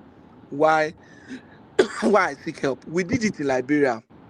If we have left them, they would not nearly kill themselves finish. Now, they are becoming a country, though they have not fully reconstructed, but they are becoming a country. We did it in Sierra Leone. Countries have problems. A good man, a man is reasonable. A man is a man if he can identify his limitation. There's nothing wrong in knowing that you can't do certain things and that you need help from people who can do it. Padoski, I understand your point. That's after you've done all that you're supposed to do and you realize that, okay, I'm over. In the case of Liberia, like you mentioned, this country, it was already collapsed. Like literally, government don't have control anymore. And that's not okay now outside. We're talking about Nigeria, where you haven't even taken a step to find internal solution. You haven't even taken some basic step, basic thing. Like I'm just mentioning, I'll give you an example of what you could do. Where just say, hey man, let's do some thinking, some internal brainstorming first. Let's bring some Nigerian thinkers, Nigerians, because this is Nigerian problem. Are you guys agree that security is everybody's business? Both, not just the army or the police, it's everybody. In fact, number one, security problem are the people. Most, if you go ask police, they will tell you, say, if people don't cooperate with us, trust me, we know 98% of our problem we will solve. We not go solve it because people go give us information and people go all those things. So we're talking about this internal security, and we have a government that's not even working with the people. You're not working with your thinkers. You're not looking inward to say which Nigerians have this genius brain to even give us idea. You haven't even make any of those steps. Secondly, you have local. I was there a few days ago, and I'm telling people, look. You have people before Nigeria was created, these tribes, villages, whatever. They had a way of, their way of securing, patrolling their territory and securing their territory. They have people that are designated to do all those things, all those kind of things. And I'm not saying we should go back to putting things in everybody. I'm saying like, what is so difficult in government working with the men or people in every local government and how to secure the local government? What is so difficult in that? You ignore them, you don't even communicate with them. In fact, these people, they are so defenseless that bandit will drive motorcycle, enter their local government, come and massacre them, and they can't do nothing. They can't do nothing. No, the Mike, haven't even informed them on what to do when you this still thing the one happens you to just said They haven't now. even come out to tell you that, hey, your local government can be the next one tomorrow. And this is what you should prepare for. This is what you should do. Or if this happens, You see the one you never just said communicated now. with anybody. I can All they agree do with is, that oh, one. Nigerian will take care of it. I'm like, these are basic things. Nigerian government should be working with every local government on what's going on and what has happened, details of how it happened to one local government, what can you guys do to prevent it from happening to you? If it's going to happen, this is what you should do. If you need to have machine gun mounted in this key area, in case they're coming in, you can fire back, all those kind of things. Nigerian government have not done it since 2011. These are basic freaking Mike. The government will tell the people how to defend themselves, how to work together to solve this.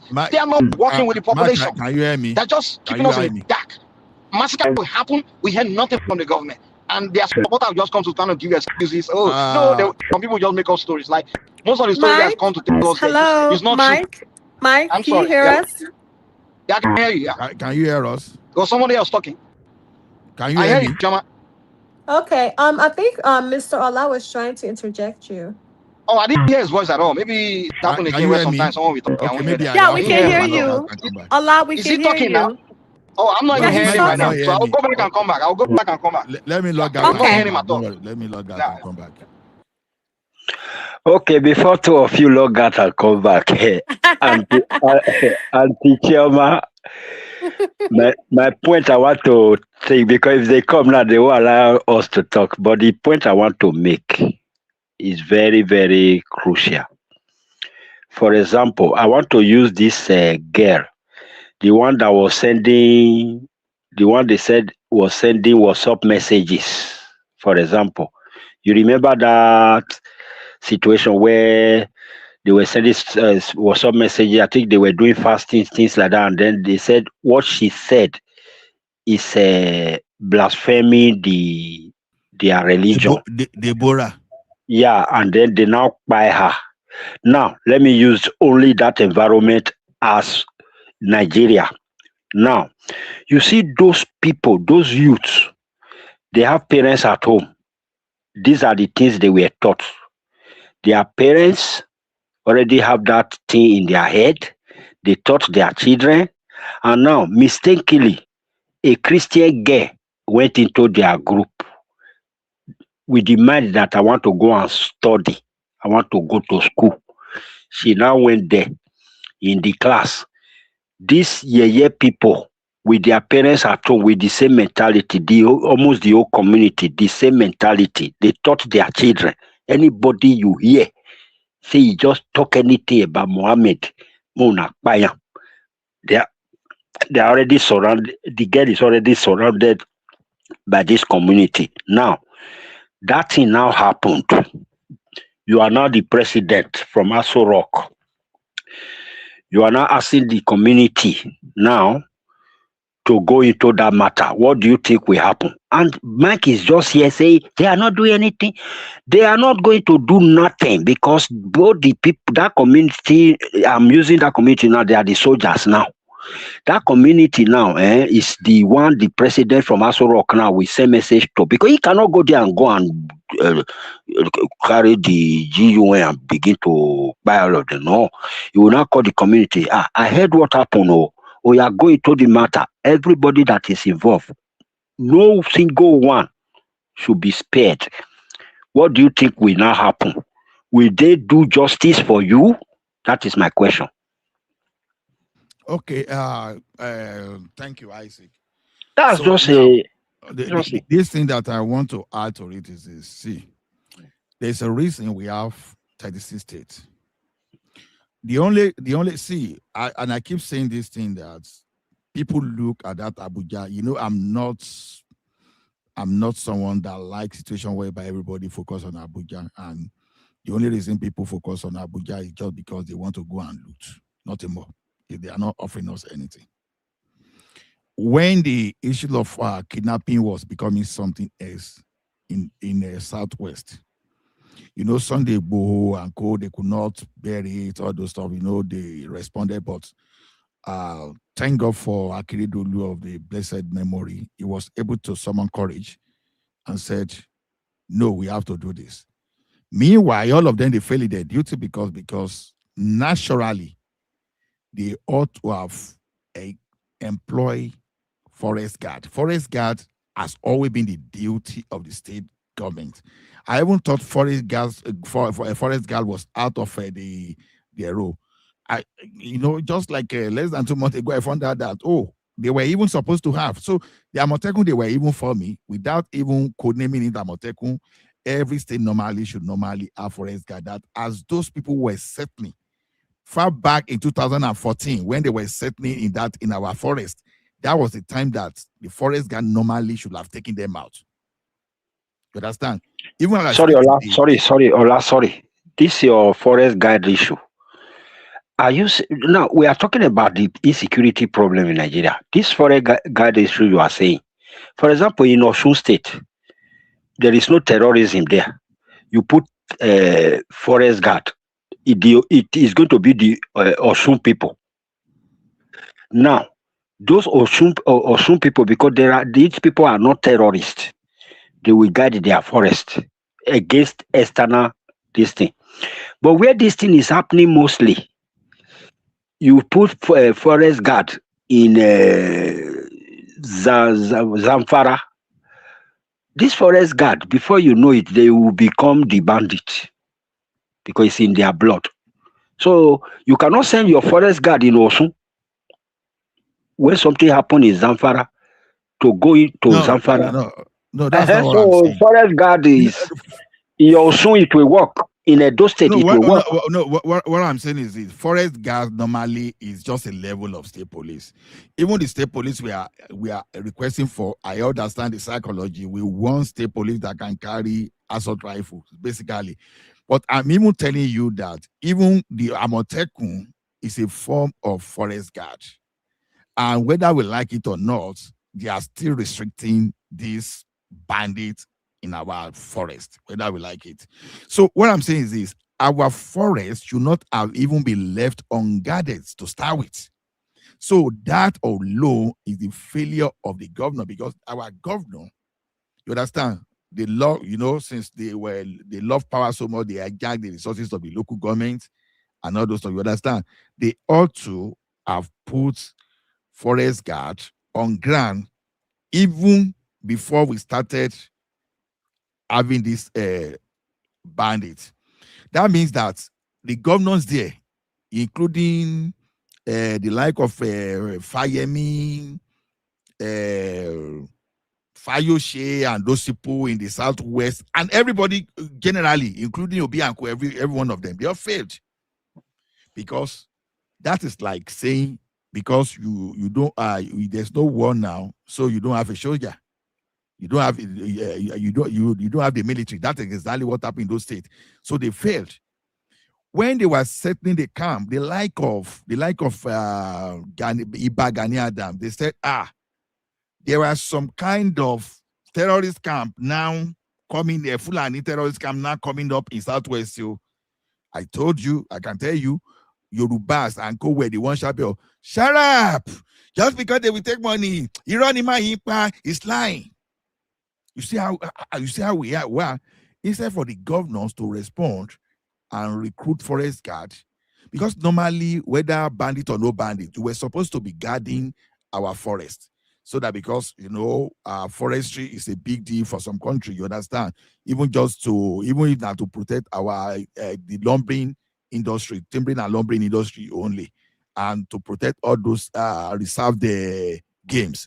So they were supposed to be doing that. So if they be doing all those things from the beginning, it could have even been easier for them to take, to take down any intruder from the beginning.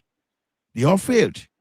So now we are talking of president today just because we've been manipulated to believe that president is the only person that can solve problem. That is why the like of Makinde will get 50 billion that nobody heard about it. Even when we heard about it, what did we say? Nothing. 50 billion is not a joke. 50 billion in Nigeria today is enough to build at least three good, what am I even saying? Yeah, well-equipped, three well-equipped tertiary hospitals in that country. And the man collected that money, and this is how these people, they be collecting money and they don't do anything. Now, Kogi State is proving to people that the state governors can actually do more. I don't know whether Dangote is contributing to whatever is happening in Kogi, but look at it this way now. These people, when they cannot operate in Kogi, they are going to Kwara State. And Kwara State, naturally, before now, I don't know of now, Kwara State is supposed to be wealthier. You understand? It's supposed to be wealthier than Kogi State. But you see, when these people, now, you know how many investment in Kogi State alone, if the information I assume that the information I'm giving you was right, you understand that was not a lie or something like fabricated. If it was true, Kogi State invested so much in air wing, every air wing of Nigerian police in Kogi State. You understand? They bought a lot of drones and they are using helicopters.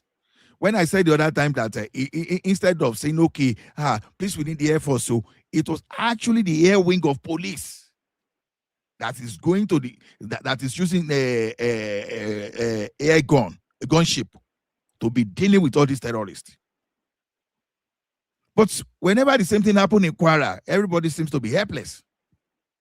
So what I'm saying in this exercise is this: governors too, they have something to contribute, but instead they are playing politics. When the like of Seyi Makinde got 50 billion for goodness sake, I don't know why I got that 50. Even like just a very, very nice 2 helicopters, or let him deploy some drones. You understand? To deploy all those, to be guiding the forest. You understand? Use that money. If you said, okay, when they asked 30, because it was denied, I say, oh, I didn't collect 50 billion. No, it was 30 billion. So if Ayoshe did not talk, nobody would have known that guy got money. You are now even saying, Shebi, it's not 50 billion, just ordinary 30 billion. What way? What are you doing with that money? So you were simply gathering that money for you to perpetrate yourself in power. Maybe you want to become, you are planning to contest, whether Senate or whether you want to become vice president or whatever. Ola, please. You see, sorry, Ola, you can hear me? I can hear you, sir. This our military structure, whatever they call it. Now, is it until maybe you lift up an aircraft or a fighter jet, you now become an air force, or these are separate? It's a separate, should I say, organization apart from the military on ground. Are they separate? Because since we've been talking about this insecurity, for example, when you were talking about, I thought when you're talking about airstrikes, that has to be with the Air Force people. And then No. What I just said is this. What I just said is this. The military, we know that the military has been compromised, right? But then the Kogi state is proving to us that even our police, when you equip them very well, they can do a lot. Just imagine, it was the state police, it was the Kogi State Police Command, air wing of the Kogi State Police Command, that was covering air, that was doing air. You know, it is always good when you deploy when you deploy your army to give them air coverage. Because now look at those people going to Mandara, Sambisa, all those areas, very difficult terrain. Because you don't even know where those people are hiding. So, number one, you need intelligence, and you need some aircraft that will have some kind of thermal sensor, and you need some technology that you understand that can feel human where they are. You understand? Those things were lacking initially because, as a matter of fact, that was one of the reasons I think Nigeria engaged military consultant during the time of Jonathan. Because you know what happened during that time of Jonathan, that you know that our military was compromised. America wanted to help us rescue the Shepherd girl. They planned that, okay, we were going to fly in and deploy gas, and these people will slip off so that they will take all those kids, then I'll finish up the terrorists. You know what happened? By the time they got there, they were wearing gas masks. They were wearing masks. So is that I'll verify this story, sir. I've been trying to verify that story, but I don't know, man. No, Mike, you cannot. You know what was going on? I used to say Nigeria playing India. Nigeria, Mike. 1991. Stories, man. Mike, hold on. Guys, to Nigeria, are you there? Yes, it just came in. I know, but I wanted to confirm that if he's there, if he's present. To Nigeria, are you present? Okay, you guys can continue. I am present. Okay, so I was going to give you a rundown on the discussion. So Baba and some other panelists believe that Tinubu is not doing enough to counter insecurity in Nigeria. And then also, who else? Ola, and then Isaac, yes, they believe that. And then, of course, Mr. Larry believed that there's nothing much Tinubu can do. He's just playing it safe, basically. That is inaccurate because Tinubu himself said he was going to do something different at Chatham House, and he hasn't done it. He has done everything else, including the ones people don't like. But the one that would save Nigeria almost $50 billion every year, he didn't do it. So you can see that for whatever reason, he doesn't want to do anything about insecurity. He has the capacity. Clearly, he borrows. He borrowed about 21 billion at least last year. They spent almost $8 billion defending the currency last year alone. And all it takes to get the manpower of the Nigerian security forces up to 500,000, then the next year up to this is 700, then the year after that up to 1 million, it's not even close to $4 billion. But yet they spend money wasting it on other things when clearly the best economic investment you can make is in your security. But they spend money on other things. Why?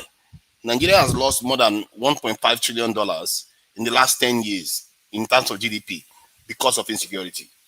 Do you know how many lives that could have saved? But these guys pretend as if they don't know. They play games with Nigerians and they tell Nigerians that we need training, we need technology, all this fake stuff. As if America and Israel and all these countries don't have these things. They have them, but they have big terrorist problem. Why is it that America cannot defeat terrorists? I don't know why people can't even do deduction. If I tell you now, I'm coming with you on foot. I tell you that I'm going to give you Rolls Royce. Are you not going to ask, where's your own? How many terrorists has America defeated everywhere else they've gone? How many? And yet they will come here and they will start telling us that, oh, America has technology. No, the key thing that they have in their country, that's why terrorists don't overwhelm American state, is because they have manpower everywhere. If you call police, they will show up in less than 5-10 minutes. Why is it that we don't want to Nigerians? No, it's because every American have a gun. That's why. It's not because everybody have a gun. No. It's the same thing for Nigeria. It's the same thing, sorry. It's the same thing for the UK. It's the same thing for Germany. It's the same thing for Japan. It's not only America. The reason why, whenever you call security forces, they are there for you, is because they are not far from you. How can you have a situation where... So that's why they don't have... Yeah, of course, now it's common sense. You have to have a grid of security outposts everywhere. You have to. It's just common sense. That's what every other nation does. You can't just leave your country, whole areas undefended. Terrorists can operate for 10 hours. Nobody will show up there, and people can't see the problem. I don't understand how our people think. It's people that you need. It's not technology that you need. As a matter of fact, if you are talking about technology, human beings are the most advanced technology that you can have today. Why can't you use them? We have thousands of people in Nigeria selling all kinds of nonsense on the streets. Nigeria, for the first time, you told me you are making the best argument. I'm so impressed. Thank you very much. So Nigeria, your argument and my argument is not far apart. We are almost saying the same thing. Patoski, what argument is Tunaja making? It's not making sense to me. I don't understand. Look, let me tell you what it is. It's making a little sense, but not Tunaja has made something that looks very complex. Wow. Very simple. And it looks like it's a simple solution, but it's a solution. The best technologies are human beings. In uniform and ordinary people in the community. There's nobody that can gather intelligence like human beings. Use 50,000 drones. You won't get intelligence the same way you get from human beings that are there. But that's what I said earlier, Patoski. Tinubu made that case when he was campaigning. He said, we have more boots on ground. Nigerians are not well policed. We are going to clear some forests. Why is he not doing that? He has the money now. No, Patoski, please. When Tunaja came in, I knew he was going to be harsh. When Tunaja came in, I knew he was going to be harsh on Tinubu. But my question Shoma set him up now. Shoma set him up and he working.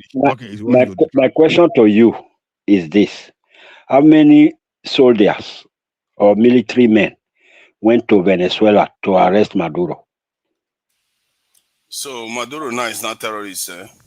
No, for you to go to presidential villa, like you are coming to Aso Rock now, you mean you should go and park all the boys in the street before you can come there to come and catch Tinubu?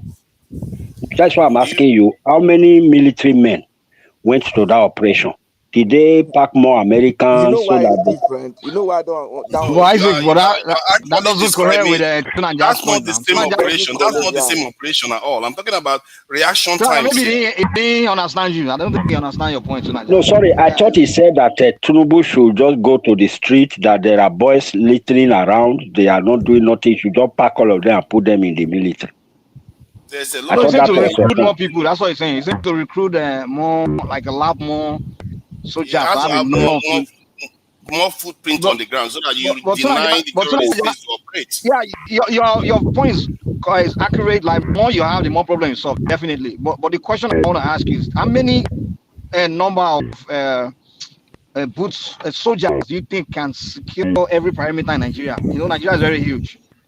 Based on my calculation, just under 1 million can do that. And if 1 million? If you put outposts within, let's say, 5 to 10 kilometers between these outposts, the terrorists will not have any space to operate at all. You put one on every what? every 5 to 10 kilometers. If you put outposts every 5 to 10 kilometers, remember it's not everywhere because they don't show up in the city anymore because the city. Gravity, can somebody do the calculation like Sulu Nigeria's size by square mile? I've done it already. I've done that calculation already. Yes. Yeah, So if you want soldier about what? You want soldier about what? You have to have not one soldier, but 20 soldiers in one outpost. You have to spread them all over the country. Yes. And how far apart are the outposts? How far apart are the outposts? How far? 5 to 10 kilometers. No, to Niger, I think I differ a little. We need more people.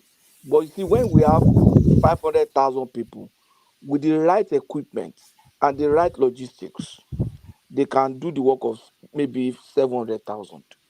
For example, if within 10 minutes, somebody can get into a car and drive, not be say they go wait, DPO no get fuel.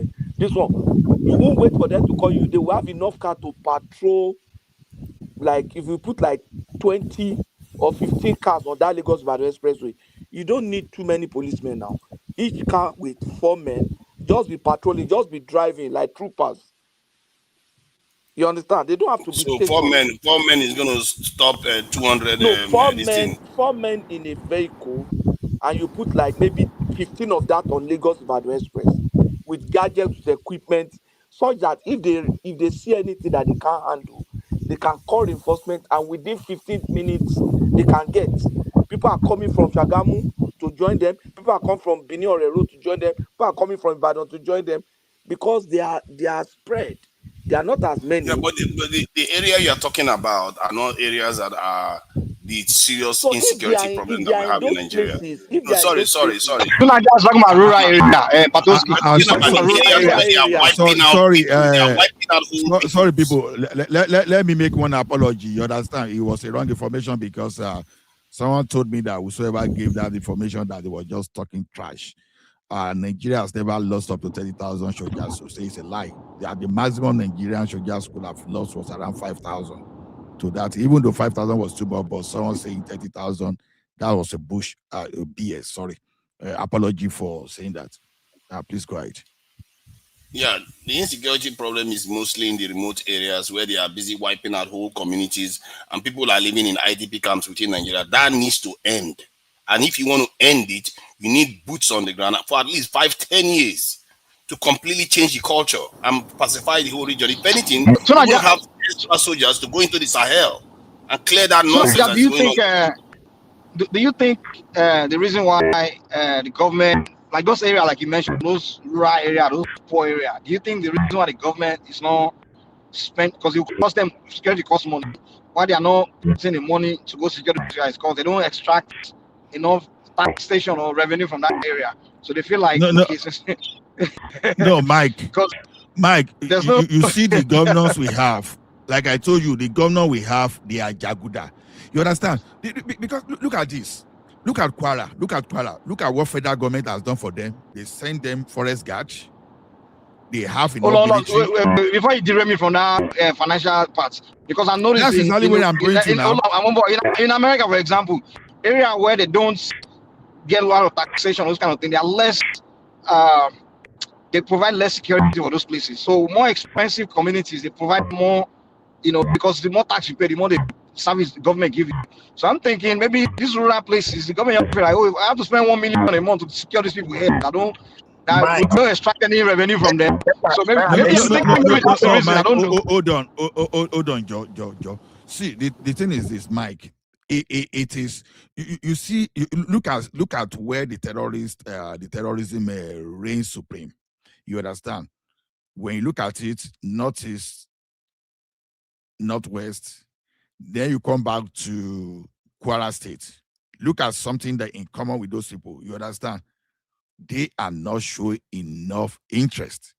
And right from time on their own, they've been showing extremism. And Kogi State is beside Kwara. How come that terrorists are comfortable in Kwara State, but the Kogi State is hot for them? You understand? Like the guy there, Ododo Abiwalti, they call the name of that guy. He has bought tens of drones You understand? He deployed all those into border town. You see the strategy. That guy, they destroy, they deployed drone to the border town of those areas where all those terrorists where they can come in, including all So the those governor is doing a work there. Exactly. Now, this guy is equipping the air wing of Nigeria police there. Are we saying in Kwara State there's no Nigeria Nigeria police air wing? Why are you not doing that? You understand? Because you alone, you've got forest guards, you got soldiers, and this thing is still. What exactly are the governors doing? To be honest, Ola, you know what I think we should start understanding. I think more of these issues that happen within the state should be more. I think the governors should be the ones who should go after more than the president, because they are from that state. They understand the culture, the issue, the political, the issue of the terrain of their state. Because a president, I don't think Tinubu has ever lived outside of Lagos. You understand? To be able to understand what the terrain or the cultural politics of all these other places. I don't think so. Sometimes I think presidents really sometimes, but where we hold the president accountable is okay. Then work with these governors. I think you don't understand. Try to understand it. Then you should be, just put the governor to like, hey, come, what's going on? Explain your state. Have people, design people to go to that state and work with them. But to me, I still think the governors, those eternal state issues should be the people of that state or that locality should be the one to come out to say this is what we need, this is how we can secure ourselves, this is what we need from government. So government people there has to be a government people partnership. I'm telling you, that's the only way to solve this problem. It's not going to be America. Kwara State, apart from those special security funding there, you understand, they are drawing far bigger allocation from the federal post than Kogi State. Ola, let me tell you something. The thing is this. The leaders of the country, some of them, they are part of this program. They sponsor these people. They protect them. They tell them where to go. You are getting my point. You know the emir of Ilori, for example, is Fulani. Yeah, you see Kwara problem. Kwara problem is even beyond this terrorism. There is that Yoruba culture trying to, still hold ground in that place, while other people are trying to subdue it and wipe it out. But it's very unfortunate that we have a Yoruba as the president, police, and everything, yet they are unable to do anything when it comes to Kwara. Very shameful. But the truth of the matter is this: whether we recruit all Nigerians to become police, we are still going to fail, and we will fail woefully. The reason is this: in every society, no matter how that society, the numbers of police or technology they have, the first thing they do is to profile their citizens, register their daily activities, where you work, the business you go, and they are able to put structures in place to know where you live. Take, for example, somebody is found in the forest. What are you doing there? You are a cattle area. Are you permitted? Are you among the people that have access to those places? If you are not one of them, then you have a question. Take, for example, there's a place of crisis in Europe. Maybe it's far away, and today I'm controlling that place. Even if I return back to my country, they are not satisfied. They will contact the police here, and then we find this guy in this particular area is one of the suspects. They will definitely follow me up and question me because I did not register as part of the person that live in that area, and that is the first step of investigation. You cannot be parading cattle and giving priority to cattle, rearers everywhere, primitive way, and you want to come and secure. Remember, they brought the army from the barrack. Their duty is not to patrol the street of Nigeria. They were never trained for that. They were trained to defend the country against external aggression. And when they brought the army, their excuses were, let's flush them out. Today, they are flushing Nigeria army, destabilizing them. They are even overwhelming them. Now, Kwara has happened. The people will look for another weaker point because Tinubu is going to mobilize troops there. And they will look for area now where you remove troops. And they will want to strike there again because they have free movement. You see one thing I want that country to do. I want the National Assembly to do. I think we need to Nigerians will need the National Assembly. We need Nigerians. You see one thing, you see the immunity they are giving to this government, you understand, all these governors, and even where possible they pray themselves. If you are performing your duty, your normal administrative duty, you should be immune. But once you have figured out in criminal activity like sponsoring terrorism, whether you are negotiating peace deal with them, you understand, that should be criminal, and they should be able to take you to court and sentence you. We need to remove all those nonsense. I think all this is true, but what I find problematic when people talk, and it's why they paralyze us, and I think some of these people, they are becoming a little bit irritating and frustrating because they create the atmosphere that ensures we remain where we are.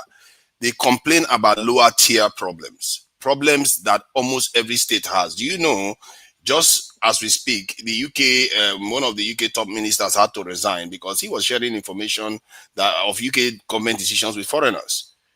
There are always people that want to undermine your country. That is not an excuse not to strategically move to do the right things. Because those people that are serving you right now, trying to keep us safe as much as they can, they need reinforcement. They need people to support them so that their careers will have to actually have dignity. This idea that you complain about, they move here, it's my neighborhood is different. Stop. That's not the point. You need the people on the ground first. They can worry about lower tier problems. Hold on a moment. You said the guy was sacked. How many people are they sacked in Nigeria? Even when the people confess, this man gave me gun, do they arrest them? You see what I mean? This is Why exactly are you comparing with UK? No, they are, yeah, of course, because people that are like that, even in Nigeria, they don't always remain in office. If they find clear evidence, and like how people keep saying Gumi, as if Gumi just came out and he was a terrorist guy. It's like Nigerians are completely unreasonable, and people like you, that things that are not, that doesn't even make sense, people just make argument for it because you don't like somebody. I don't know why people do these things, because it's not helping the country. The important thing is that people need to be secure. For 10 hours, terrorists were operating and killing people in Kwara State recently. You were not there, but all you people do is argue instead of getting people on the ground so that to prevent all those things from happening. In the Western country you are living in, if you make a call to security forces, they will show up there for you. And yet in Nigeria, they will not show up. And you have people on the street that don't have jobs, that you can give even more dignified jobs, that they will have pensions and everything. And you keep making excuses why they should not put them there. I don't understand it. Even if it's not going to something about it. I think you and I, we were going almost on the same page before I think tonight might now question. Complain, just do the right thing first. Midwest, if where we get, Midwest, please hold on for a second, for 1 minute. Please. There's no equipment to even deploy them fast. How much more we have men? How will it work? They are in Abuja here, they are in Lagos, they are in Benin, they are in River State, they are in Akwa, they are police people everywhere. Another thing I noticed, there's a senatorial district in every part of Nigeria. So how come we don't even ask all these senators from all these zones to come and explain? How come these senators? You know what I think about Nigeria? I'll be honest with you guys, man. Because we all know that Nigeria is a system where everybody that goes into politics. We can hear you. They don't go the right, man. To me, I just think they all just just make money. Man. Okay. It's really not a serious system. The system is it's not really serious. It's not like what I was saying the other time, everybody's just want to enter that place and collect something. That's it. Mike. I know the Southwest is not yet tested, but on paper now it is assumed that the Southwest is the safest in that country today, right? Or relatively safe, right? But what I can tell you is this, you understand? When Fayose was ready to drive out all those kidnappers, all those S-men in Ekiti, it was just Dingono and Macheto. You understand? I think they understood the message. They ran away. You understand? I know that they are not the type of the one that we have in the Northwest. At least they were unable to converge. That is very critical, right? Now they were in Ondo State Reserve, the reserve forest. You understand? but Akedolu was able to use Amotekun to force them out. And what were they using? Double barrel gun, shotgun. You understand? Now, assuming this my hypothesis, you understand, was true. You understand? If they could secure, you understand, the Southwest, you understand, with such, it's telling you that these governors that we are talking about, they are not totally powerless. Imagine 36 state governors spending the security votes that they are giving them, assuming they are not taking that money to London, to Paris, to Switzerland to go and keep, assuming they are spending that money. I think we should not be having that problem. Although I know that the problem, the one in the Northeast, you understand, those guys are not where those people, they are all repentant sympathizers, and coupled with the fact of illegal mining. You understand? So a lot of things compounded the problem of those days, because you will see that is where we deploy all our soldiers, our air force. Honestly, maybe at the end of this terrorism, when we fight the thing finish, I hope they will make all those regions pay for it, because anybody that is taking money from us, when the dust settled, they should find a way to pay dearly for it, so that will be a deterrent for future reoccurrence. Because so the thing is this, I'm just appealing to Nigerians that let's not forget. Yeah, if you want to take Tinubu out, you can take him. But let's keep focusing on this local. Even the local government chairman, as we speak today, you understand, they should be able to contribute to that security. Like what we are talking about now. If they have local government chairman, as Mike has been saying, if not just to go and build some kind of tower in some villages and get some people with gun and put some camera around, and so that at least for people to just respond. How could people just operate for like more than 8 hours and unlive so many people? I think let me add something quickly. You know, there was a point Mike was making whether these people are worthy of defending. It's not even necessarily about them, because it's affecting the entire Nigeria. If somebody wanted to go and invest in, let's say, some kind of mining industry, that would have revolutionized the Nigerian mining industry, but they can't, because those areas are completely unsafe. I myself have had, not that I'm that big to be doing mining, but I've had a second thought when I heard that the terrorist was close to a state I wanted to visit. So if a Nigerian can have that, imagine how foreigners feel. This is why we've lost more than $1 trillion in GDP in the last 10 years. That is a lot of lives that money could have saved. So investing in and protecting those rural areas is actually beneficial to the entire Nigerian economy. About what you were saying regarding den guns and the areas that because the south areas, these terrorists don't tend to come to the south areas. And if you look at Akwa Ibom, Calabar, all those areas, they don't even know they don't have much of that experience. I'm not even sure Bayelsa has had much of a contact. So to have the southwest that actually touches the north a little bit more peaceful, it shouldn't be too surprising. The reason why the south areas and the southeast was unstable was mostly in the last maybe 7 years or so due to the issues going on in the southeast. That said, in terms of the insecurity in the north, we really need to separate problems you have with the security forces, because we forget that there are a lot of police officers, a lot of secret service, all of them working in Nigeria right now, keeping most of the states safe. When we talk about states, the capital areas and some of the towns that they can expand up to, that is why terrorists don't show up in those areas. These terrorists, they are not that sophisticated. They are just capable of moving around and operating in areas where you are not. If you put that tower like you're talking about right now, you go and put that tower up. The moment you're putting it up, they will see you and they will like, oh, who is going to come and save you? By the time your security forces go, they will come and do what they did in Kwara. That's what they do. This is why even Jide on TVC the other day was saying, what do you want these governors to do? When security forces are around, then hold on. When the security forces are around, they will want to, they will tell you, oh, work with us, do everything. But then you will leave. Then you leave them with the terrorists. What do you want them to do? They will be like, I want my people to survive. I might as well work with terrorists. That is what is going on. And some people accuse them of working with terrorists. No, to Nigeria, do you know why I'm not? See, if I have my way, I will drag these Kwara State governors and the emir of Ilorin to ICC. If I have my way. Now, see, whatever they are doing in that state is criminal. I will tell you why. You see, in terms of population, Kogi is more than Ilorin.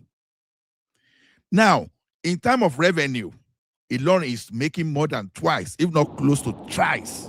You mean Kwara? Yes, they are making up to almost more than 2 times of what a Kogi is making. And look at the investment. No, Kwara. Do you mean Kwara? Okay. No, I'm talking of Kwara. I say if I have my way, I will drag Emir of Ilorin and Governor of Kwara State to ICC. I believe those guys are complicit. Because see, because the more I talk, the more I look at Southwest, although I'm saying that it's yet to be proven though, because we assume, you understand? But I will give I hate wasting my time with all these finger pointing. I don't like wasting my time with it. I'm not doing finger pointing. I'm talking of concreting that we are seeing that they are doing. You understand? If Kogi State, that is big now, Kogi State, for example, I think is bigger in landmass. If I'm not making mistakes, someone should please correct me before I goof again. You understand? The thing is, so I think Kogi State should be bigger in terms of landmass. I don't know. Or even if it's not bigger in terms of landmass, you understand? But for Kogi State, with less than revenue, to still have a way of patrolling its border. You understand? That means that the terrorists that are supposed to be hanging in Kogi, they now find safe haven in Kwara State. And Kwara State is where they deploy forest guard. And they are even for a forest guard there. What is that state governor doing to support the effort? Okay, we know in Lagos State now, for example, we know Nigerian police, they don't buy helicopter, but we know that Sanwo-Olu, was it Sanwo-Olu or the governor? Sanwo-Olu bought helicopter for Lagos State Police Command. You understand? So we know there's others, they be investing in drones. Southwest, I know Amotekun have some drones, but I don't know the numbers. There was a time they raised like about 500 million or thereabouts to invest in drone.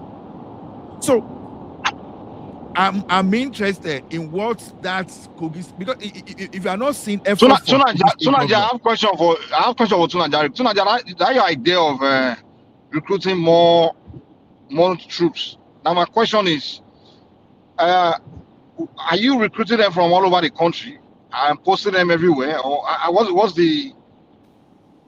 Because you could do it from the NYSC, from different ways all over the country. Ideally, you want to get from all over the country, but it might be tilted towards one side because maybe poorer people are on one side that want to apply for the such jobs. No, but now if you have a situation where you post a soldier that's not from a place in another place, does that really? I mean, would that really do much? You know.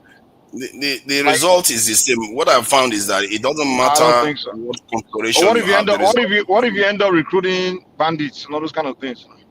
See, the way it works, no, you're always going to recruit bandits. You're always going to recruit sympathizers. Wow. But the way it works is that, of course, every security force have traitors. You don't know that. Okay, so the reason why, okay, now I'm thinking your idea will be good, but then I'm thinking that the better way to do that is recruit people from where people that will be securing a place should be recruited from that place. You understand? Yeah, you could do that, but the danger is that and the process. Hold on, wait now. But the process of recruiting them, you can go through their community chiefs and people that know them, because the chiefs and all the people in that community, they know who's a good guy, who's a bad guy. So that way, it's easier to do a background check on them, right? And then they also grew up there, and they also have desire for their community to not be attacked, so they have more reason to defend their community more.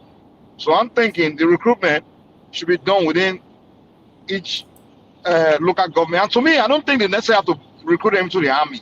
To me, it just got to be selective service kind of a thing, where people will serve. You know, it's a kind of like a mandatory service for the nation. where you just do the patrolling and all those kind of things. So that way you don't have to government. It won't cost government too much money.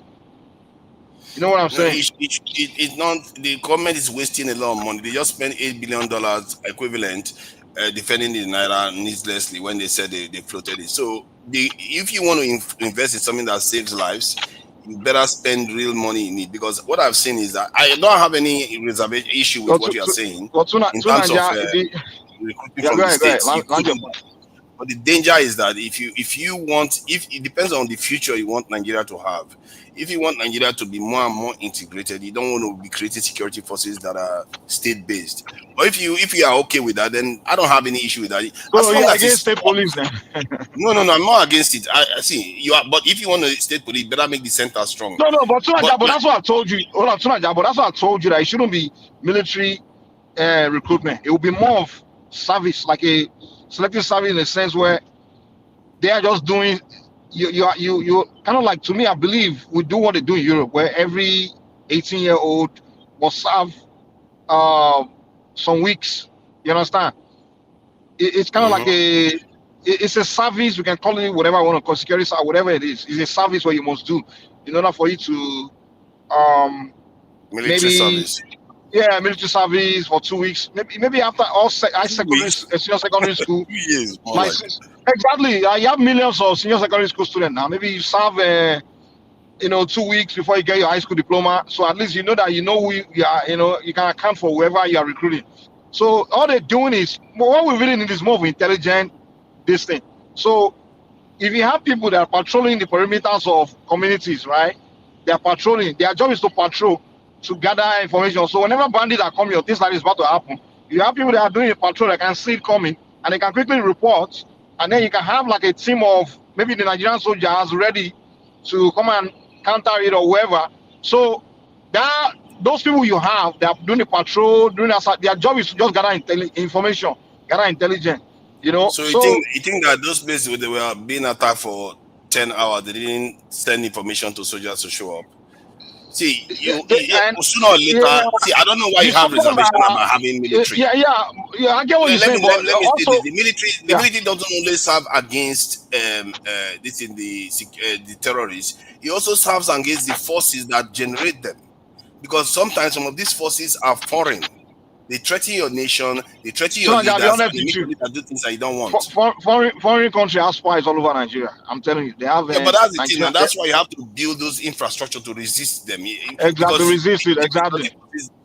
They are a nation's immune system. You have to be able to resist. You know why someone like me will say we use secondary school students, because most of the people they are using to spy against Nigeria, there are some grown-ass adults, man. Many of them are even Nigerian diaspora. I mean, like. There are some grown-ass adults, man. I'm telling you. So to me, Nigeria, you have to be proactive in your thinking, in a sense. And also, let's also consider that if let's assume, because there's this accusation that it's foreign countries that are causing instability. Don't forget that this foreign power, they have a satellite in space, right? They are zooming down. They are zooming down on the ground. This satellite, these guys, they may be zooming down on the ground and seeing the movement of our security forces, and then be giving those bandits information about the movement of our security forces. So personally, if you have a government that's thinking and you're already knowing all those kind of things, what you want to start investing right now is you start building tunnels. Learn from what Iran is doing. Iran, they have tunnels. So all their security forces, they all reside in a tunnel. So you can, satellite in space can also see the activity of what's going on underground. You understand? Yeah. So Nigeria, and to dig a ground, when you start digging, also think about another angle. You know that these bandits, whenever they want to attack a community, sometimes they come there to come and survey, look around, right? Look at their target, and then they go back before they attack, right? But if you have like tunnel within communities in Nigeria, within local governments, and these tunnels, nobody know where they are. Or whenever you are building them, just don't build them secretly, so nobody know where they are, and they have underground. So whenever something, and you can have, you just have your armed security forces always in that tunnel, right? And within that tunnel, you can also have like a monitor where you are viewing your camera, maybe your camera that's outside viewing everywhere. Within that tunnel, you can have your security monitor screen where you are watching what's going on outside on the top. And then when it's time to attack, your troops just come out of that tunnel to go and launch your attack against the bandits. So that way, whoever is spying against the community cannot really do that much. So there's so many ideas, man. I'm telling you, so many ideas. Okay, can I contribute? Go ahead. Can I contribute? Yes. Okay, yeah, good morning. And you guys have spoken very well. And I can see Mike giving a lot of solutions. Can you hear me now? Can you hear you? Yes, I can hear you. Okay. And I can see Mike gave a lot of solution. And I can see the internet general, to Nigeria, fighting the war with his mouth. It's as easy as done like that. Actually, to me, I think the main problem of that country is that tribal division and religion.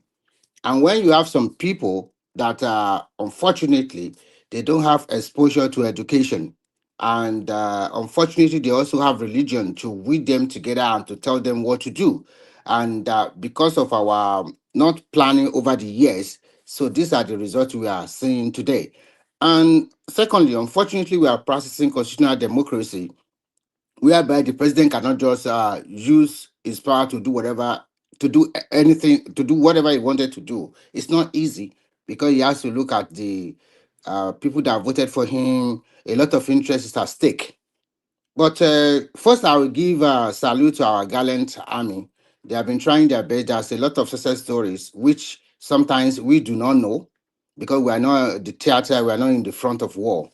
But I will suggest one thing, and that is, how do we tame religion ideology on both sides of the religion, whether it's Christianity or Islam?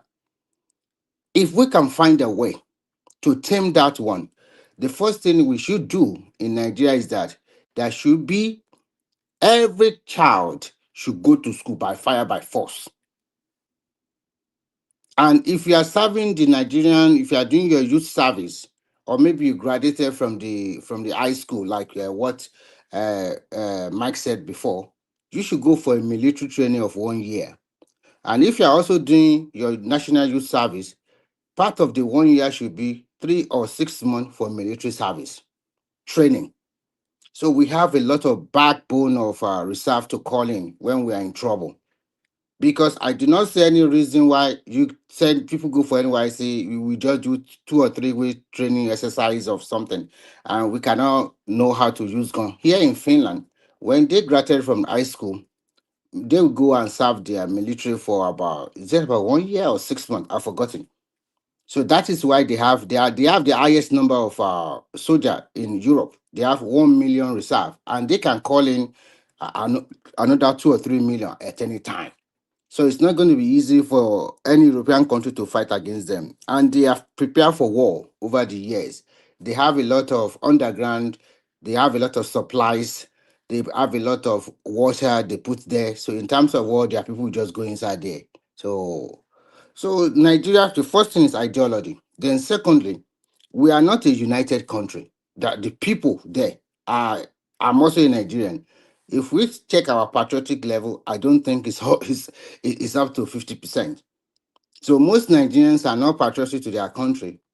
What they are always interested in the downfall of that country. But that country continues to remain firm and steward. So the president that is there now, in terms of insecurity, to me, I would say it's not trying his best enough, but we have seen a lot of success story. And you guys complaining that America is coming to your door to help you. I remember when Donald Trump talked, a lot of you guys some of you guys were in support, some of you guys were against. But as we stand today, there are some things we cannot fight by ourselves. We have limitation. We don't have the right military equipment, and we have to buy it from those people. So sometimes you have to hedge your risk. Which one is are you going to take? So for me, coming here to help us, I think it's a welcome development, whether we like it or not. Because at the end of the day, I see a country where some people want progress And I also see a country where some people want backwardness. They don't want the country to continue to progress. So it's a welcome Sorry, development. Sunanja, are you still there? Sunanja? Yeah, I'm here. I'm here. Yeah, I want to make one point when Remy finish. I want to see if we can also see something from that angle as well. So Remy, let me know what you're doing. Okay, I'll be quick. So in a nutshell, what is happening in Kwara, I think, to be frank, the governor of that state is so docile because if Kogi can do it, they have drones, they have helicopter, they have everything to monitor their own border and the forest there. Why can't we do the same thing? And sometimes I wonder. So that is why I said I'm sorry to use this word on Nigerians. I think Nigerian people, we are bad people. Because we all know that those people committing this crime, majority of them are also Nigerians. They live among us. Why can't we root them out ourselves? But we wouldn't. But when such things happen, then we now cry over it. The pilot, they do this.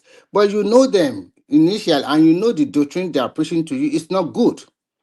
I'm not talking about Islam alone. Even in the Christian world, none of them is good for that black nation. Because the other one is exploiting the people there, and their pastors and the rest are buying Rolls Royce, limousine, flying all around, and their followership are in abject poverty, very poor. While the other side, in the Muslim side, they are using stupid ideology to cage them, to die for them, and to use them like slaves. So when you look at both, which one is better? None of them is really better. So I'll rest my case on that so that Mike can say whatever I want to say. Thank you for the opportunity. Yeah, Sunanja. You notice like one of the industry that's growing in the world right now is the private army.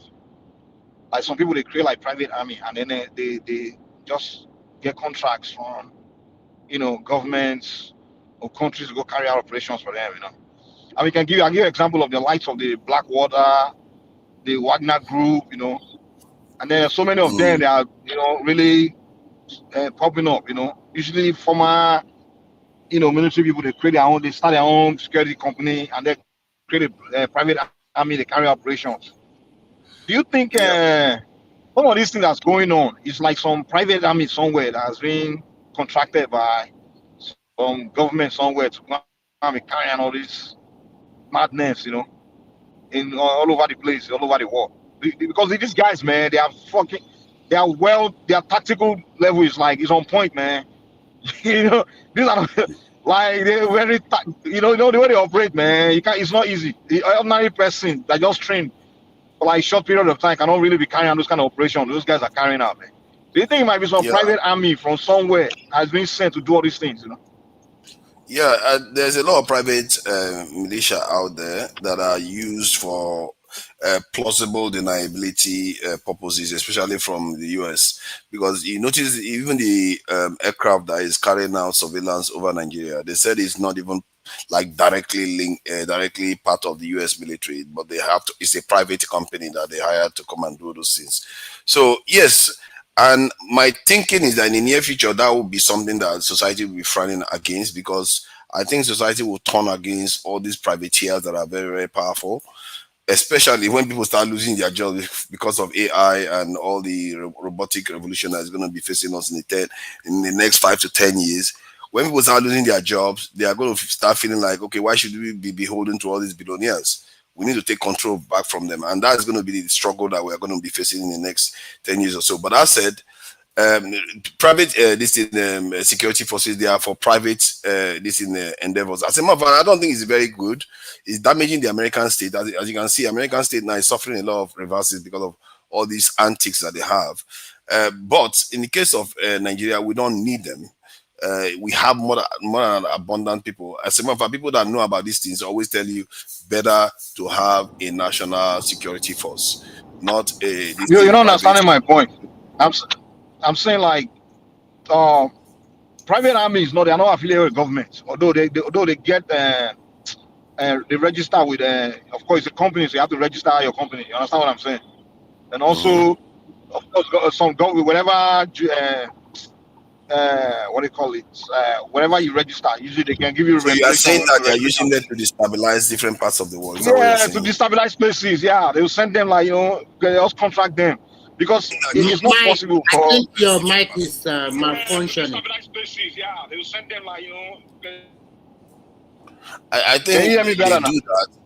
That's what most terrorists do now. They use terrorists as a kind of private army in some ways. Sometimes they will send specialists to come and assist them.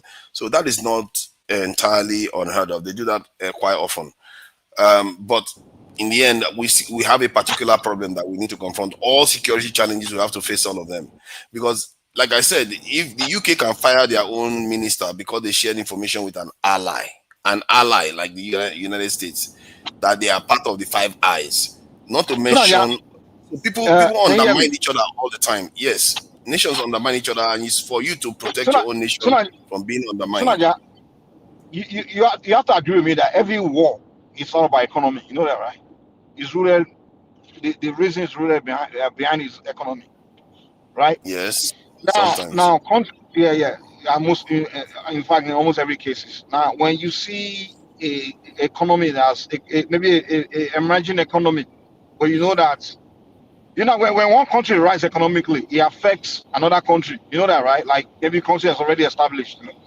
So, if you look at Nigeria, if Nigeria really emerge economically, like with that population, and also if your country emerge economically, your population makes you more powerful because it means, do you think Nigeria emerging economically pose a threat to existing powers? Because one thing I can say, I begin to look at this thing from another angle, because what I notice is that this whole insecurity in Nigeria, it looks like this Western media, they are just putting it out, and I'm wondering, like, why you guys so, like, Nigeria is not the only country like where those things are happening, but the Nigerian one is particularly talked about in a sense. And I'm thinking one thing I think they want to achieve is they don't want investors to come there, because at this point, Nigeria being a virgin ground, it's a wealthy country, money is there, so it's a right place for investors to make a lot of money. And also, if investors come there, it can actually potentially make that place economically, it can really advance the economy and the place can take off. Do you think some people don't want that to happen? They are like thinking ahead, that we have to do what we have to do to make sure these guys don't get there, that kind of thing. Like thinking ahead. If the US is linking this in Kwankwaso for one to terrorism, we have to be careful about what is going on in Nigeria. I think there's noise coming from your this thing, Mike. So and also I heard that from the news that there is suspicion that America wants to create a drone base in Nigeria. This is something that they chased them out of Niger Republic, and now Nigeria. Under this president, some of the things that are going on in Nigeria is just unconscionable. And I just hope there's going to be a vote in the House, and I'm sure the Northerners are going to block it, and rightly so. And because it's one of the reasons why I'm also not so happy, man. Yeah, because some of all these actions, they don't consult the people. They just go ahead and do. This guy is going to sell us in the hand basket. And one of the things that the Western people, one of the things the Western people like to do is they want to have the power to threaten our leaders. In other words, to say, I can divide your nation anytime. And the reason why they have that power, because we are divided within. If they can use the Biafra, they can use Islamization problem. They'll say, oh, a Muslim wants to dominate the Christian. They have so many ways to divide the country. And because we as a people are not conscious of all these things, and we make ourselves so vulnerable. I don't understand it. For someone like me, in my mind, I'm not going to let them. I won't let them. No matter what they tell me, I'm not going to listen. It's because many of us are so susceptible. Many of us are so susceptible. We are willing to just dive in without thinking about the consequences to that entire region and our heritage. We don't think. We just so narrow-minded. So Niger, just look at it. We can't blame America for trying to champion their own interest. The French. The question you should ask yourself: what is even Nigeria himself interest for our citizens, for his own land? So you have to What ask we this have in, question. what we have in America, Nigeria is we have ethnic interest. Every ethnic group got its own interest. That's not the problem we have there. Mike, look, not the problem we have in Nigeria. You see what we are facing today. These are problems that were created by long time ago presidents, the past president like Babangida and the rest. You see, all these states they created, it means the end of progress for the land. And the more they divide us, the weaker we are. Look at the What do you set of mean? people Like, that. I mean, wait. Yeah, Before you go for Mike, that, wait, wait. how did the creation of state divide us? Explain. Look at the way the creation of state to rule Nigeria. I want to tell you. You know, when a country is so diverse in ethnicity, definitely there's always that interest of conflict of identity. So what the government need to do within region they find themselves, you recognize their space for them, you give them equal autonomy at a certain level of sense of belonging. Hold on, wait. Hold on. How did the creation of states cause ethnic divisions? I want to tell you, look at the way the creation of state destroyed Nigeria. When these military guys were creating the state, they were created by military guys, to be honest with you. People were not consulted. Okay. Well, what they thought people was that, look, when we divide you guys, it will faster development, it will faster cooperation, it will, diminish the ethnic and tribal. Okay, so what is the problem? What is the problem that is befalling the country? The problem is that you are not listening, you're just asking question. I'm trying to answer it, my brother. Wait. When they created all these states for us, it was to weaken unity of Nigerians seeing Nigeria as their home. Instead of seeing that country to sacrifice for the country, people now believe in their tribe. And those Midwest. Wait. Hold on. You don't need to make a long story. So before they created states, people didn't believe in their tribes. They were not tribalistic towards each other. Is that what you're telling me? Wait. It was far manageable than this. Let me give you an example. Where I'm going. What has happened in Kwara today? A few days ago or last week, I don't know. If, for example, we are still to be having administrative government for Western region of Nigeria, it will carry more pressure on the government to do something about this nonsense. What will be going on in the northern part of Nigeria, if they were to be having an administrative government of the northern Nigeria, it will unite the people. Now, today it has happened in Taraba, what is it called, Kwara. And tomorrow, look, the entire wait, Mike, you complain of the international news media. It is the international news media that were telling the whole world that 160 people were killed in Nigeria. Nigerian medias were silent. No protest, no activists. It means we have accepted this notion. What I'm trying to understand with you is that if we were like in a region, like when we had 3 regions, right? It would have been. Even if we have 4 regions, we have 6 regions, we have 8 regions, and the people agree on that region, and they identify every ethnic tribes that make up that region and create their space with map, where survey for them, and you grow up to know, I am this tribe, this is our space in the map.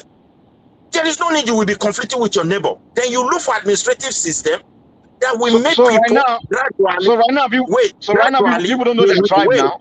Wow. Wait now, they will grow together. They will gradually, that tribal something will start dying down. I will give you an example. Tribalism in Nigeria, like 20 years ago, is better than the one we are facing today. When I was growing up in Edo, I don't get to know who is Igbo, who is Yoruba, who is Hausa. Ask anybody. Delta State is the same. You as a Lagosian, you will also say the same thing.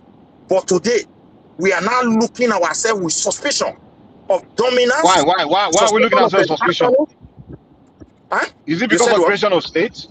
So because of creation of state is why we are looking. That's why we are looking at ourselves with suspicion.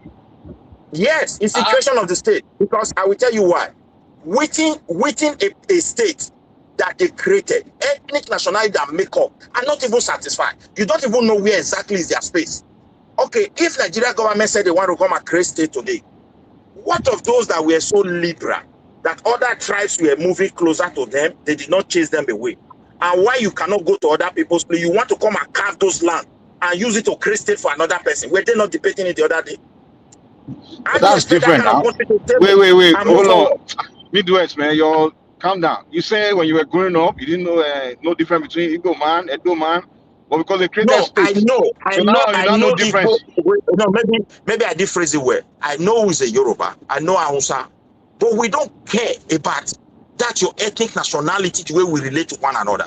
So the creation of the state is the reason why you not care. I will not talk down on anybody. Can I try to explain? I'm trying to understand. Please explain what he's saying. Yeah, the point he's making is not accurate. The reason why I'm putting it that way is because one, before the evidence shows that our division was so strong that it led to a civil war, and secondly, and it's the changes that has occurred in the country in terms of creating states. It may appear as if it is, recognizing ethno-nationalities within the. Sorry, before you even continue, it was people that were agitating for state for themselves. Even today, people are still agitating for state for themselves. That is the point I want to make. That's the point I wanted to make. Some people are still saying they want state for themselves. It's very, very important. Nigeria as a country tried. They are making efforts to try to bring every group in. This is why they created the states, and now they also make it 6 geopolitical regions, and also empower their governors so that they are not able to be prosecuted. So, in other words, the states are almost small regions amongst themselves. That is not the reason why we are having our problems. The reason why we are having our problems is because we are not used to 26 years of democracy or politicians misbehaving continuously. Like Nigeria, the first one was around 6 years it lasted, isn't it?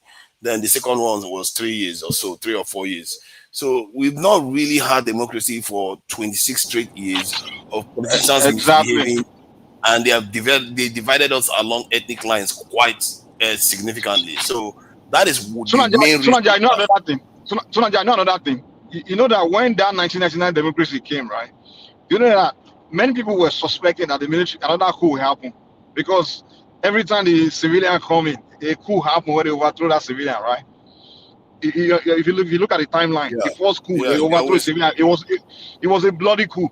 And then when we went back to civilian in 1980, I can't remember 81, 79 something. Then later they did another coup. They jailed those civilians. So, and then by 1999, a lot of Nigerians, a lot of Nigerian civilians were thinking, politicians, like real-minded, the one that are quality people, were thinking like, I can't go there because another coup might happen where they might assassinate me or something. So the only people that were brave enough to go and join politics, they didn't care whether coup will happen or they will kill them, were criminals. You understand? Because a criminal will take danger, doesn't care. You just see, so most of the people that are running to senator, to become janitor, governor, run into politics in 1999 were people that were going to steal. But actual positive-minded people, quality Nigerians, they actually they mean well. They were afraid, like, no, if I go there, no, it's not what, this guy might kill me. So they were not interested in stealing. People that were not interested in stealing, they had a good mind to go there. They were like, no, I can't go and die because these soldiers will come in and kill people. So people were expecting a military coup. But by now, the right-minded people are coming out saying, okay, we want to come in, but those criminals already took over, man.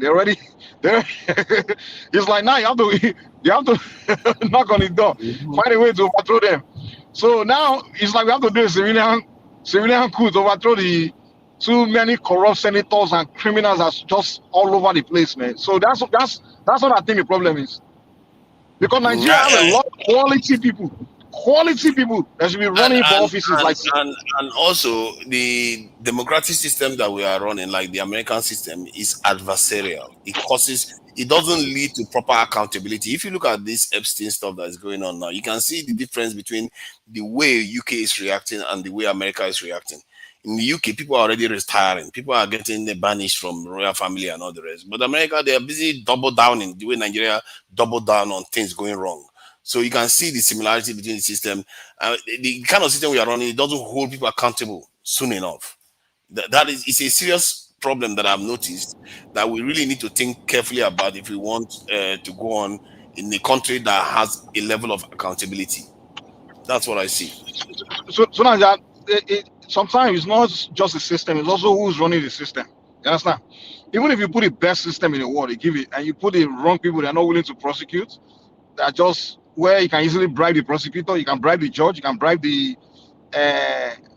police, the EFCC, where it's just people running it are criminals, you're gonna have the same problem. You Of understand? course, that's true. So maybe but the part of the system we have tends to have work on its nature. is how people get the process of people getting into positions is number one thing I think we have to work on. Like how people can access, get into, all kinds of background checks, screening. I think to me that's one of the ways we can move. That's where we have to start. Mike, look at it from this angle again. You see, in a country whereby people design a system to weaken the citizens because they have an agenda, and the citizen accepted it. On the long run, they will achieve the agenda. What is going on in Nigeria is it's beyond just like insecurity. There is a purpose behind it. And that purpose, people want. There are I'm sorry, I don't think democracy weaken the citizens. If I give you power, No, I'm not saying I'm not talking about democracy or dictatorship. I'm just talking about the system of how people divided Nigeria and the pieces everybody. If something is happening in Edo, the Delta people are quiet. When it's happening in a Delta state, the it Edo has people not are to do with quiet. system now. It has not to do with system. It has to do with mentality of people. We just don't care. Get my whole point. This issue that is on ground, they planned it long time ago. The reason why they created it was to weaken Nigeria unity. It was to weaken Nigeria unity to make sure a time like this will come. And because we are no longer united people, the leaders can do anything. When were we ever united? Midwest, when were we ever united? The politics makes us more divided. I just told you, look at America today. America is very divided too. The way the system is designed to be adversarial. It's not designed to be conciliatory where people work together. Yeah, but that is no. I understand democracy. Yeah, democracy. Of course, we always divide people. Politics. The American type especially does that. Yeah, exactly that type. Politics always divide people. There's no question about that. But he's talking about system of the state creation, all those kind of things. I'm like, no, those are not the reason why you're divided. Creation that caused the problem, exactly. Right? So. People always renew their identity, all those kind of things. So they always, to me, this idea of putting the power of vote in hands of just anybody, I don't believe that makes sense at all.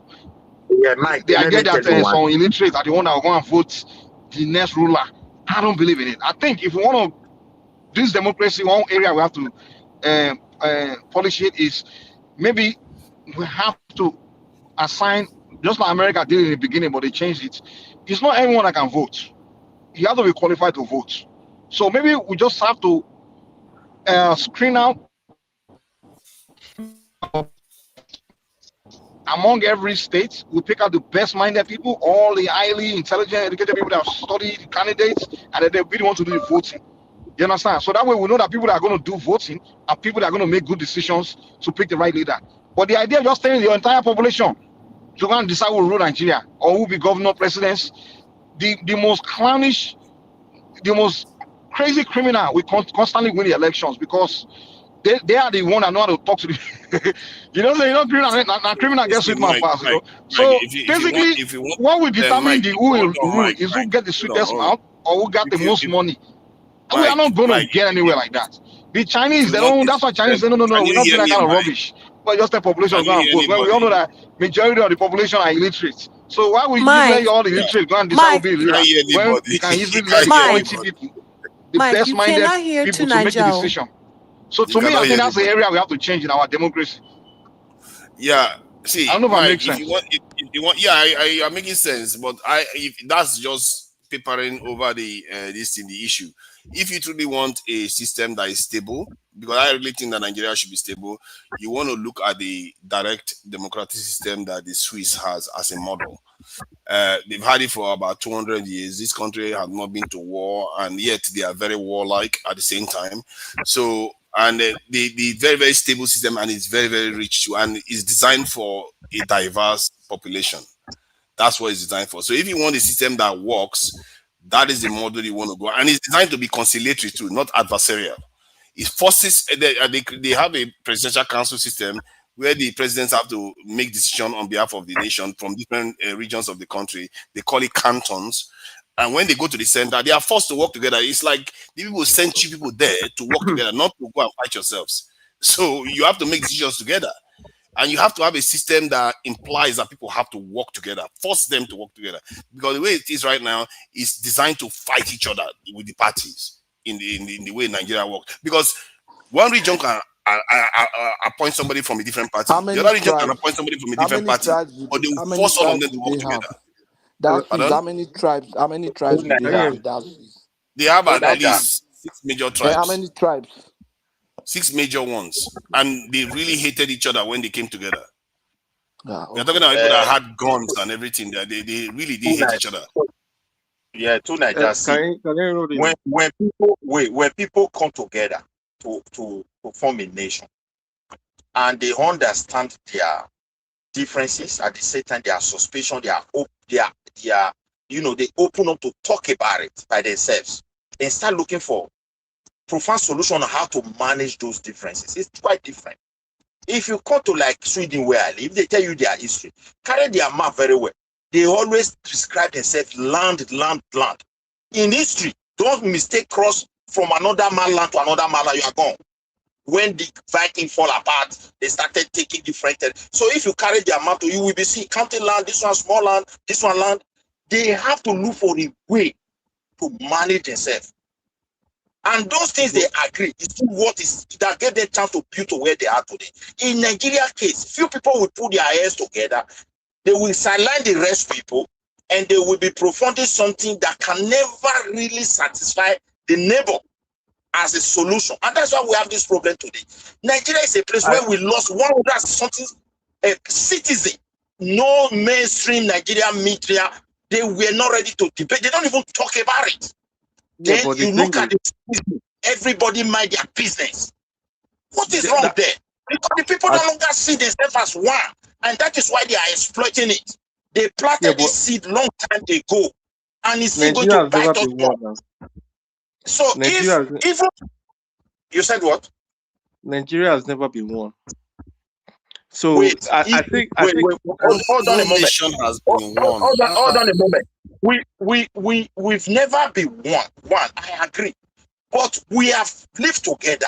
If we are opportune to sit down, you that is speaking, you are from somewhere. Maybe you are not satisfied with what is going on about your place. Me, I'm not satisfied. I echo my own, you echo your own. We put our heads together and say, okay, let's run these things together. Okay, so what you're basically saying is you're calling for the national conference, the confab that Jonathan tried to do and it didn't work. I'm not recommending that. What I'm just saying is this: we should know that we have a problem, and that problem is foundational. Let's look inward and see how we together can identify and agree that there is a problem. At the same time, provide a solution. Whether it's conference, whether it's but this idea of it will work, or maybe because America is now involved, we released the army from the barrack about 14 or 16 years ago. They were never trained to do that kind of policing, but we know they have what I would call a force. They have that kind of power, military force power, so that they can come and flush the bandit. That was what they were promising us. Yeah, and they released this. They are not able to go back to barrack. And the thing has grown beyond. The thing has but you are changing my bro. Let me explain something to you. The thing is, look, 1914 when Nigeria was amalgamated, there's never been. It's just Nigeria has always been based on interest. Everybody with their own interests. So now I think this is my own solution. I think everybody that is called Nigeria today, you need to recognize that this is who I am. We are different. We are very different. So now, if you come to my own territory, we have ways of doing things. If I go to your own territory, we have ways of doing things. Now, if we want to truly be together and be patriotic, I think everybody must sit down together and talk and say, this is what I want. It's not like somebody going to another place and saying, because it's Nigeria, I can do whatever I want to do in this place. After all, we are all Nigerians. No. Yes, technically by law, we are Nigerians.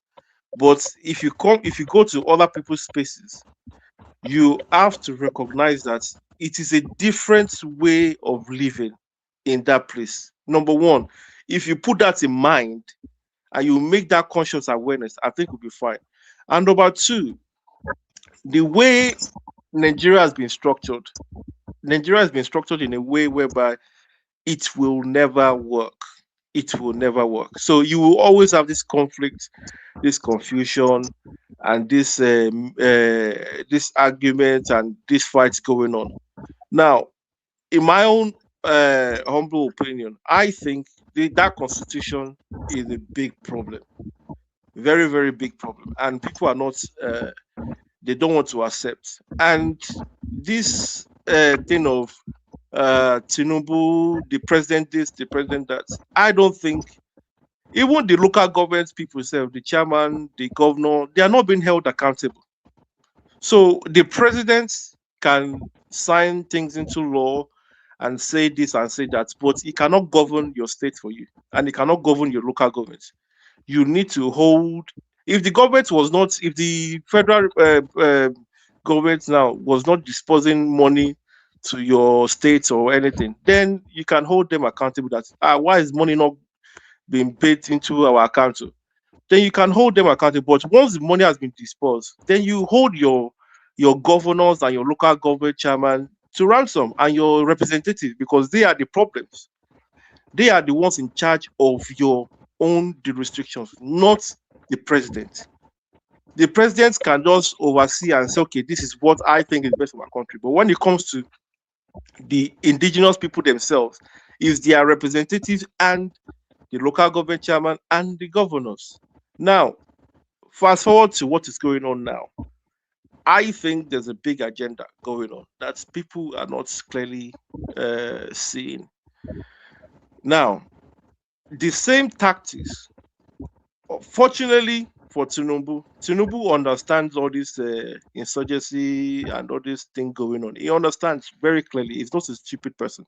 They know what is going on. Now, he knows that the same tactics that was used for Jonathan is what they want to, these people are using, right? So he knows what is going on, and he's partnering with different external forces and other forces within. While he's trying to clean up the mess in the house, he's also getting help from outside, because he knows people that are doing the whole shebang.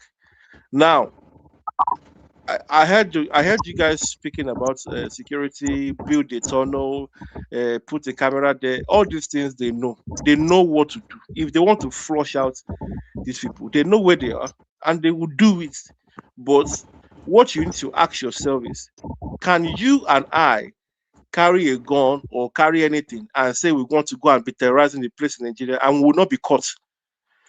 We will be caught. So if these people have not been caught, then you should know that there is an agenda and there's a big hand backing these people. So your question should be, who are the people behind this evil agenda, going around terrorizing people in the name of a religion and all these things? And bear in mind, they've written another letter now to the Kwara state government that they are coming to the same place they attacked, that same local government, right? So what is the governor doing and the local government chairman? Are they getting reinforcements or are they getting help? What help are they getting and what are they doing? That should be the question. And the question also should be, what is the agenda? Because behind every insecurity going on, there is an agenda. The Goodluck Jonathan one the agenda was insecurity, similar to what is happening now. And it was to get that guy out of the government. And they succeeded. Now, they are doing the same thing again. You should be asking yourself, what is the agenda? That's the question. Or when you find out the agenda, then you will have a solution. Let me say this. The agenda that whenever any insecurity emerges, there are various agendas that are at play or interests that are at play. Some of them are for religious reasons, some of them are for financial reasons, some of them are for geopolitical reasons. You can't even start counting the myriads of agendas and interests that are at play. Point is that we have created an environment that has enabled these interests to converge and created terrorist groups and that are terrorizing the nation. And the only way I've seen that most people overcome these things is by having a lot of footprint on the ground. It's very, very common sense, isn't it?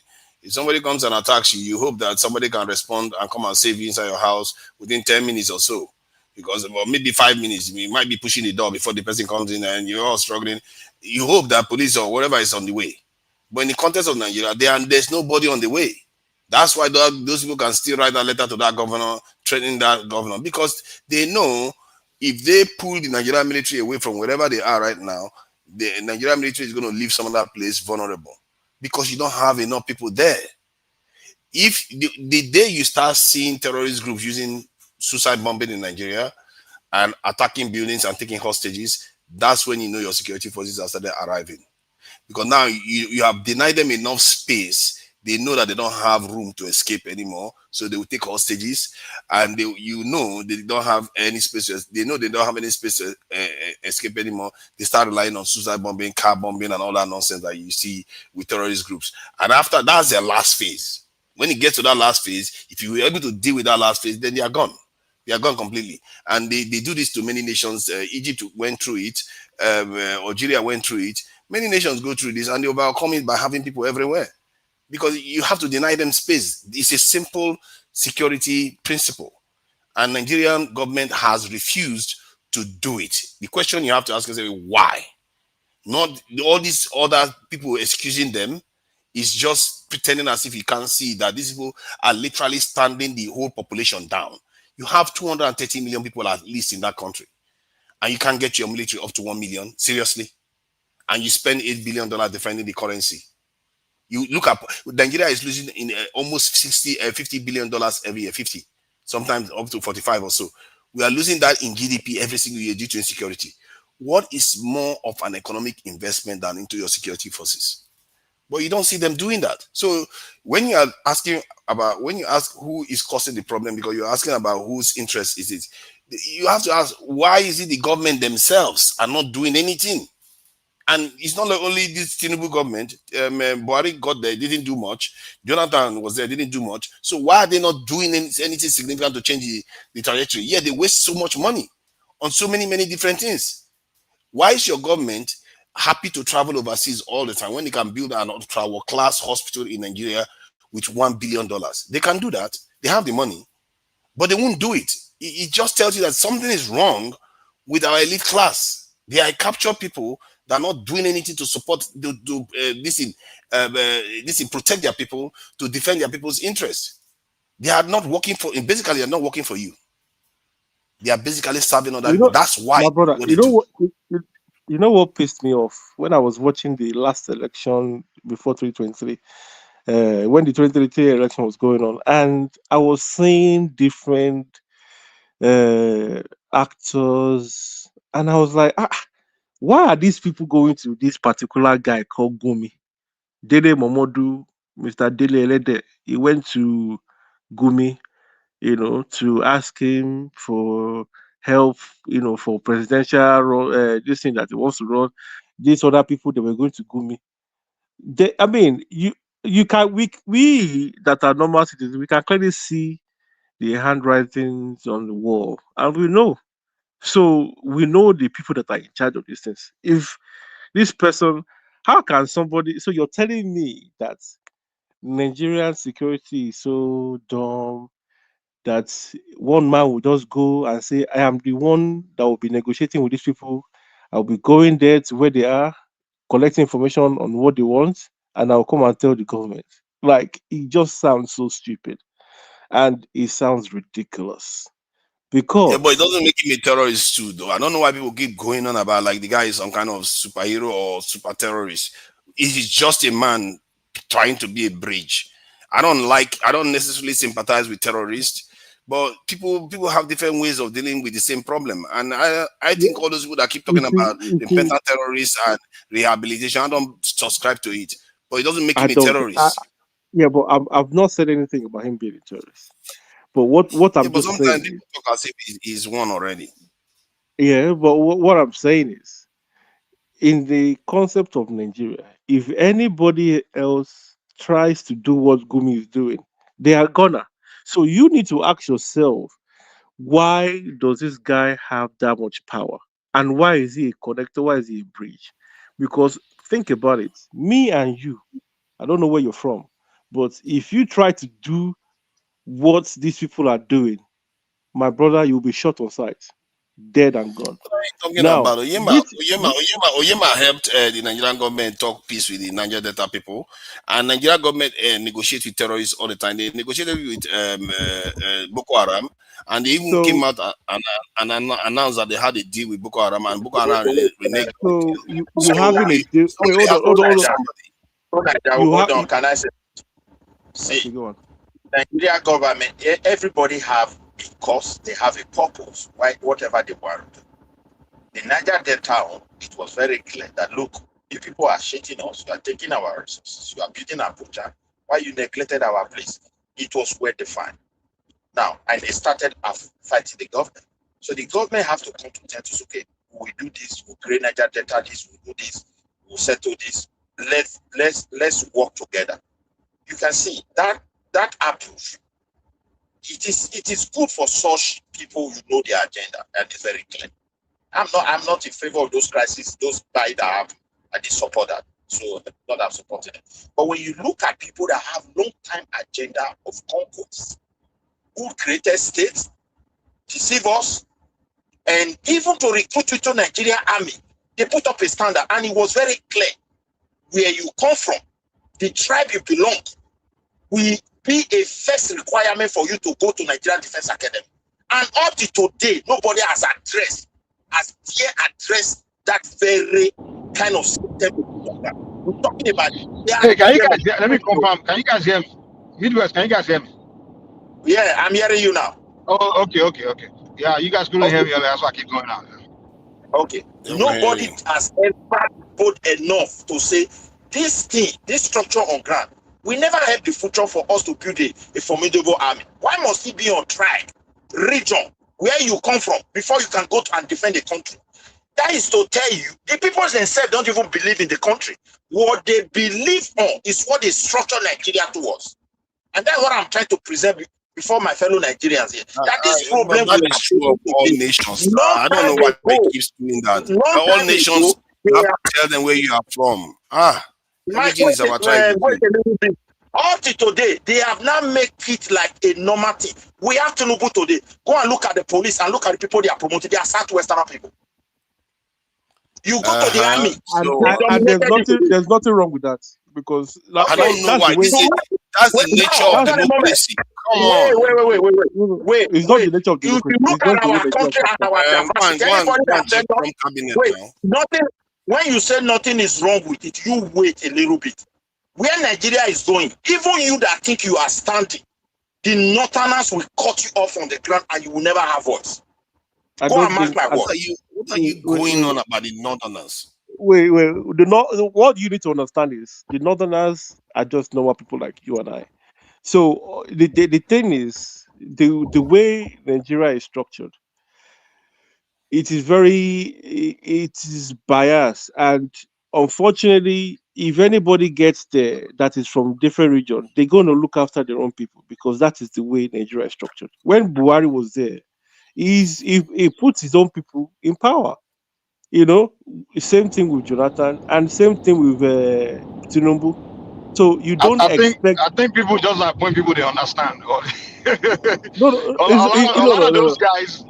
No, it depends how you grow up. If you grow up around just certain kind of people, maybe your people or something like that, when you get to that kind of position, and because you want to hire somebody you understand, where you can read, you understand. So I think that's the reason why some of these people tend to put people that come from where they come from. Whereby, look I at can look at this guy and I can read him because I grew up with his kind. But if somebody that grew up like very diverse environments, right, become president, he's likely going to just appoint very diverse people, you know. And one of the reasons why someone like Obasanjo, yeah, go ahead. It will never happen. Even if you grow up, we all grew up with different. But another reason may be our ethnic, the way we treat each other, election, those kind of things. Like we make everything so ethnic. Let me explain something to you, right? The thing is, look, the way Nigeria is structured is like Ojoro thing. Now, look at the game Tinubu is playing. He knows he cannot put. They say, you are putting your Southwest people. No, okay, now he went to. Wait, define that structure first before we understand what you are saying. Can you define that structure? You say the way it's structured. Which structure? Can you define the structure? The structure is there's different geopolitical zone, and in some certain offices, you cannot put your own people in there. So you have to substitute it with people, i.e., the president, the vice president, the senate president. You know, you cannot just the vice president, I want it to be from Yoruba. The senate president, I want it to. So you have to substitute this one from this one, and to make things fair. Right now, the game, some like Tinubu is playing now, because it's very obvious. We can all see it, and it's just the way Nigeria is now. If I cannot pick somebody from Southwest, I will pick somebody from Kwara, which is the north, or pick somebody from Kogi, and that person might likely be a Yoruba person. But you cannot say, people will come and say, another Yoruba man, this one, but it is not from Southwest. So you see how they can shuffle between different. So give us the example of the people that hold on now. Let me have my own say. I think this is just red herring, really, because this is why when we talk, we really need to pay attention to what is happening in the world in general to be able to make a kind of objective statement. Because if you look at Nigeria today, Nigeria has made more effort than the US, than the UK, and the French combined in terms of representation in the center. We have what they call national character. We have even in the military, we have similar formula that we put in place. This is something that they don't do in other countries. They don't care about that because to them, they just like in the UK now. Most of the leaders are coming from the southern part of the country. Most of the investment is in the southern part of the country in the UK. They even have what they call north and south divide. I can't go on, and the same thing goes on in America. The coastal states is where most of the money are spent. The interland, they don't even like the coastal region. They consider them like people of iniquity and all the rest. So people are different in different parts of nations, and even great ones. Like the British Empire that conquered most of the world, and the United States that is the most powerful country in the world today. So I don't understand this thing where we make it look like, Nigeria is Nigeria if you go to South Sudan today, the problem that they're having there, they are very, very, very nasty towards each other. They don't even have any kind of national character behavior at all. They were just the people that are like 30% of the population want to dominate the entire population of the country. Nigeria has made a lot in the right direction. If you ask Nigeria is called secessionist politics. People that play those politics are people that want to divide the country. That's what it is. Okay, my brother. Whenever I want to preach Nigeria to be divided, I will say those things too. In every society going in, there will be difference, man. Let's just face it. But the thing is, you're saying federal character, this character. You use UK as an example. People still get things done, no matter where you're from in the part of the country. You have your MPs and everybody that will fight for your constituency and do things. And that tells you that the structure is not the problem. That's the issue of incompetency. Incompetency is the issue, not structure. My brother, when it comes to, I'm pretty sure, I don't know which part of Nigeria you're from, but I'm pretty sure you will not allow a Fulani man or somebody from another geopolitical zone to be a governor in your state. It will not happen. But even in the allow United it. States, if you are not from that state, you can't just become a governor of that state now. Exactly. You are not, So you know. no, So this is it's what I'm normal. saying. So you can't say that makes Nigeria a problem, you know. No, exactly. What you're saying That's the structure exactly is what not I'm the saying, problem. because he's even before complaining about Nigeria was created, a person from the same tribe of different village cannot just come and become a chief in the next village now. exactly. You understand? So yeah, So so this is what you can't say Nigeria is a problem. when he's complaining about federal character, this one and that one. Federal character cannot work in Nigeria. Federal character will. No. The federal character makes it fair. What Nigeria is trying to say is that Nigeria at least is better than most countries in terms of the inclusion of everyone. That's the point Nigeria is trying to make. Yeah, exactly. And then we hold on. Let me give you another example again. We even make the state governors immune from prosecution. They don't have that in America. They don't have that even for the first minister of Scotland in the UK. They don't even. We do everything to try to placate the different regions and ethnicities in the country.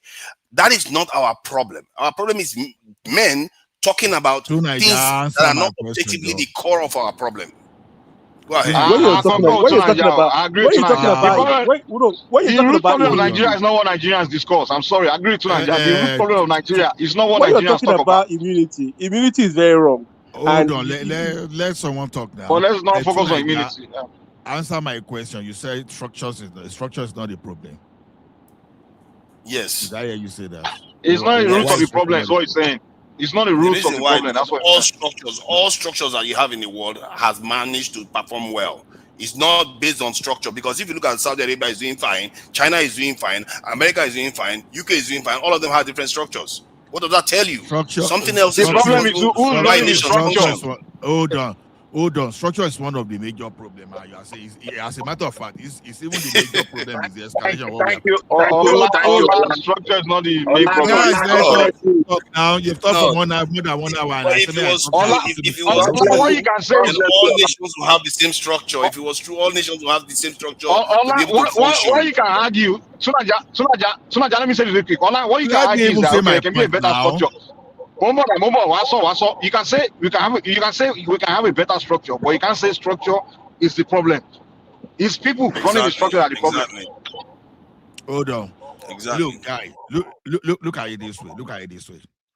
Now, you have oil in South. The people in the South, they don't have says on their oil. But someone from Kano, from Katsina, they even have oil block, and some people in the South they don't have block, and this thing's on your land.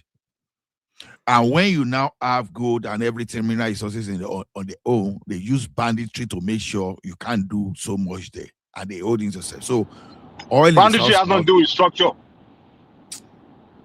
But you need to listen to what you're saying. That's criminality. It cannot be with structure. That's criminality. No. You're not listening to what he's saying. He's saying that. Allow me to speak. Exactly. No, he said structure is the problem. Convince us what structure is the problem. Don't tell us other things about criminality, all this other stuff. Tell us how structure is the problem. He's explaining it to you now. You change structure. If you change structure, banditry can still happen. Structure does not stop criminality. No matter what structure you bring in the world, you still have banditry. It is evidently clear. Structure is not the problem. Mike, what is happening in our countries is the result of the structure we operate. So there's no way you can take hold on. The problem of Nigeria, one, is poverty, and lack of good performance. Let someone speak. And let criminality. Someone speak. I was even those things have nothing to do with structure. Let someone speak. Wait, it is the structure that is creating that poverty. Midwest. It's not structure, it's people. It's people. Let me finish my point, please. Okay. When you are saying structure is not the problem, I don't know what the problem is. You understand? We are talking of state police now, that even you want to police your state, you want to police your country, you have to go and post a police from Kaduna, Katsina to come and be guiding Ekiti. And we are saying structure is not the problem. What are we talking about here? Structure is not the problem. They are just moving. If you hire competent police from anywhere, you do a good job. Let person speak. Go ahead. The thing is with you don't like interjection. When the only time you don't like interjection. When interjection is too much. What I notice about you is this. Let me say this. If I'm interjecting you and you are presenting superior arguments, hold on. You'll be speaking for 1 hour, and I want to speak for a minute. I did not even Okay, finish I'll let you speak. I'll let you speak for 5 minutes without interjecting. Okay, I'll let you speak for 5 minutes without talking. But what I will say is this: what I notice about you is this: whenever your argument is superior, you don't have problem with the interjection. But whenever you feel that the other person's argument is tougher, then you start complaining about interjection. Let me finish my point. Go ahead. Go ahead. Now, we are saying structure is not a problem. You understand? We are decentralizing electricity, for example. You understand? Where you will have someone generating, but because of the federal government is the one that is holding on, for example, to transmission line. And you know the bureaucracy of that government will not allow things to work. And you are saying structure is not a problem. We are saying structure is not a problem when federal government was the one having a NITER, Nigerian Airways, all those things crash. And we have to now with structure in such a way that we have to allow private people to contribute, to start doing all those things. And we are saying structure is not the problem. You understand? You are saying structure is not the problem. We have to get Amotekun, you understand, outside the central police for even kidnapping to even stop a little bit. You understand? You understand? We are saying structure is not the problem. Structure is not the problem. Some people started Sharia and you are saying the same economic value of what you are sharing here, they cannot share there, but they can take your money and you are saying structure is not the problem. Go and look at how we operate in the First Republic, even though things was not perfect, you understand? But everybody was moving within at its own pace. And we are saying structure is not the problem. So how do you explain it? How do you explain it more than this? Okay. Do you want me to explain it? So now, can I just come in real quick? Okay, go ahead. So now, can I say real quick? Okay, that's the deal. First of all, when we say problem, we have to define problem. And when we say problem, there will always be problem. Now, root problem is the main problem. The root problem of Nigeria, if I ask anybody, one, poverty, lack of good performance, criminality. Those are the root problem of Nigeria. Now, no matter the question you ask is why is this thing not taken care of? No matter which structure you put in the world, if you have competent people running the structure, those problems will be taken care of. Now, if you have the argument you are presenting is that you can have a better structure. A structure can be better than that structure. But no matter what structure you have, if you have the right people running it, those problems of Nigeria will be solved. That's all we are telling you. We are not telling you that the structure.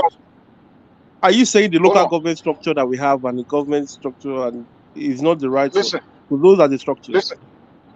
Listen. Yeah, all over the world, China have different structure from America.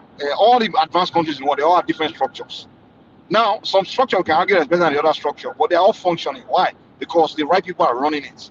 Nigeria today, if you take the best people running it, even give a structure as worse than this structure, right? And you put the best people running it, they'll be performing better than they will take us to a better place than where we are today. And even unlike the structure the better structure that you propose, which I agree, that is a better structure than this one because people control their resources. I agree with you.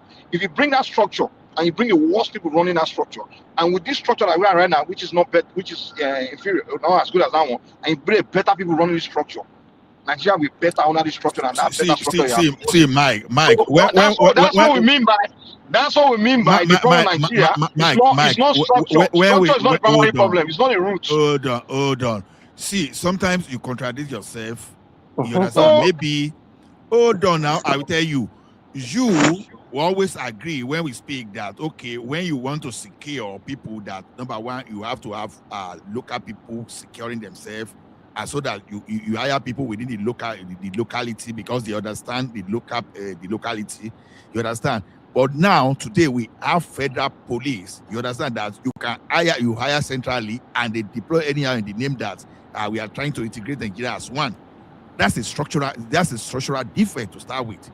Now, I've just gave you an example of when government was running Nigeria Airways, that even how many times they granted Nigeria Airways just because of landing wheel. But now, since we have private people doing the thing for us, since we have private people doing our telecom, we are better off.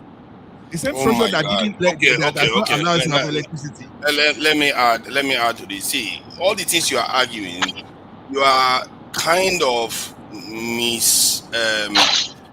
diagnosing this in correlation for causation. Will you Hold on. Let me explain. I talk with evidence. I'm not talking with this thing. Just because I'm not just talking for the sake of it. Hold on. Just because certain things happen at certain times What doesn't else? correlate.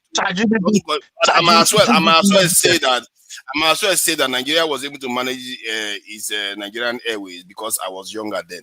I might as well correlate it with it, because you are not, what you are attaching it to is not the reason why.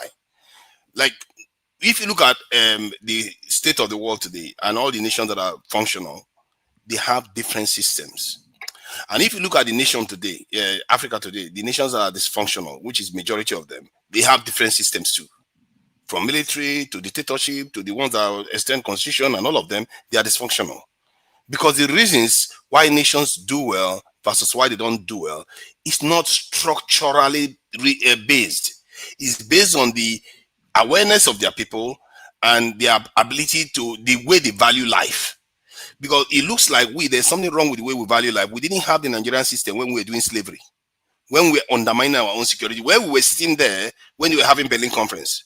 We didn't have that. So there was something essentially missing from our consciousness that led us to where we are today. It's not the structure of Nigeria, and neither is it because people are from different tribes. It's not the reason. And this is why I say we have to do deductive reasoning here, because there's a lot we keep okay, to Nigeria, all this. You must have done something like an organizational structure. You understand? Now, there is a reason that when you have too much bureaucracy, you understand, you are not likely to perform. So that's why they have this thing where you say you now start with delegating duty. You now start creating subunits so that it could be managed very well. Now, when you are saying structure is not a problem, and you listen to yourself at the stand too, the governors, they keep going to Abuja every month for allocation. Now, when they can actually use the resources, have resources to fund themselves, what happened when they collapsed our our regional structure? The central government hijacked the resources of the states, of the region. They now centralize everything in the name of exclusive list. What the state were supposed to be doing, just imagine today. Just imagine today, you understand? Why should the federal government be looking for water resources when Ekiti can easily construct dam and use that for its own irrigation, but the federal government is still want to control your dam? Federal government is controlling your national electric grid when a city where I live generates its own electricity and its own grid. And we are saying that's no way. And we are saying that's not structure. What are you talking about? Ola, you think we disagree with you on that point? We don't disagree with you. That you should. So when I say structure, why are you arguing? But also, calm down. We're telling you a problem on Nigeria. No problem. Problem Nigeria. But then it's not structure. Exactly. He's talking about he's saying that Nigeria as a whole has a structural problem. You can say the energy sector has a specific problem. Nigeria as a whole has a structural problem. But it's not the reason why. It's not the reason why your nation is dysfunctional. Sunaja, let me even say this. Sunaja, if you give all those things, you give it to the states now, right? And then you have useless state governors. You're still gonna, in fact, you might even have it worse. So at the end of the day, it's a better structure that you're proposing, but if you still have the same people, you're going to have the same problem. So what we're trying to tell, the problem in Nigeria, the main focus, the roots, misdiagnosing. The main problem right now is how to get a competent people, just the competency of governance is the root problem. That's the root problem. Sometimes these are just big semantics. I don't see. Between you and myself, we look at example of what work. Amotekun is a living evidence today. They be shouting, give us access to automatic rifle. They've been able to demonstrate that having Amotekun, we can secure our forest better than the Nigeria police, which is so glaring. Now, the same thing now we've seen Kogi State governor securing Kogi State better. And we are still doing, you understand? But when you now go and bring some kind of media, some kind of security people that, for example, maybe they have affiliation to their religion, the religion is a big thing in Nigeria. You now go and put them to where they have alternative religion. And already, already we have a particular set of people that we think of religion before they think of you. So you don't want that type of structure. You don't want such kind of conflict. You can't take Christian now from Ekiti now. Maybe you now form a Kano. You now take about 90% Christian to Kano Police Command. You are going to create some chaos. So, but if you allow them to start having their own structure where they can create their own police, they can secure themselves. Those are some kind of things that we have to think about. Now, look at the media we're talking about. They have given them a lot of power to do this system already. There was a time that was for the federal government that was controlling the media until it was deregulated. The outcome of that deregulation we are seeing today, that's why we are seeing all those whiskey and the video we are seeing today. That's the outcome. So structurally, you understand, structure has taken us back economically, politically, everywhere. You understand? While I was growing up, for example, I've said it over here, you understand?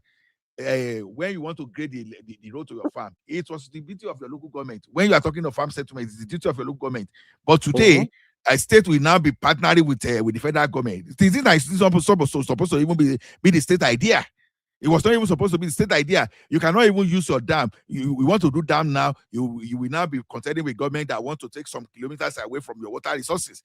You understand all those stuff. So the thing is this: the structure of dependency. I'm telling you today, give the oil of Niger Delta to Niger Delta, but you'll be taking the royalty. It's been done. Alberta control the oil and the steel painters. You are not going to. I agree with you 100% on that one. So the structure you're proposing, the structure you're proposing is better than the current structure. I don't disagree with you, but what I'm telling you is that even with that structure, if you still have terrible, incompetent criminals running that structure, you're still going to have a problem of Nigeria. Look, and that's the whole point I'm making. You know the funny thing is we have the same people that you're saying they are criminals. If they come abroad and they get into office, they will not do those criminality they do in Nigeria. They will work. But Nigeria because America are winning. Hold on, Allah. Make I quick put that one. You see, Allah has been telling you is because of structure, because of the structure in Europe, that advanced country. They understand they must come down to their senses and do what that structure. But it's not the structure. Stop ascribing something to the structure. Why do we talk like illiterate? The structure has nothing to do with it. Wait. Jesus Christ. Your own opinion.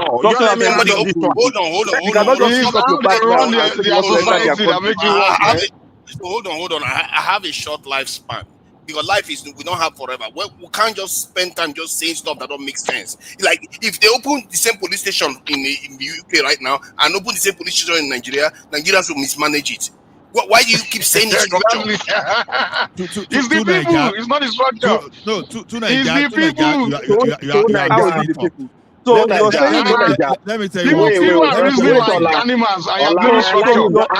So you're saying so if I want to do something now and I will have to get the federal government approval, is that not my brother? So you are telling me that I have is the way Nigerians are thinking. You are telling me that I have to go to Abuja now to collect authorization because I want to do something in my own backyard. Abi. Because it's the same thing in many parts of the world. Even in the UK here, you can't do stuff without the central government. But in the UK, if you want to do something in the UK, you're not going to go to Downing Street. You're going to go to your local council. Wait. No. Okay. So after the Abuja give you permission and you still not getting it done. So what convinces me that even if you don't need permission, we still get it done. To Nigeria, I take exception to what you just said the other time. Let me tell you one thing, guy.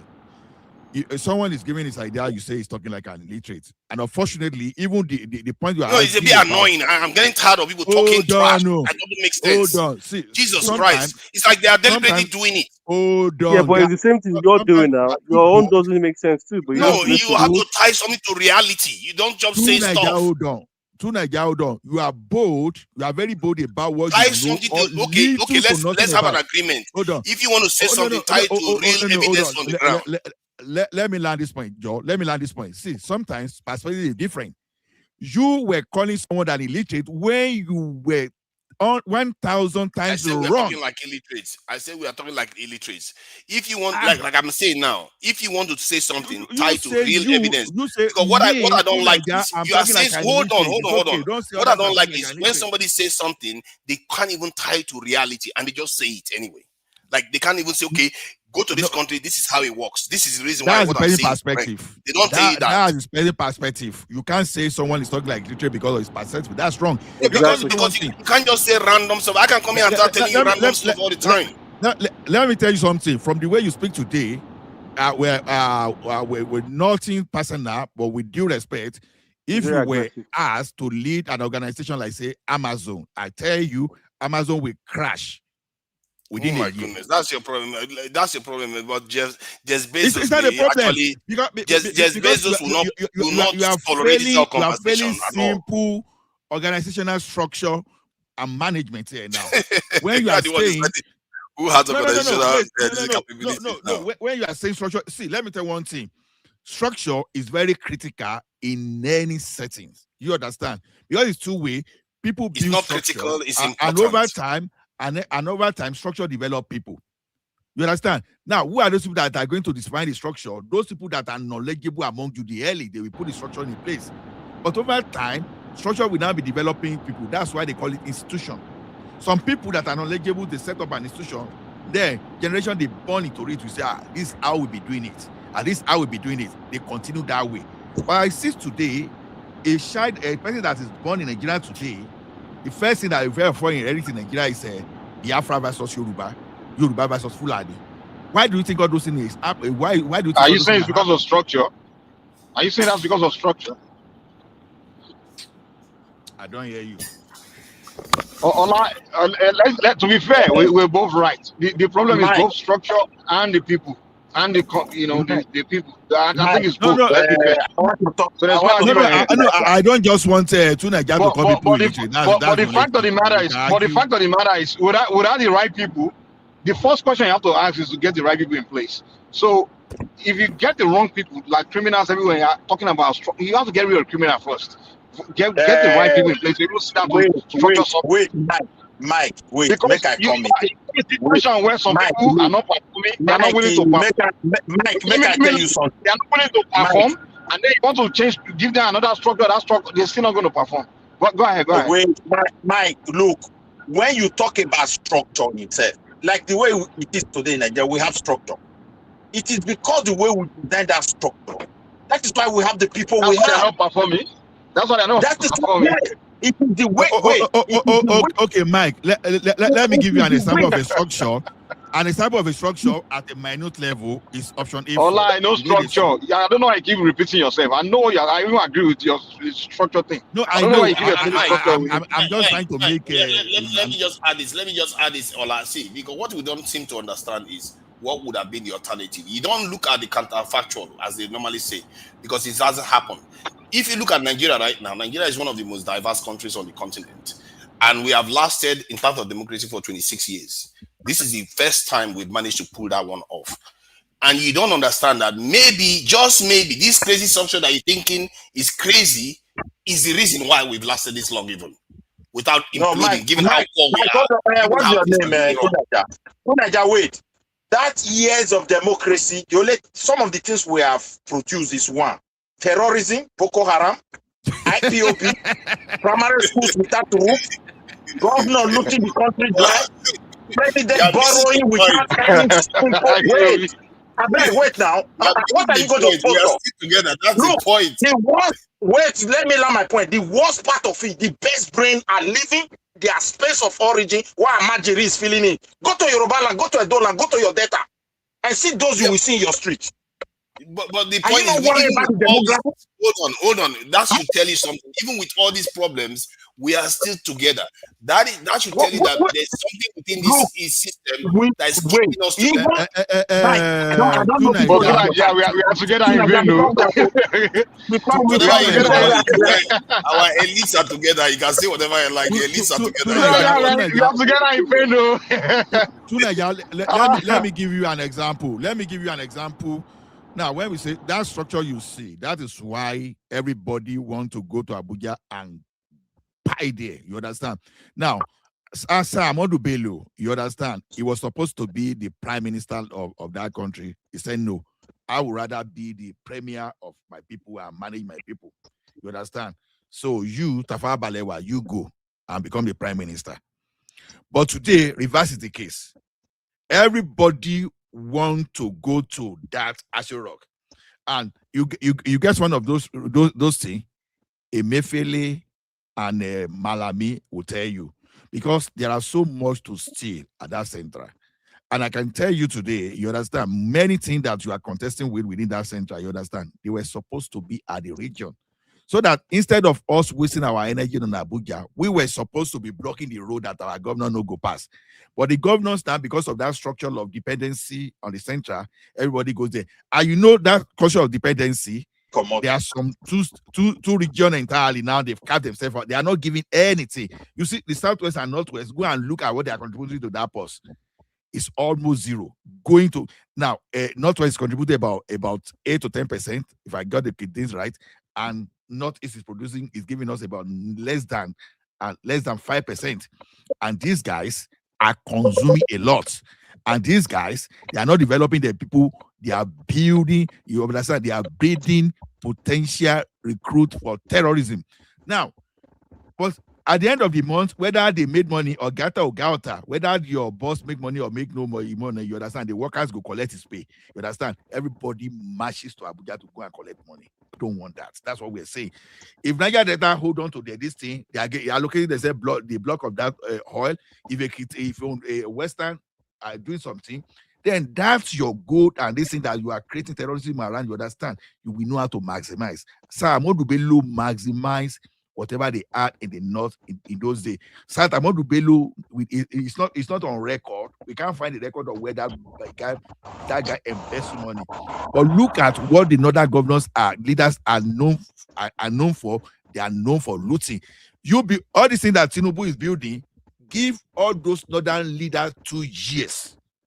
They will reverse everything. They will loot all those stuff you say you have today. You understand? Why do you think it's possible that way? They can't revise that way. They don't prepare for grants. If you're not going to imagine that, make you come out there. So they don't everybody to his own. I think it's a mistake to be dwelling on all these things, even when the world stretches out and shows you the answer. To be worrying about tribes, because clearly other people hate each other more than we do. We think we have blood feud. We don't. If you look at other people, they have serious blood feud. They have payback that they want to pay back. They have empire ambitions that they want to expand. So Nigeria is not as grievous as most of us like to think. As a matter of fact, maybe that's why we have the luxury of talking about these things, because we think that to do the essential things is kind of optional. We really need to buckle down, because we are acting like spoiled children. Mike said it the other day. We don't even build defensive systems. We are not preparing. We are waiting until the day of judgment comes. Then we say, "Oh no, we should have had bunkers. We should have had military. We should have had all this." Is no. These arguments are having. Let me say this now. Hold on. Midwest. Hold on. So now, you made a point. You say other society are showing us the actual what's the word you use there? Ways to do it. They're doing it in front of us, right? And what are they doing? Yeah. They are being productive. You look at India now. They are manufacturing. They're showing, productivity, and their country is becoming richer. They are showing us how they are doing it. Investing in scientific research, all those kind of things. So learn to manufacture, make what you consume. They don't realize that that's the roots. You don't see them. But we are still busy talking about is this tribe? Is that tribe? Mike, you see that thing you just mentioned. We had a structure like this and structure like that and shit like this. Mike, come on. How do you refine your resources and make products? Even you guys. You don't need to wait to structure before you start learning how to do it. Mike, black man will not do what he's supposed to be doing. He said the reason I'm not doing what I'm supposed to be doing is because Mike, this thing is in my way. That's what black man. Even black Americans, they will tell you the reason they're not progressing is because they live in this neighborhood. Do you know exactly what you are doing? Midwest, please just give me a minute. You see exactly what we are saying. When we're operating those structures, you see butter. You're able to do scientific production. No. You see, you see the northern part of the country. They were thriving in the granite value chain. They were thriving in textile. They were thriving in hide and skin industry. You understand? You know, that was the place we used to have Poyo. You understand? We used to have this tire and all. So they were thriving because everybody was inviting investment to the area because they were controlling everything to the point they were saying, okay, if you wanted to employ people here, you understand? Amadou Bello he said if we cannot get the northerner, we first of all employ Loyibo. That if we can't employ Igbo, then that's why we start looking for people within Nigeria because they were afraid of Igbo people at that time. You understand? So everybody in their industry, they were building their industry. What industry are we building in Nigeria today? No, terrorism. They were not building an industry back then. Don't give me that crap. What they were doing back then was doing what they were doing is historically, ancestrally, which is agriculture. Before Igbo came and teach us how to go and start looking for job with suit and tie, looking for office work. We're all farmers and we're working the soil. And what messed us up is, I always say our education system, just instead of them to put what we're already doing to our curriculum, they started teaching us how to become come and read in grammar, go to grammar school, learn English, grow up and start looking for a job. We're not doing what our grandfathers were doing. So those guys back then, cocoa people, farmers, granola farmers, that's what everybody was 100% doing back then. Africans, we're all agricultural people. Agriculture economy, but we try to move away from agriculture economy to industrial economy when we are not industrialized people. That's why we created so much poverty. Everybody left the rural area, they are running to the cities to look for a job. That's what changed from back then and today. It's got nothing to do with structure. People are already running to the cities. Baba, that's not true. That's what we call in the First Republic. The northern part of that country has institutions like anybody can correct me if I got it wrong.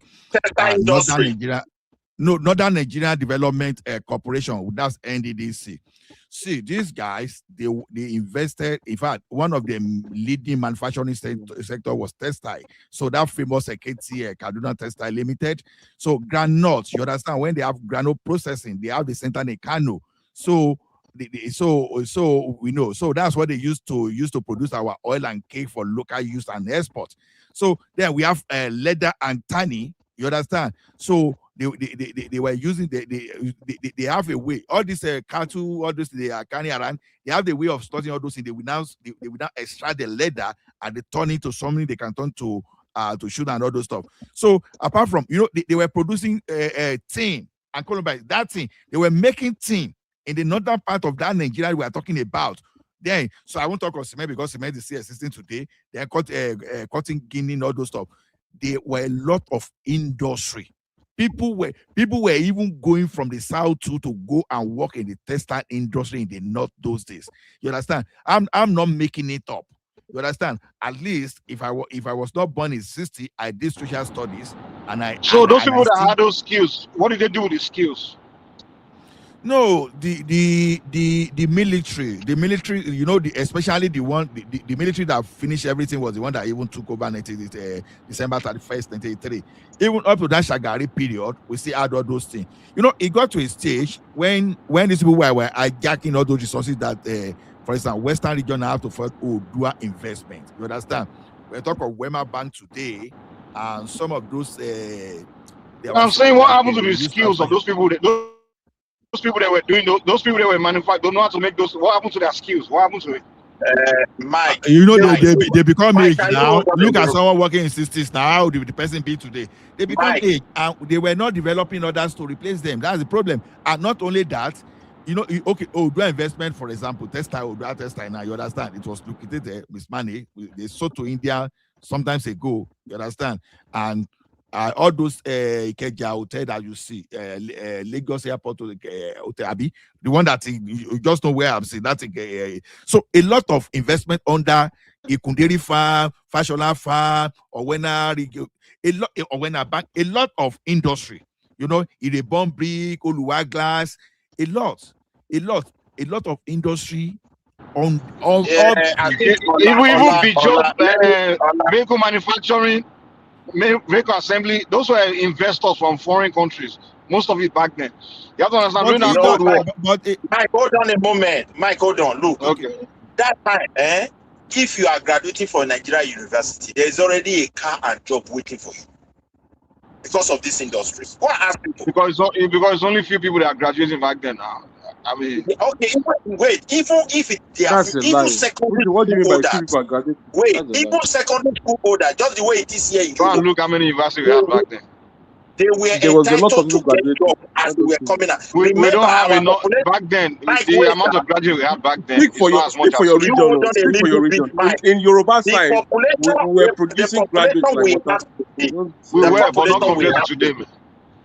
Mike, hold on a little bit. The population we have today, they were not having it back then. Okay, let me use where I come from. Wait now, go and ask people who were having plywood industry that can compete with the international standard. We were having steel industry. So to tell you where we are coming from, you go and find out. Even the So what so-called happened to textile industry. I'll tell you what happened to it. Different regimes came with their different problems. We were the largest So you're a rubber businessman, you know how to manufacture something, and regime You came go and stopped down a little manufacturing. bit, man. You won't fight military. So the military came knock on your door, say, hey, you stop manufacturing that thing, have you? No, Mike, you hold on a little bit. Let somebody land this point. I beg. Go ask the federal government. What Why they make happened it is that federal? why we lost those things is this. In every society, if the economy goes down, the investor will start leaving. And if that happens continuously, the brain will die. No advancement. And that's what happened to Nigeria economy. Gradually, these things were folding up. The foreign ones were leaving because the place was no longer conducive. Even what we have today, like the gala. I remember back then, there used to be plenty beef inside. You cannot compare the gala of back then to gala of now. So you should tell me what the problem is. Are there not enough cows, or My friend, let me tell you what destroy Africa. Let me tell you why. If you look at every African country, Ghana, all of them, during that time, Western European countries were all coming investing because something was happening during that time, the Cold War. You understand? There was a competition between the East Bloc and West Bloc. Your parents could tell you back then. There was always that USSR versus USA. So they were fighting for influence, which side countries of the world would support. So back then they had incentive to come to your country to invest, so that way you go like them. So all of them were coming Western country investing. But after that Cold War ended, when the Western countries became victorious, they were the number one, they were the sole superpower. They don't need you anymore. They abandon your countries. That's why every African country all of them took a dive into economic destruction. They came, started dictating to you, like, hey, do economic, what they call it, and that one did structural adjustments. All that they start dictating to you. But during the Cold War, they couldn't dictate to you because they know that you can just go to the Soviets, turn against them. So that's why today, when I laugh at you people that are against Russia and Chinese, crying that they don't want this unilateral war, they want a bilateral war. Where just Russia one side Chinese dictating. took away that's what they are fighting. They say Russia and Chinese. Sorry, Mike. Russia and Chinese took away all the Yoruba investment and make it national Federal Republic of Nigeria. For me, but that's not what I'm saying. What are you talking about? Midwest, please give me 2 minutes. I'm saying in the 70s, 80s, it was because of the Cold War that all those Western countries going to invest. Midwest and this thing. See, Nigerian, see, that say no region build industry. That's not totally true.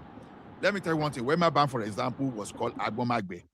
And don't forget that the first radio station in Nigeria built by Awolowo. I don't know whether this thing. Then when you call the Wema board, you are telling me that we didn't build anything. What about Bodija? What about Bodija? You understand? What about Great Insurance Company, GNI? You understand? We build all those things. What about the rubber and oil palm?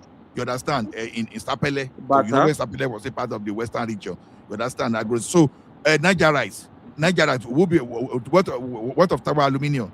You understand? So see, to say that they did not, you know how many hotel these people build, like hospitality hotel, when you call Premier Hotel, I think you know Premier Hotel, you know Lafayette Hotel and all those stuff. You know Western textile industry, where they call Wextex. You understand? But those are So mediocre stuff now. People are building hotel like water today, man. I mean, like all these things you're talking about. They are building 1,000 radio stations a day in Nigeria. Those are now we are talking about building actual technology. Hold on. What Well, point it you just see today? named, it just named like these 5 Exactly. structures. This West African Poland cement you see today, West African Poland cement you see today was built at the Western region. So saying they didn't build anything, that's not true. Because when you see the list of, even after the central government hijacked some of those things, go and look at the list of industry under Odua investment only. You'll be shocked. So why will you be saying they didn't build anything? That's not true. Cocoa House, look at that Cocoa House. What do you think they were using that Cocoa House? The one at the one on Broad Street beside the NCR. No, okay, Western House. Okay, Western House, the one beside the NCR. That's investment of that's the best investment of a Western region. Then Cocoa House in Ibadan. You understand? So saying that the British did not build all those stuff. We know because this thing. You will start building cocoa today. No, just 10 seconds. Just seconds that we heard of. You know, even when I started even knowing all those things, when I didn't know before, you know, when they finish RR0RISM in 1986, or you understand, when they say, when my bank PSC, do investment, Loni, or Gombe, in your wa, Fashola Farm, our Ijebula create Wema Bank now. You understand? Can you hear me? Thank you. I can hear you, Remy. Go ahead, sir. You do not even have NTA, the Liberty Stadium. I know that's Western Nigerian television now. Region. They really try. Free education. The federal government Obasanjo no dey to nationalize gbogbo ẹ. Very idiot man. And is that complaint about Tinubu? I'm so happy that Tinubu became a president in front of it while he was still alive. Very nonsense. You see all those Ovaltine, where they manufacture all those Ovaltine and all those kind of buffeter even the embassy in London now, the London embassy, Nigerian embassy that is in London, is our own. It's Yoruba people that own it, Western region. The money when Nigeria own Western region, they never repay us back. Ola, do you know Exide Battery?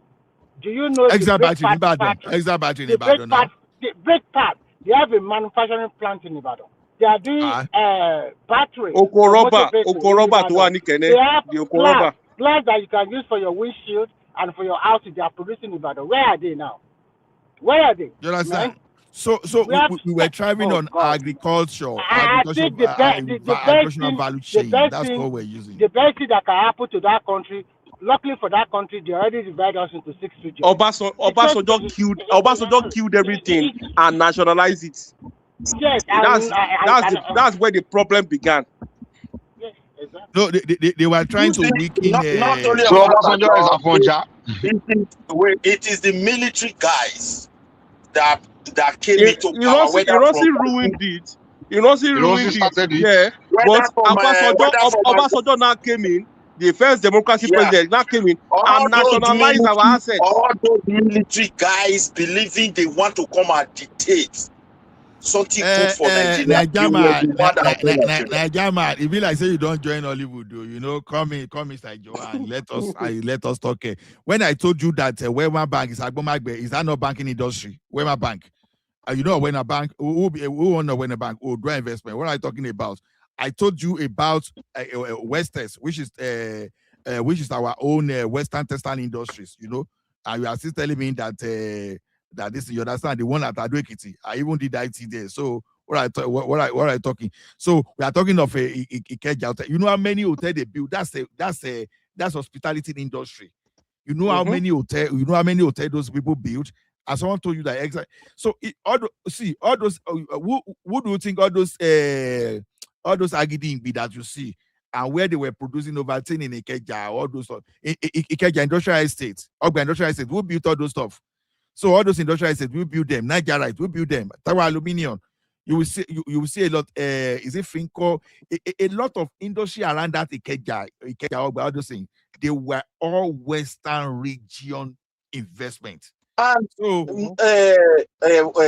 one thing that baffles me, if you look at Nigerians professionals across the globe alone, sometimes I don't know why. Mike also asked that question. Why are we not coming up with something, put our heads together?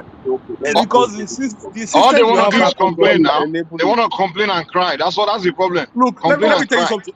Ogbeni, They are it's not not complain and cry. like the people we had in the Michael, old wars. They are those Let ones. me They tell want you. to build Okay, a let me country. give an example. What happened Those ones to they had a what mind of hap- nation building. I don't know That's whether why they it's were because building of those things back then. But you're people of there saying are today, another all they factor want to do is talk on I Nigeria. Nigeria will don't know. never work.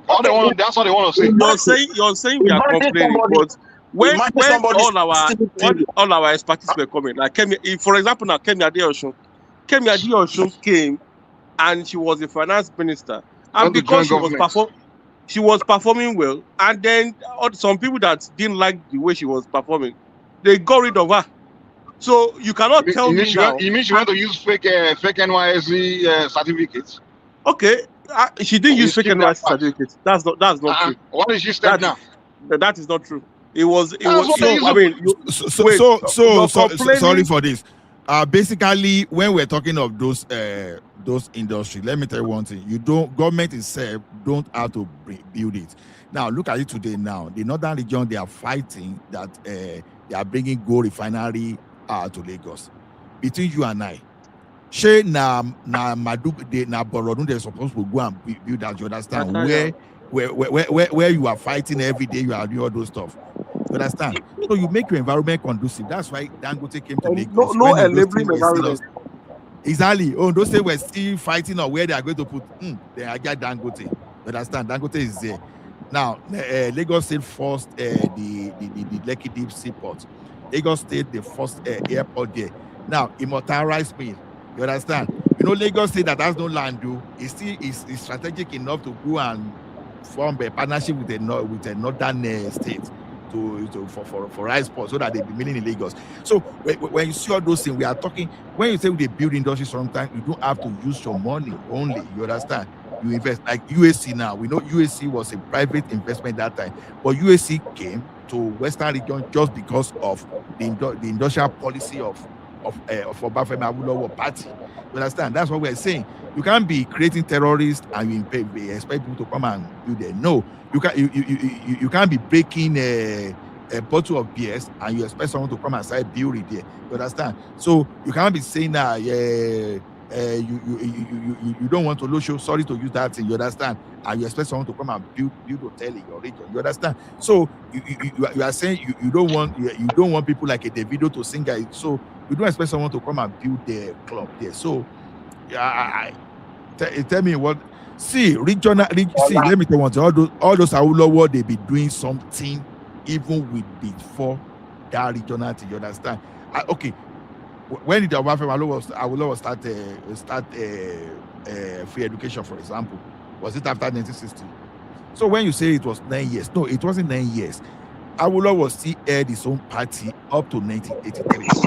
You understand? Because you could see that UPNC that time they were doing it differently, even though they created state, because that time that everywhere.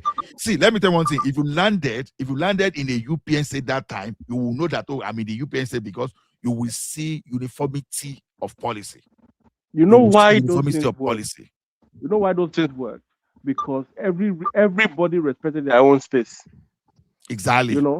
Now try to make it a union, federal. We are one. It will not work. We're going to be federal fighting. character.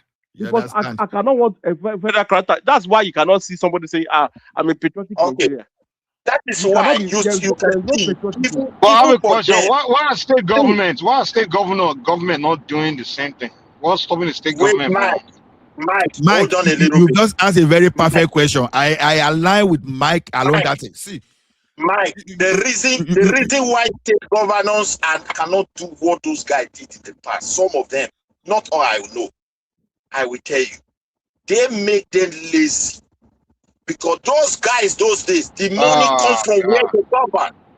You see it now. They work hard to generate money. Lazy. That's why I didn't go to work. Hold on a moment. Let me land this point. They generate money from where they govern, and they know they have a responsibility. Today, my state governor is waiting already for the next month allocation. So this one, this month, or whatever he likes, he can put it. Midwest, do you know the pathetic thing is this? Do you know the pathetic thing? Look, Lagos State, for example, is APC. Ogun State is APC. Ekiti State is APC. You know what? When you go to all those states, there's no uniformity of policy. You understand? The different governors from the same party, but they have different policy. This one will be doing disorganized. They are so whose fault is that? Whose fault is that? Whose fault is that?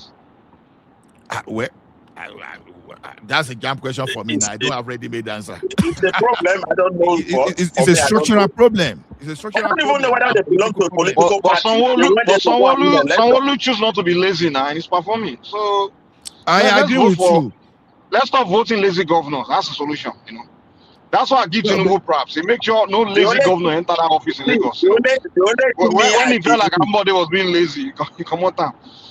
So what I believe, Mike, what I believe is this: wherever you have huge money and there is no accountability, no structure for accountability, no structure for transparency, that money will corrupt the people.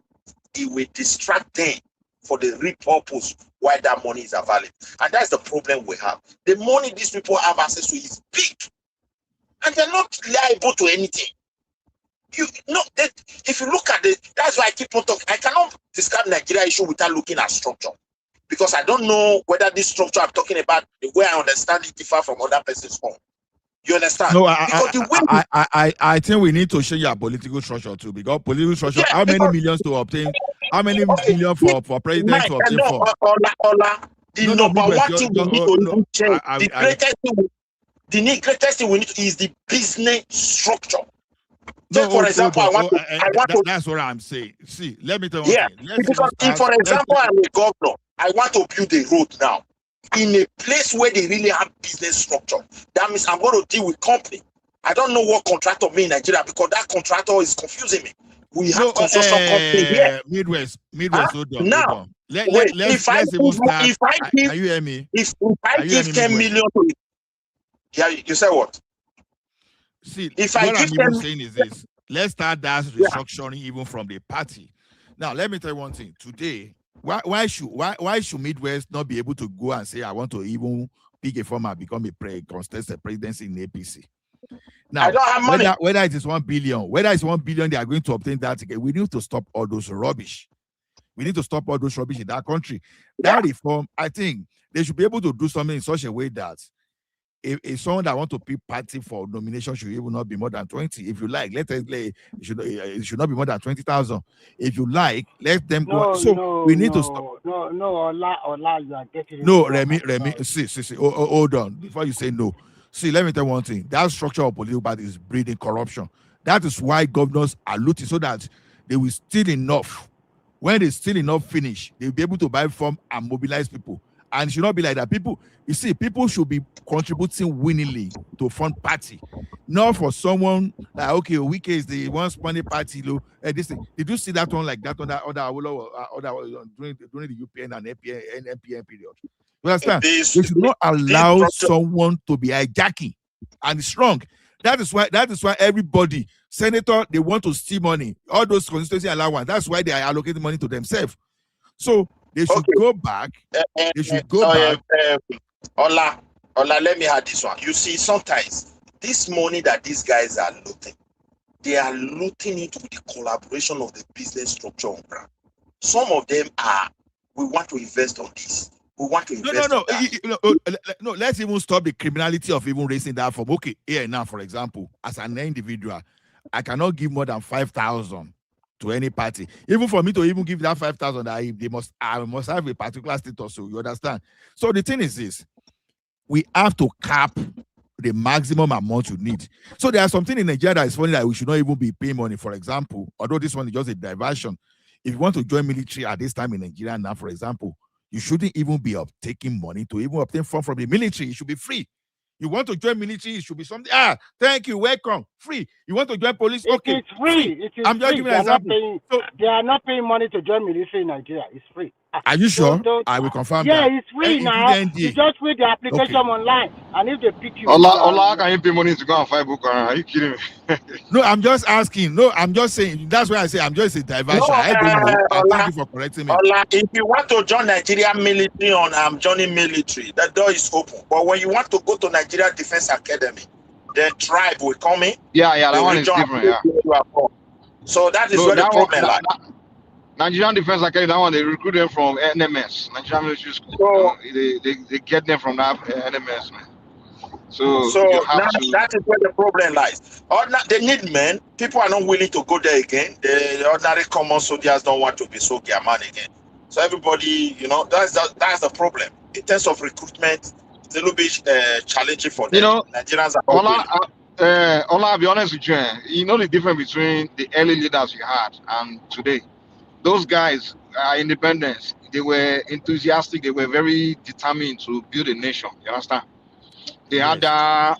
Yeah, that was the spirit they had. The spirit of wow, we are getting to build a nation. Okay. But today, But today, what happened? At some point, things went rough, and we got to a point where Nigerians of today there's no one person that's committed to nation. Nigerians are not committed to nation building. We are more committed to other things like ethnic suspicion. We are more committed to politics than nation building. Like whether it's ethnic politics, regional politics, all kinds of. And I can use the word individualism. And also, this is very important. This is very important as well. Go ahead. Many are also committed to succession. Many are committed to they want their own country. So when you have that kind of spirit, you're not going to have the same level of development mind like those early leaders. So that's what I think. Many, especially those ones that they're not committed to Nigeria they are more committed. There's so much hatred. Like if you see someone with Nigeria will never work. When they say that statement, it's not really that they are saying they think it won't work. It's like they're laying a curse. You understand? They're laying a curse on the country that it should never work. That's what they're doing. So the mind of the Nigerians today is different from the mind of those ones back then. But those ones back then were committed. They were determined. Like, this new country, let's build it. But after the war, after all this crazy things happened, ethnic division, were regional now. That's why everybody can fight for their region and build what they want to build and promote their region. Mike, there was that spirit of competition of let me build my region. And in fact, even the British, sometimes when we blame the British, this wasn't the structure they gave to us. We designed these structures today that we are struggling with.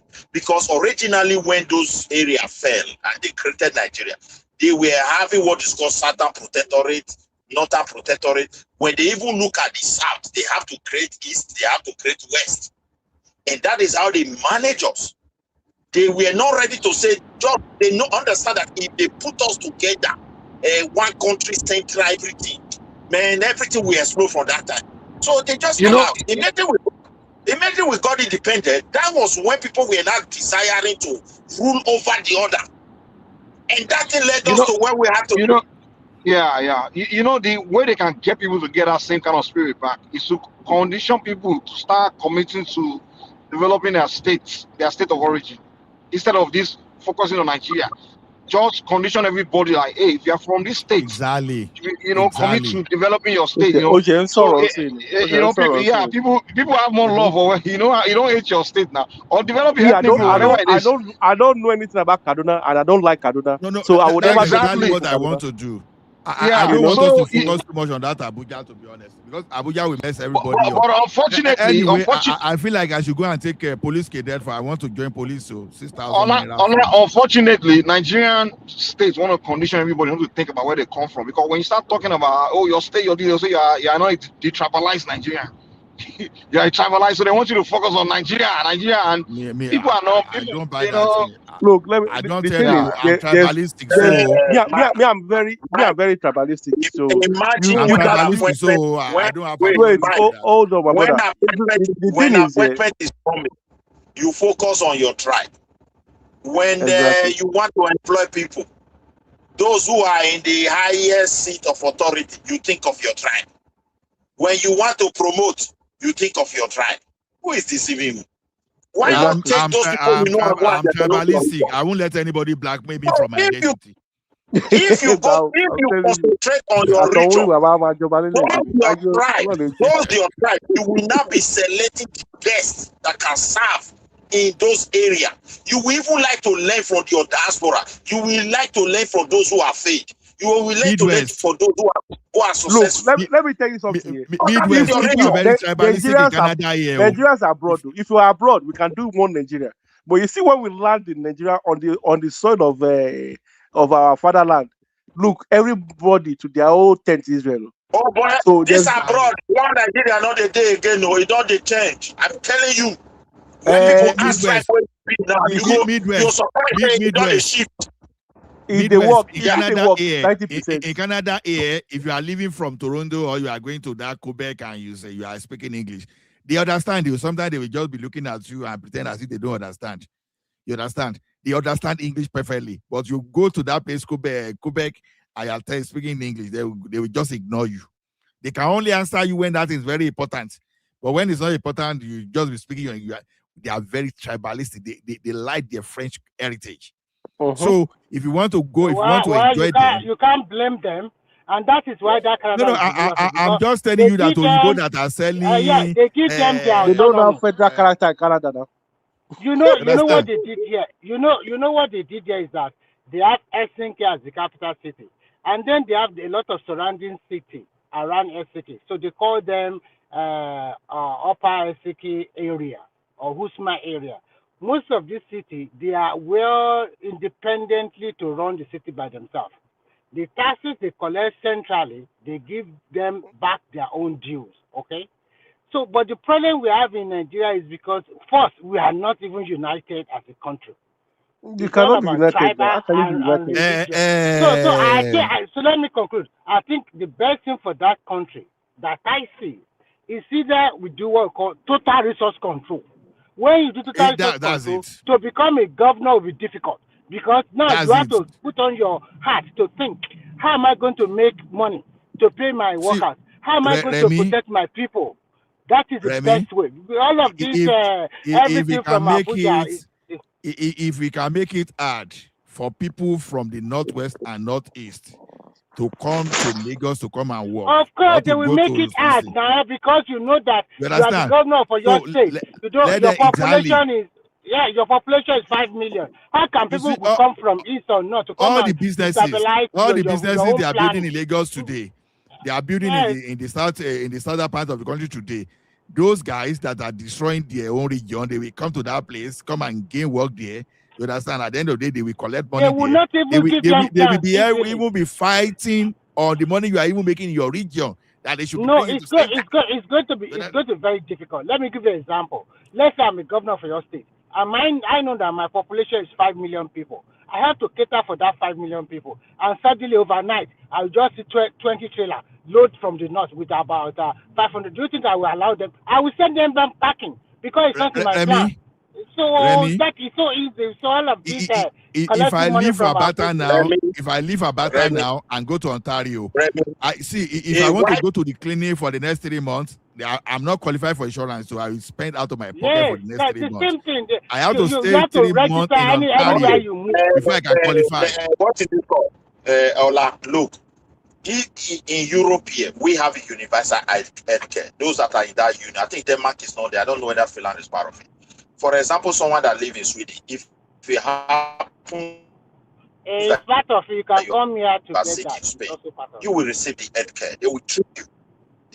Yeah. So when they finish, there is a structure on ground that will enable them to transfer that bill to your country, and your country will take it to the region of your residence. They are the one that have to pay that money and account for that expenditure. So you see, in Nigeria.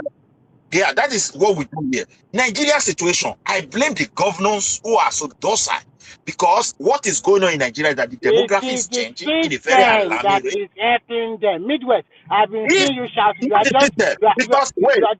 hold on a moment. Let me land a little bit. For example, there is laws that said Nigeria business should be registered. For me, anybody coming to my state, if your business is not registered the way it's supposed to be, I will advance it. you better go back to where you are coming. If you don't have employment at the moment, I will declare state of emergency like Kwara. Just if you want to react cattle, you will rent a place. Now me go cut land, surveyor and give it number. That number you take process your permit. And when you bring that number, we will know you, we will identify you. If you employ person, go to Ministry of Labor and go and register that person and tell her what he's doing. As you are paying the salary, pay it to his account through the ministry and let us see what is earning. So because they just open everything like that, everybody is pushing in, and you want to fight this kind of security. Can't we question ourselves? The army, were they not powerful enough that time to flood these people? The answer is yes, but they failed. And now America is in. Like that guy rightly said, America number one, their interest is 100%, and they will even be amending it for more. Why our own? I don't know our interest, because that one is questionable. Whether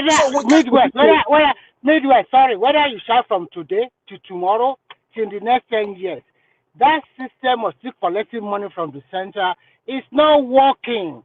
System of controlling the police, the military, everybody from the center is not going to work. It's not going to work, and it's not really working. When the money comes to the state, the governor will make expenditure inside his own state. Then the only people you go and collect cash from. It's high time. You see, when Nigerian people protest, I just laugh.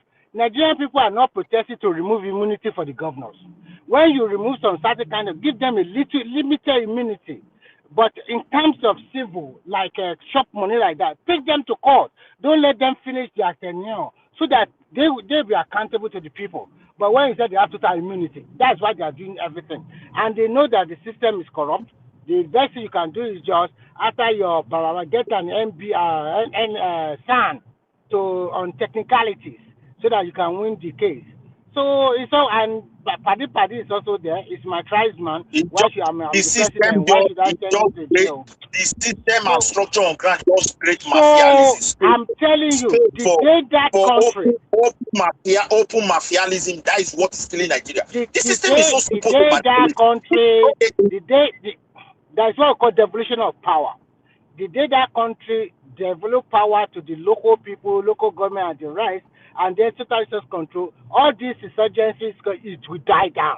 Are you telling me that somebody will come from all the way from Kano and then come and do terrorism in Edo or terrorism in Oyo State, and your police will be looking like Mumu? So I want to give you one incident. There was a time one of our cousins is related to us. It's like his father is from this Calabar side. That time they say Cross River State. So when they loaded bus in Benin, that bus supposed to carry that 8 passenger, I can't remember, or maybe, with driver everything 10. So it's like they put 11. Do you know that person? After a bend at that time, they never divide. When they go close to that side, they get where he reach for roadblock. They tell us say that bus not go pass there because it's overloaded. Then I ask myself today, how can somebody load people like animal inside trailer? And they will be coming to South. The police cannot say no. This car is not designed for passenger carry when the laws are there. So you can see the whole system. It's like these people just design a system that you can no longer question. So, and they are moving forward. They are moving with all manners of tactics. They like somebody said just now. All this one where he says Tinubu is putting a lot of structures on ground, a lot of policy. The policy, they kind of revise. People are already revised that they are designing. It's automatic. When they come in there, they put it. Because most of this policy cannot yield their benefit like you buy today, you sell tomorrow. Some of them will be long term. And that patient, the citizens don't know where you are going. They don't even know where you are coming from. For somebody to deceive them and say, look, this one is your problem. We must remove it so you can move it. It's not easy. Hey, Midwest, Midwest, I have a question. Do you think, do you know when British left, you know how they handed Nigeria over to like some group of politicians, people that are not even historically relevant in the among the ethnic group?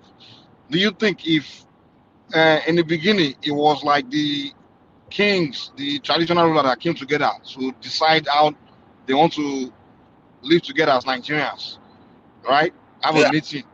Do you think they would have, make up better way forward because those guys they brought together with just a bunch of guys. They would Some of them don't even know their own tribe language better. Yeah, go ahead. they would have, because the reason is this. If you look at this at Wall of Waterman, the traditional leaders were having direct power at that time. It was later this military guy relegated to where they are today. Even constitutionalists like Nigeria don't have monarchy.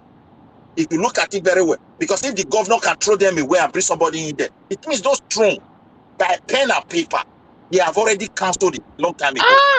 That one don't make sense at all. Africa will be safe. King now like God. One on entity will become governor. You go say they dethrone king. Okay.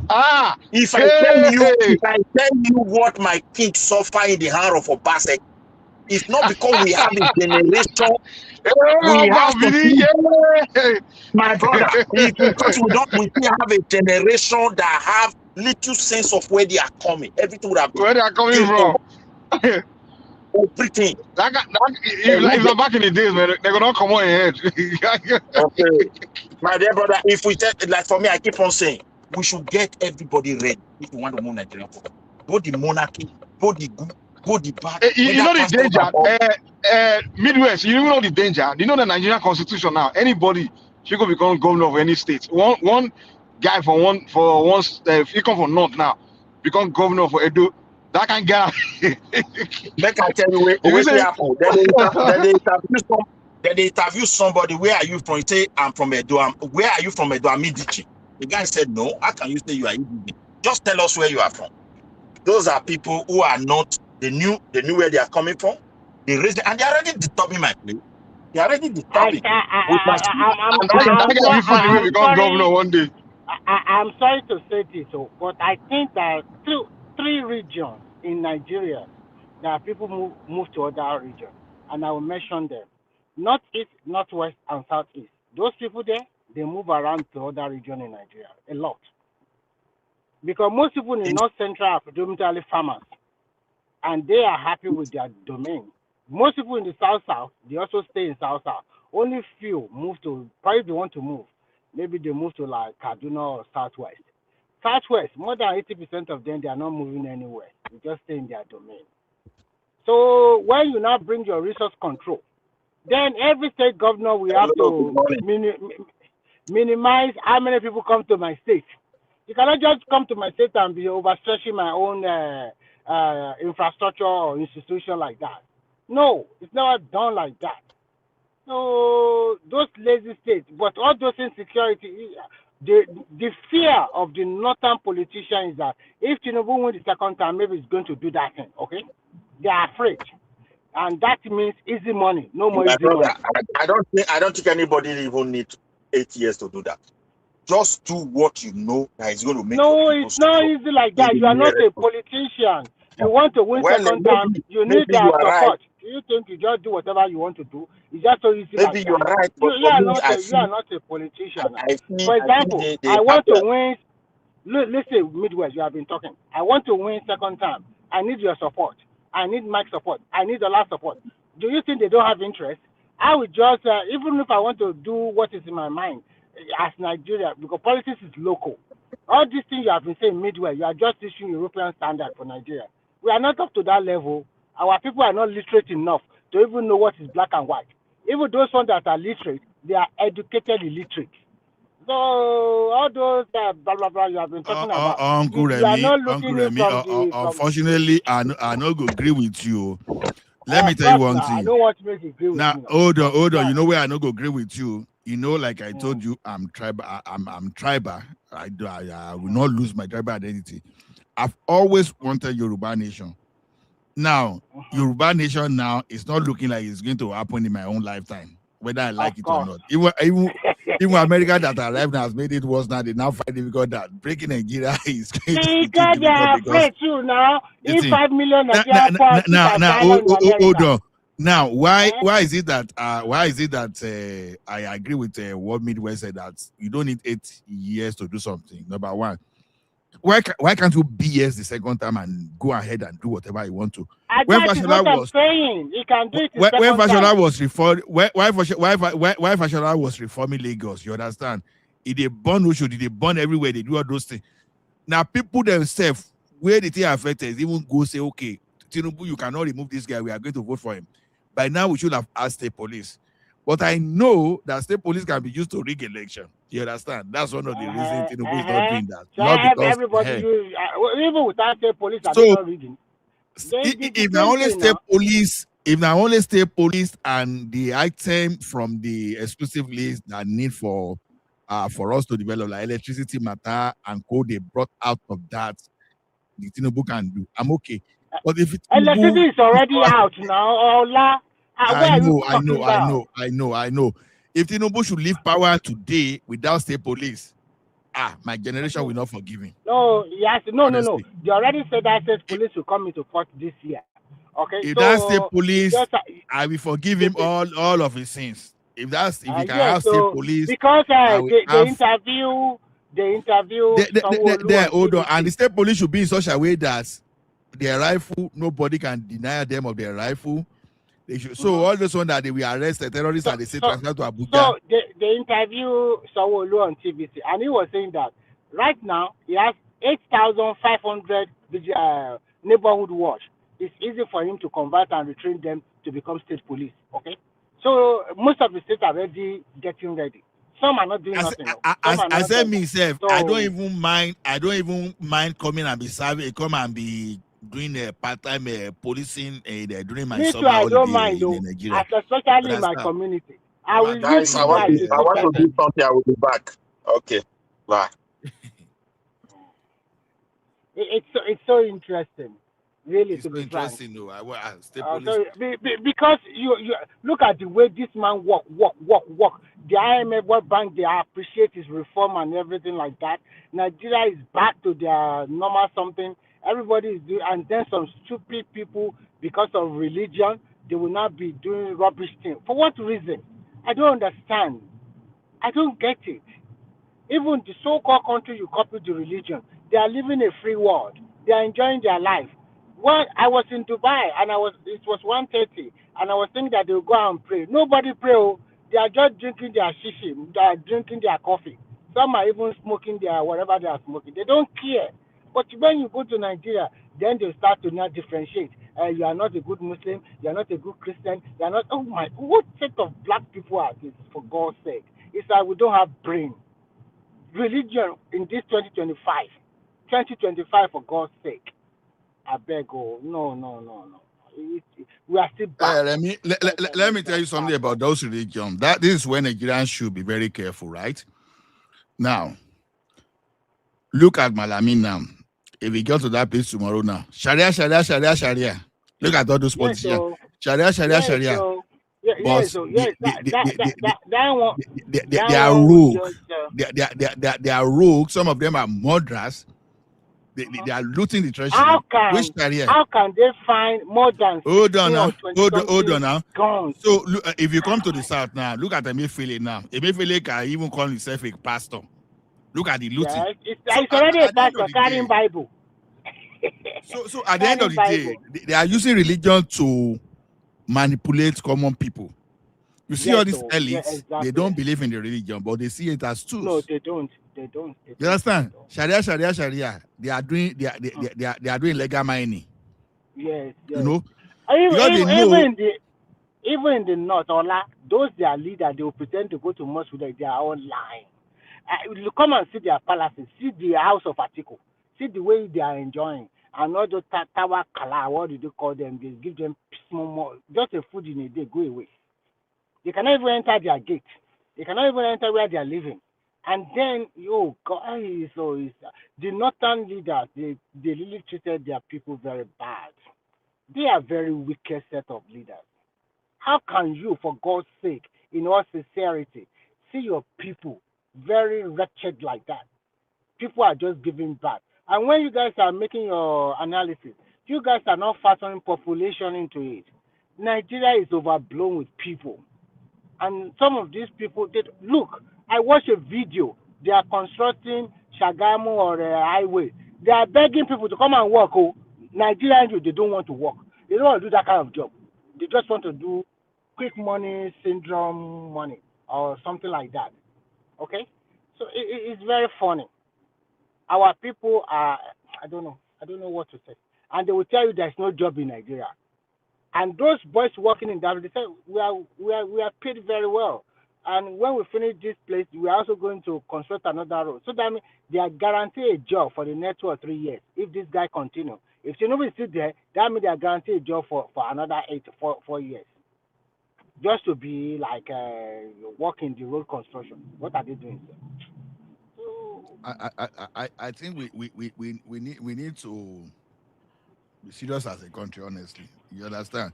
So our leaders don't believe in that religion; they just use it to manipulate. And funny enough, some of those religious leaders too. You understand? If they don't lead the religion or religious organization, they are not going to survive. That's why you see them; they can say anything. The only thing I see is that most of these people sponsoring this terrorism, they're already afraid. That means no matter what happens, some of them, they're already on U.S. blacklist. And if you're US blacklist, that is beyond Nigeria. It's beyond Nigeria now. It's beyond Nigeria. See that of Kwankwaso, I think they just want to make sure Kwankwaso doesn't go near the power corridor again. They already finished Kwankwaso with that thing. Forget it. Nobody's going to touch Kwankwaso anymore.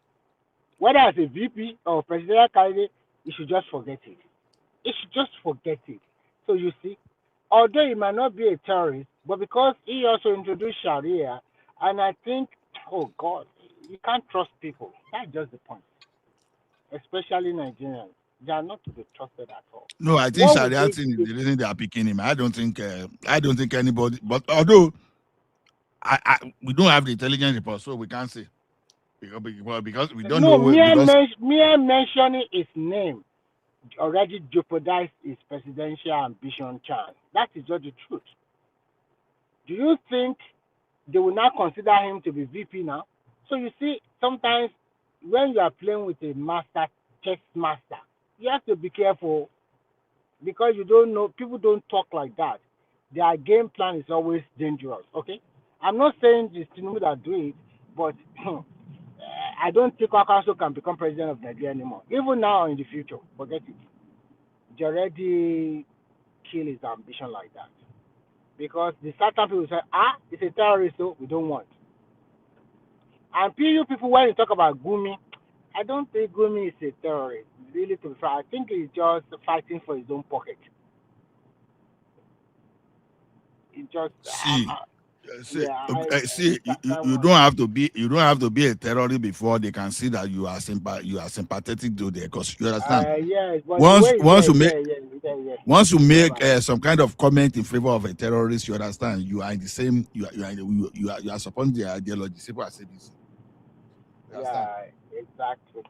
Have you ever seen Gumi? Okay, look at one guy, Emmanuel. Something I can't remember his name. The guy was a former. The guy served in the military, and he's running a program. He's trying to raise 3 million to go and help. Some of those military people. You understand the children of those military people that fell during the battle. You understand? You see, you will never see Gumi do things like that. His own has always been. You are right. Those bandits. Okay? And it's with the military. You will not see the man talking about how to take care of those military forgotten or no. It's always to me, I think the Northerners, especially that Northwest, they are afraid of Tinubu second term. Okay, they are really afraid. They are the one afraid. But unfortunately for them, they don't have a candidate to sell to the rest of the country. If they do have a candidate, no, see, that's human being. Now we are even talking of power here. Look at when we even speak here now. You understand? Some of us cannot even be patient for our turn to come. And you see the way everybody will be talking on each other, one another, all those stuff. That's the way it is. You understand? These people, they're in power. You understand? They can't leave that part. Because see, the longer you stay out of the corridor of power, the easier it becomes for you to be irrelevant. Now look at Kwankwaso now. If we're to be talking of this thing now in the early 2000s now to mid 2000s, you understand? Kwankwaso was shrinking, but today people are just using that old glory. They are just according him the old glory. That's the thing. It might not really be as potent as people are saying until he go and test himself. There was a time that Atiku, that everybody believed that Atiku against any odd will become the president until he tested himself. So the same thing Buhari until Bato Sukun, that Tinubu now supported him. You understand? So sometimes your relevance outside power, you don't know. I think I want to go and I don't know if Sherman. Yeah, I think me, I will go to work. Have a nice day. Sherman, are you there?